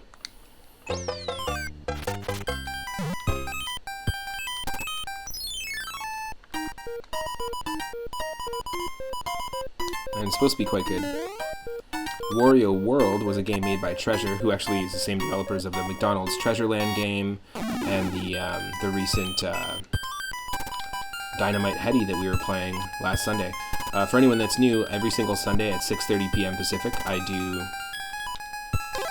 retro requests, like viewer request Sundays, and I basically already have an ongoing queue. You don't have to wait till Sunday to request a game. If you have 4,200 Moonstones, you can add any game for Game Boy, Game Boy Color, Game Boy Advance, NES, SNES, or Sega Genesis to the list, and I will play it. I played in order. We played Dynamite Heady, and then we played and beat World of Illusion starring Mickey and Donald on the Sega Genesis. So 2 Sega Genesis platformers. I had a blast with it. Dynamite Heady was made by Treasure, but Treasure developed Wario World on the GameCube. And that was a game that I owned back in the day, and it doesn't really feel like the Wario Land games at all. But it did, it did grab my attention. Like, I really enjoyed playing it. It kind of stands alone as its own game. I'd love to see a sequel to Wario World, like Wario World 2 on the Switch. That'd be pretty incredible. You could totally refine the formula that they had going on there and make something really unique and special. Maybe even bring some elements, a few elements in from the 2D Wario Land games, and then bing, bang, boom.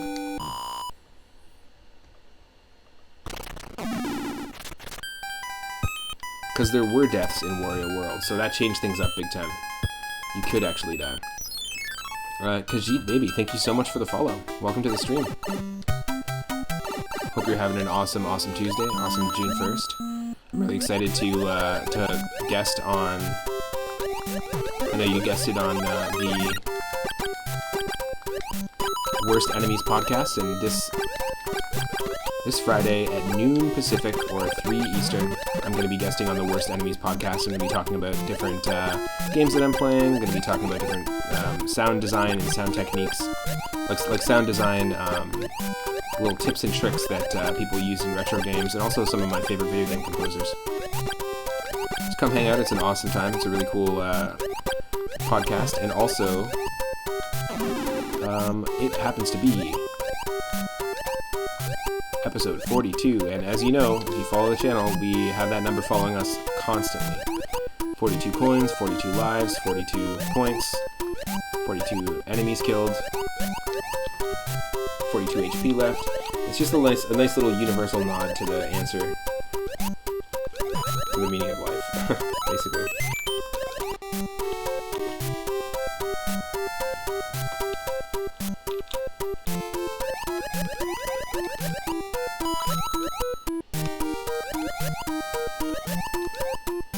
Yes.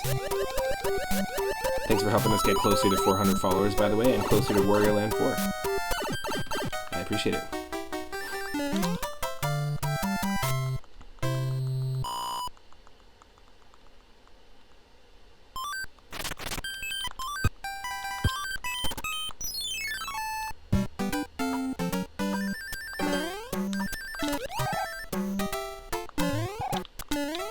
We need ourselves a shelled enemy here.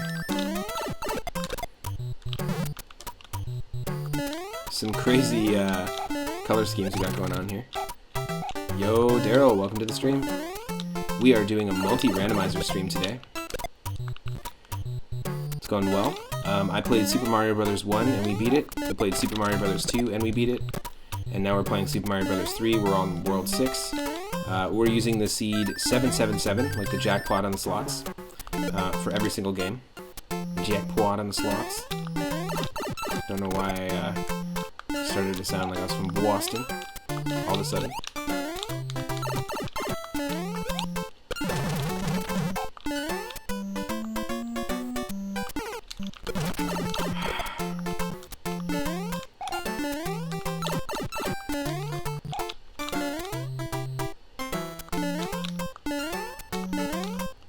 Alright.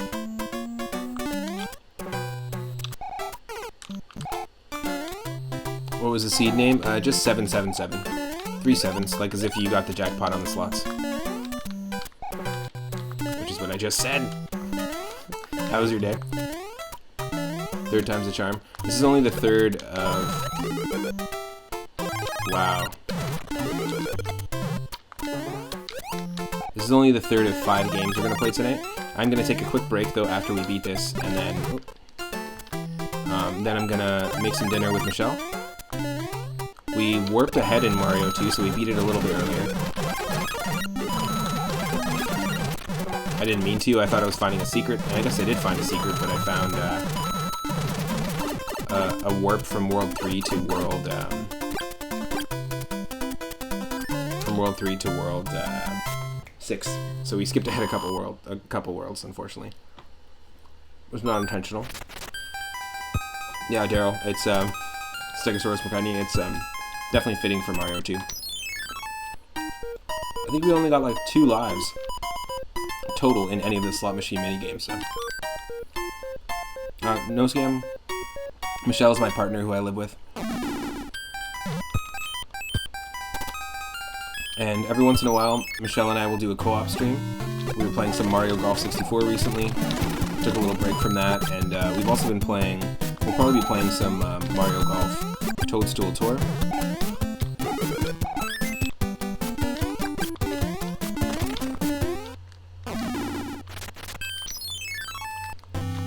And we also did some Hyper Beats, which is really cool. We're going to be playing some Hyper Beats next Sunday.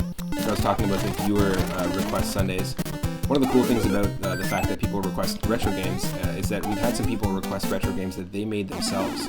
There's a game called Blobbert, which came out in 2020, made by A Cardboard Box, one of our regular followers and members of the channel. It's a brand new game. Basically, in the homebrew world, there are so many people still making like brand new games, interactive albums, clones, and just personal projects to try and to see if they could code for a particular, within a certain limitation. And basically there's tons of homebrews of NES games and lots of homebrews of defunct systems in general, so systems they stopped making. So there's homebrews for Game Boy Color, Game Boy Advance, Game Boy, Game Gear homebrews, and there's a ton of Atari 2600 homebrews as well. In fact, Gauntlet 4 on the Sega Genesis originally was a homebrew version of Gauntlet, the arcade game, on the Atari. And it eventually became the official Sega Genesis port. They just put it onto a cart, which is pretty crazy. So there's all sorts of weird things like that. If you actually look at the graphics of Gauntlet 4, you wouldn't be surprised that it was an Atari homebrew.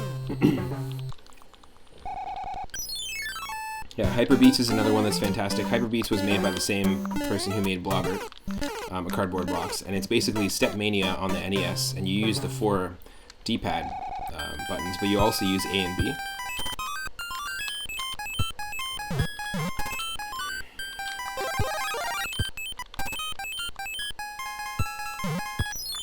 Yeah, I'm doing it. Skipping the castle. We're skipping it. Hyper Beats has an original soundtrack as well, all made by a cardboard box. Really, really fantastic stuff. We've also had 2 streams, or it's going to be eventually a regular series of NES homebrews, and I played some really interesting ports, some NES conversions of games that were very simple, almost like Snake-like in its simplicity, like the original cell phone game Snake. But some simple Texas Instrument calculator games, because there were some calculators, math calculators back in the day, that came built in with some sort of Easter egg hidden games that you could play using the calculator buttons. How do I know this? I used to procrastinate in math class.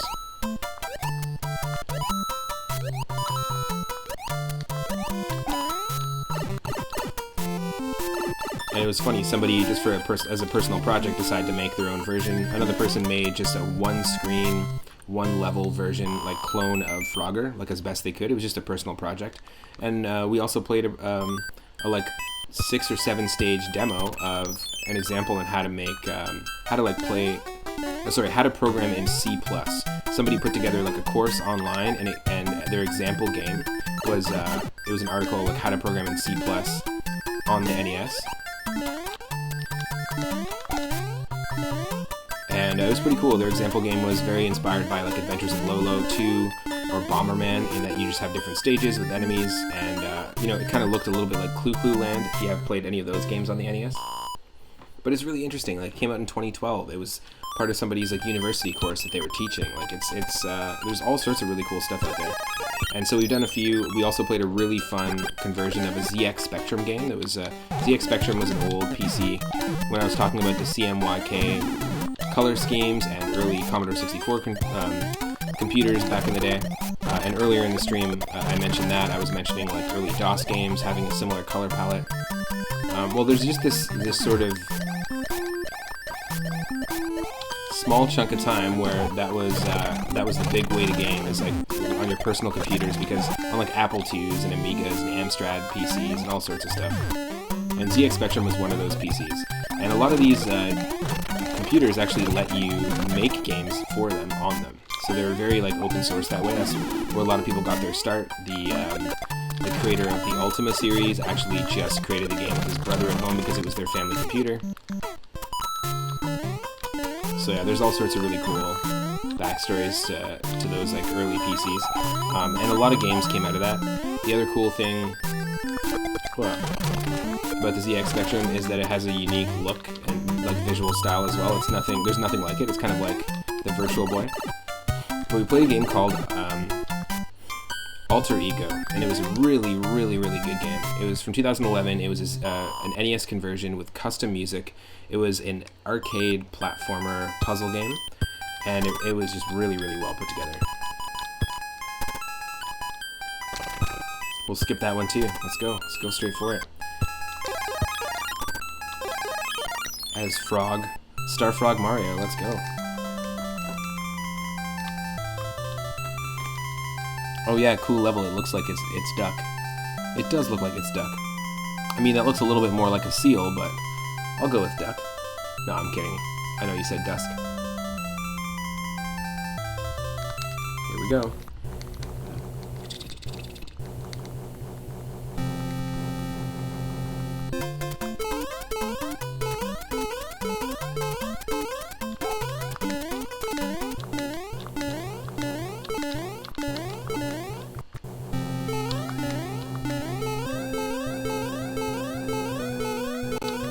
Hope you had a good day, Daryl.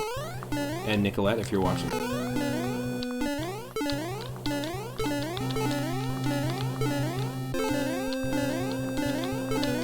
Whoa!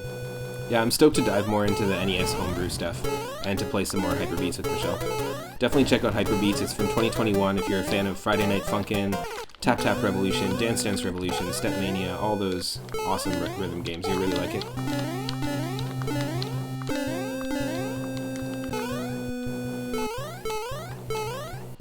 Frog Mario was not the choice.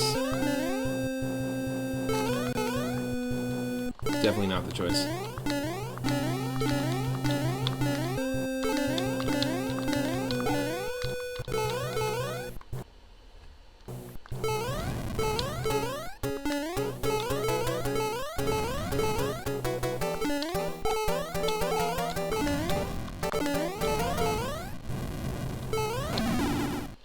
Good. No more frog.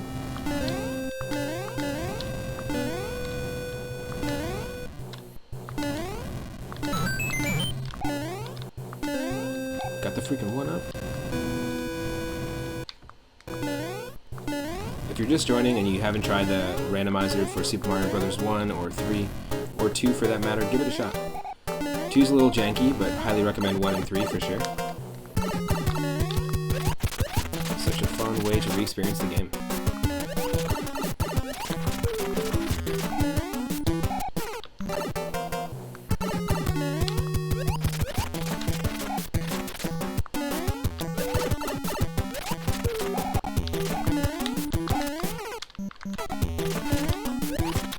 There we go. It's a triple hitter for this one. Could be 5, it could be 10, it could be 1.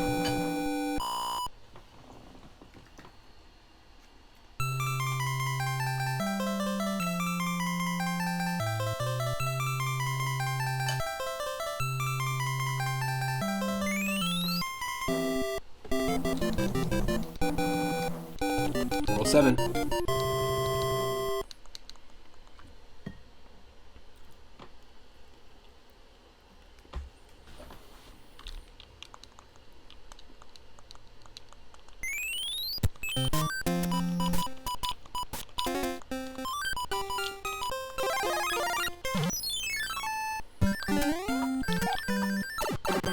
King Nimbus. Oh, totally. Totally. Mallow's dad, right, from Super Mario RPG. We got the right level for this, that's for sure. You need the leaf to be able to complete this level anyway, so might as well use the P-Wing if we got it.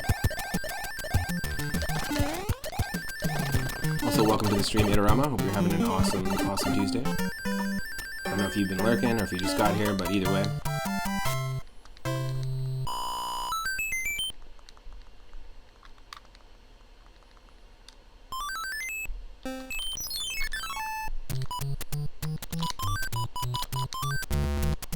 I do this every time. Now we're just totally failing with this.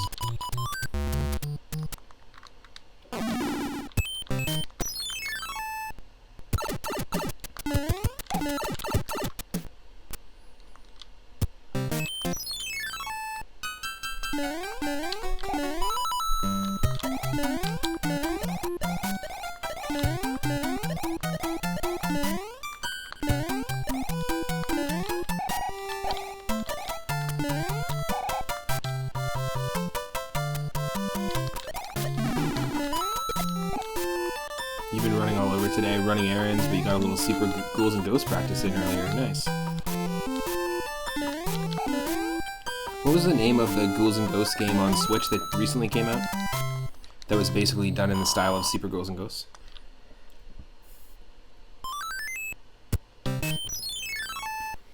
Wow, we're gonna get another chance that easily? Oh, we fucked up again. Ghosts and Goblins Resurrection. Nice.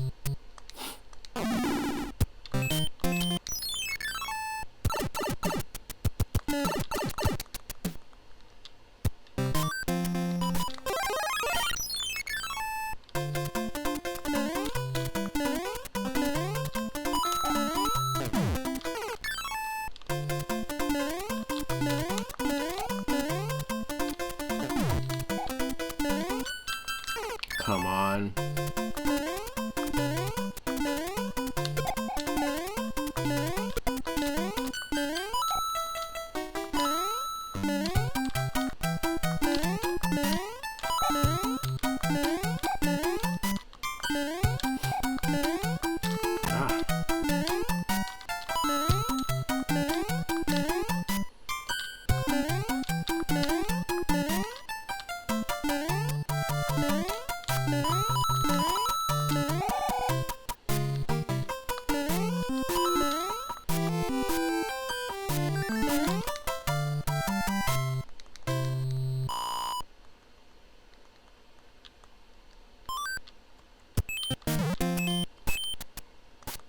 We don't have to do level 5 there, because it just leads us to a Toad House.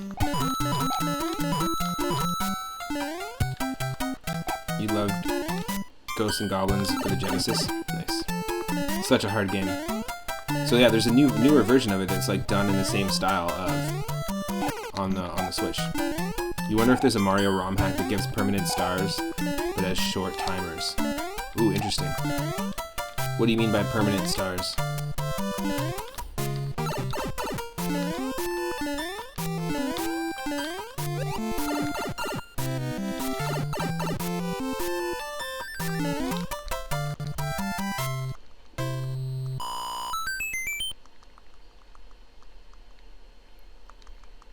Yeah, Daryl, it's on the Switch. You should look it up.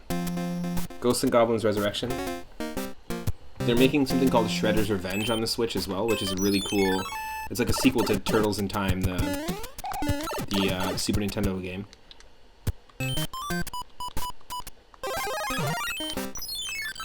And it's in the exact same style of, which is really cool. Yeah, we're doing some speedrun tactics. Why not?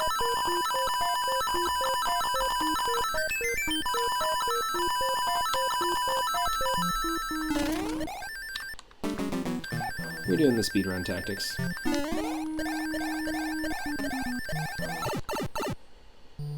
Either star power, okay, so Itorama is expanding upon the idea. Either star power, oh, and then I can't see anything. I can't see the chat, one sec. Either star power constantly throughout the entire level, or just remove all enemies and let you worry about just the platforming. Oh, that would be a cool power-up. One that just clears all the enemies on the screen. Or an item that as soon as you grab it, it clears all the enemies on the screen. That'd be cool. Ghouls and Ghosts on the Switch is hard as hell, though. You still haven't even cleared stage 1. You need more practice on that. Crazy.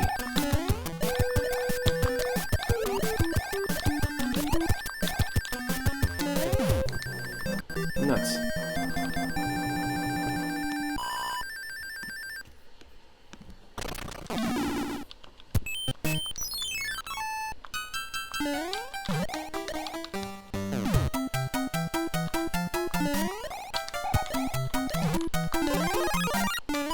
Zombie Waluigi can do it.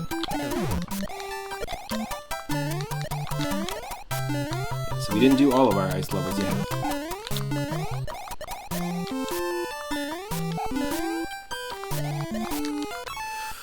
Damn.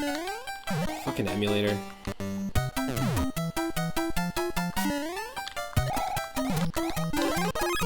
I'm not sure why it just sometimes decides to stop and not show me the visuals, but it still emulates. Yeah, exactly. Look at that bullshit. There's absolutely no fucking reason for that to happen. Just a waste of everybody's time.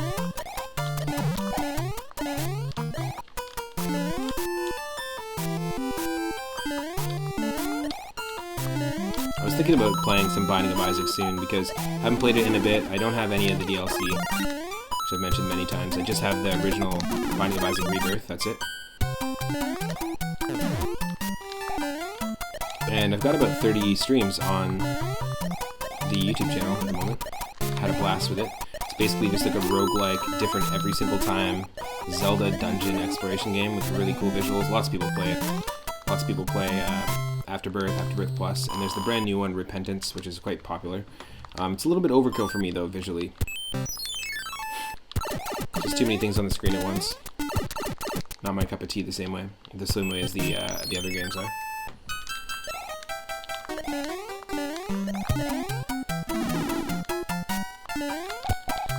Holy shit.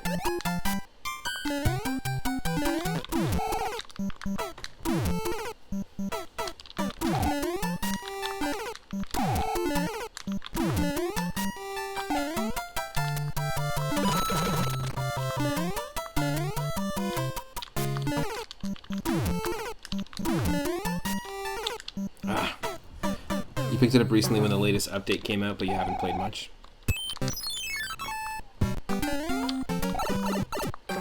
I'm about 50 hours into the game, maybe 55. That's not a lot. And there's a ton of stuff that I learn every single run, you know? I'm always constantly learning about that game. What the hell?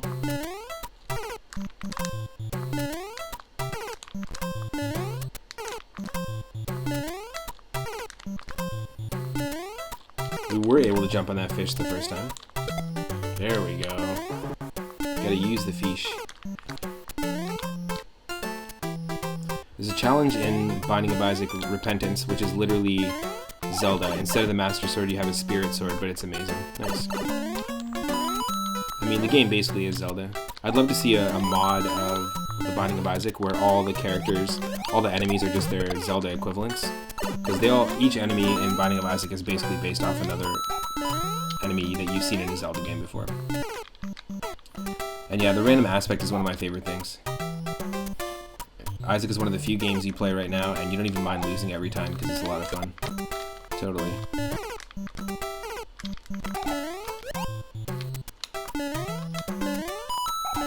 It's a lot of new roguelike info to learn. After all your time into Hades, it's hard to start a new one. Totally. But to be honest, Hades and Binding of Isaac are like very similar games. They're very similar to each other. I was watching my roommate play Hades, and it's just like all the exact same stuff. So if you know Hades, you can actually pick it up pretty quickly. Same sort of thing. You can, you know, only have so many powers, have so many trinkets, that sort of stuff. It's basically the same thing, just a different type of game, but it's still like a dungeon crawler. Hades is great though. It's very visual, very fun visual game. If you've ever played that, Daryl, I think you'd like Hades.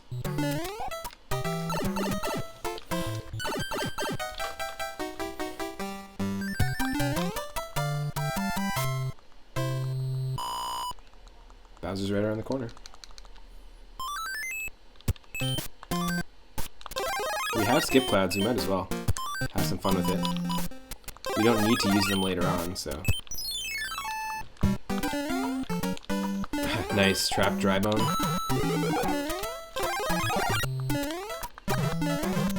We can't really use them in World 8, so we might as well use them now, is what I'm saying. Because World 8 doesn't have a lot of levels that'll let you skip.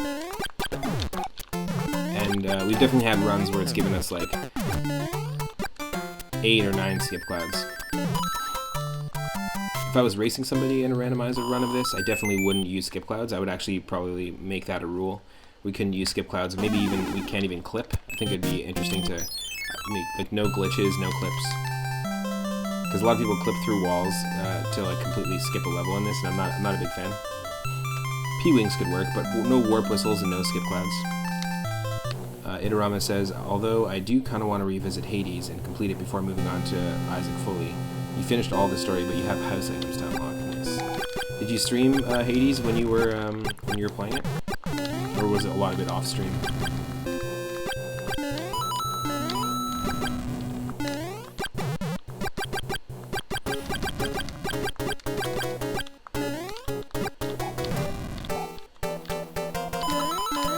Yeah, we're on to World 8 right now. Nice.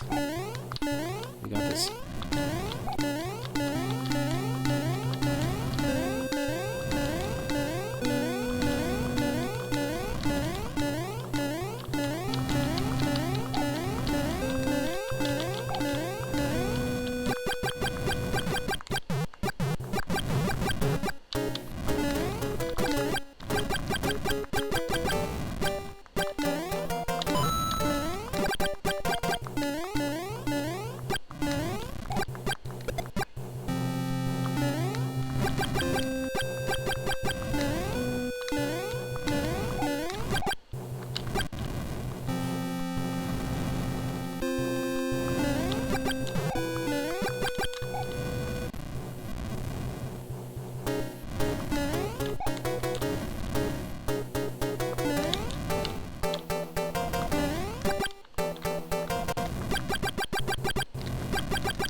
course.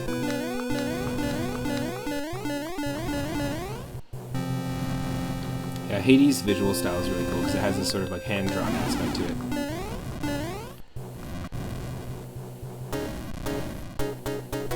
It's the last Koopaling before Bowser. Let's go.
Okay.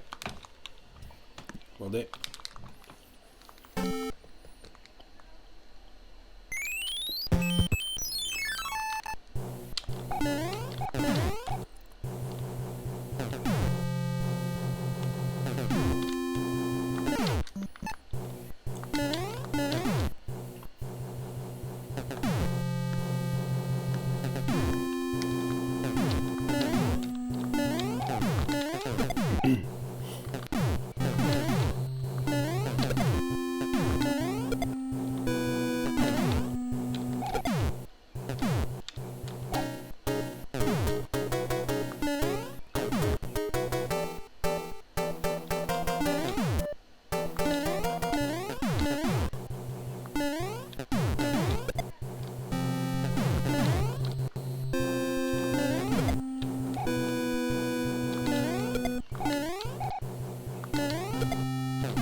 Yes.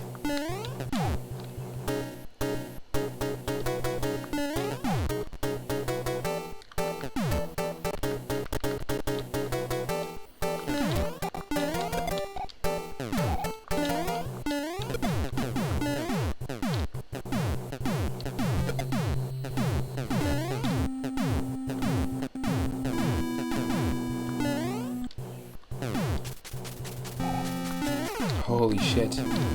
Not the enemy to experience at the end here. That sucks. Just right at the end. And it's tossing rocky wrenches at us. I love that. It just looks like the enemies are getting desperate. I mentioned that last time when that happened. When the boomerang becomes the glitchy rocky wrench. It's pretty funny because the rocky wrench is typically all they're doing is throwing. Their whole life is spent throwing wrenches at Mario. So it's nice and ironic to have them become the wrench.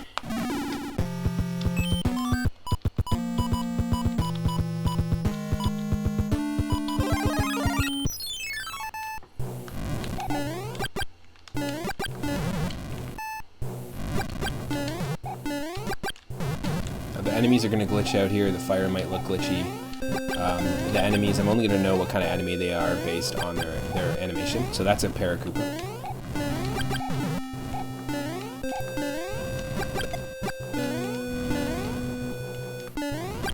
That's how I'll know, like, if I can actually kill an enemy or if I touch the enemy, I'm going to get hurt. It's all in the animation tell. In fact, that's our only tell sometimes. Loving the purple fire.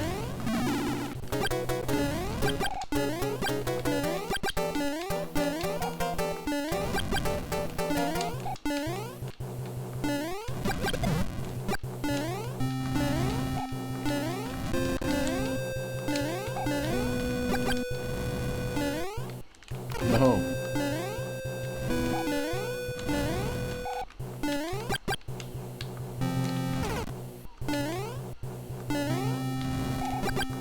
For anyone just joining, my name's Matt, otherwise known as 3UpMoon. If you're not following me already, please click that follow button.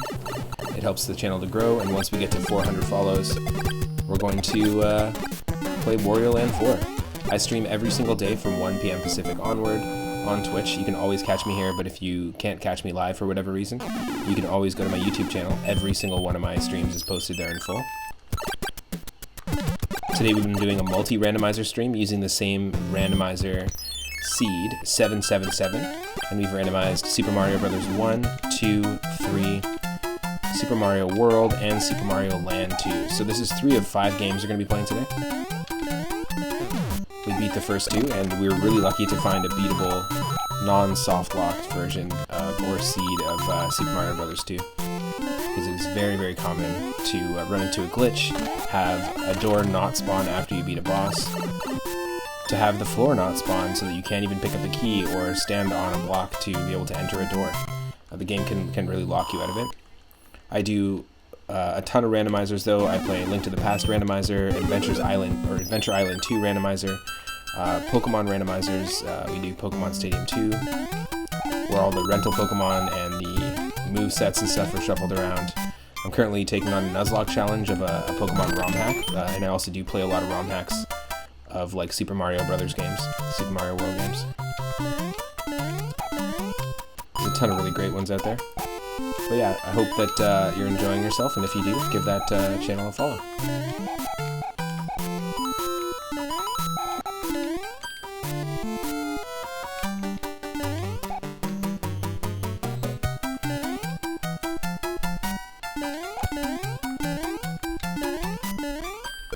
Almost done.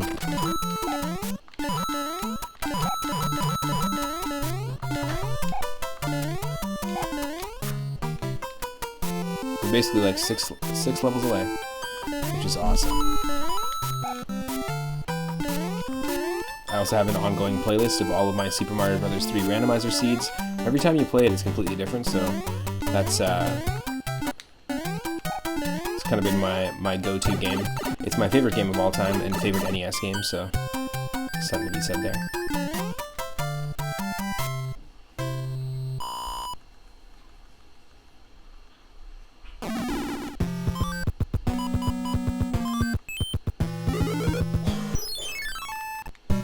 Another ice level. Again, thankfully, all surfaces aren't slippery. In Super Mario Land 2 and in Super Mario World, we're going to find that we've actually shuffled around all the physics, so some levels can be underwater that aren't normally, some levels can have moon physics or anti-gravity physics, or they can have ice physics. Those 2 games basically make every single surface slippery. This game only makes ice blocks slippery, so there is a little bit of a benefit. As much as I hate ice levels, it's just these things that are slippery.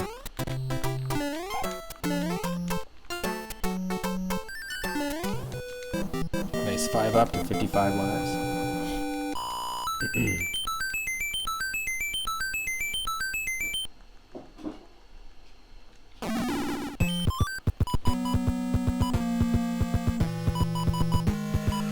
Ooh, this is a tricky one.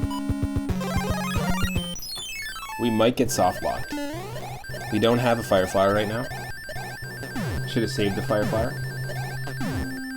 Because one of these rooms in these airship levels in World 8 is gonna spawn an enemy at random, and if we get the wrong kind of enemy, we could actually get soft locked and not be able to go to Bowser.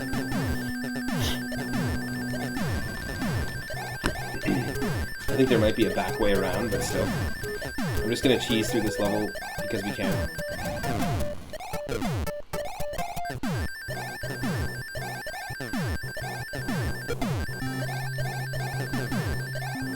So close.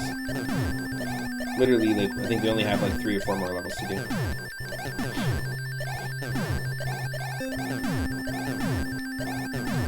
I like the fire snakes that are glitching out and look like trippy fractal versions of the Rocky Wrench's face. Ain't no shame in that, Peaches.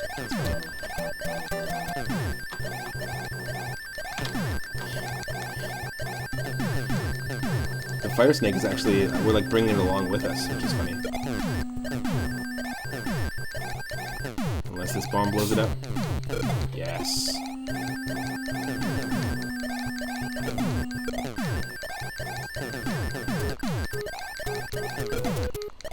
That fire chomp chased me up there. I hope we're not going to get hit by it. So close. Ain't no shame in that peaches, exactly. It's a song for sure.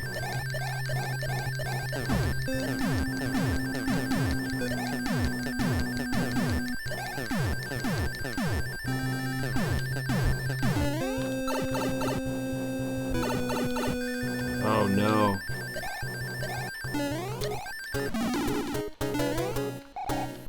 Yeah, we're screwed. This is a cheap that we cannot kill.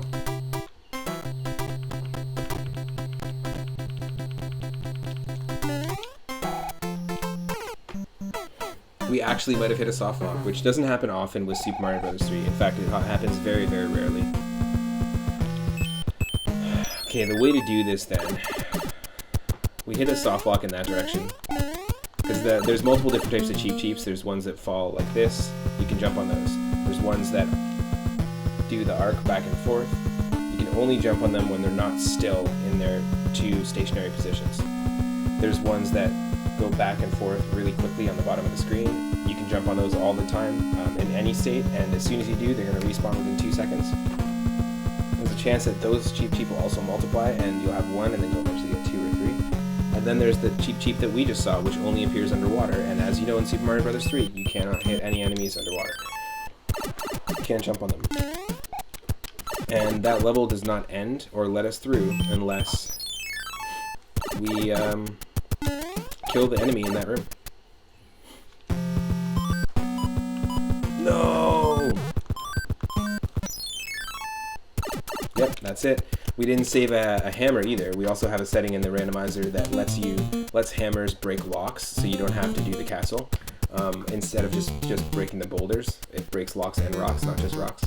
But actually, we are soft locked, because if we try and do that level again, we can't skip the airship level, so the skip cloud's out of the picture. We can do the peaches and try to peaches that level again, but we won't have, as Raccoon Mario, there's no way to kill that cheap. The only thing that would work is if we had a star that lasted the entire level. So once we got into that room, we could use one of these stars. That's the only way we could do it. Frog Mario is not going to be able to kill it either. So yeah, we are actually fully soft locked, which means that we did not find a beatable seed. 777 isn't beatable unless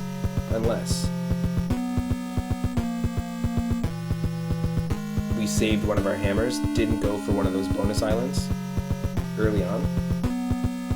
If we didn't go for a bonus island or like a bonus like secret in a different world, and we still had one of the hammers, we could break this and then feasibly take on 2 more levels and then another airship with a boom boom at the end of it, and we could take on Bowser. But other than that, there's actually no way to access Bowser because we kind of screwed ourselves over early game. But that's fine, it happens. I want to say thanks to everyone though who's been watching. Thank you to Khajiit Baby for the follow. Thank you to Henny Blank for naming Mario Batman in our Super Mario Bros. 2 playthrough. We played Mario Bros. 1 as Bluigi, and we were able to win. We saved Zelda and got an egg roll.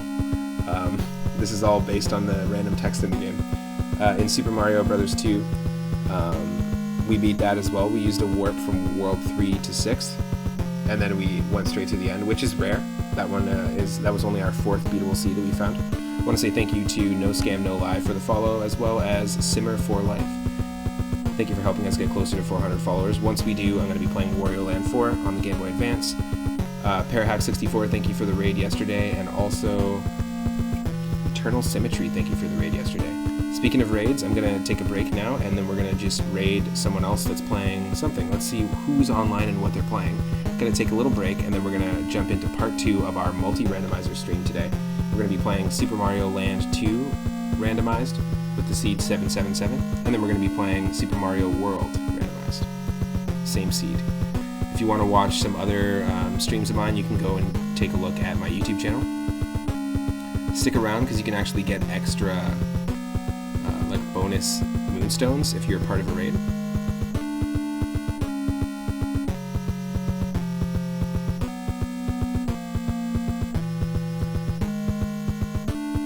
Some Genesis classics. Let's do that. Let's do what Nintendo don't, and send everyone over to Lil Brilla's channel. Lil Brilla's another retro streamer doing a Sega Genesis variety stream right now. I'll be back a little later.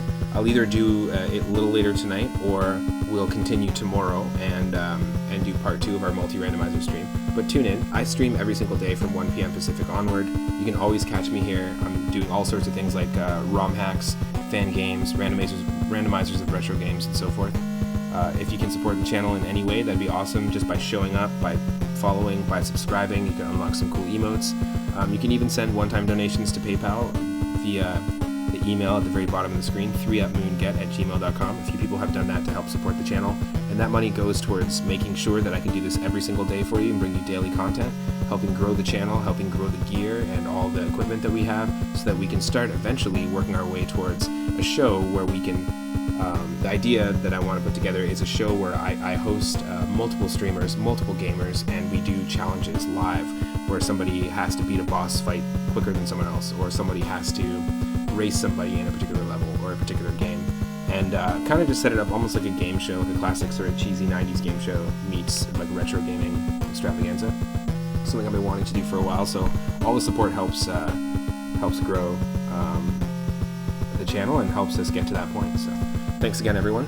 Let's raid Lobrilla. I'll see you in Lobrilla's chat. Go give Lobrilla a follow if you don't follow them already, and I will see you in the next stream. If you're watching on YouTube, thank you so much for tuning in. I'll see you in the next part in our retro game randomizer playlist. Take care, everyone.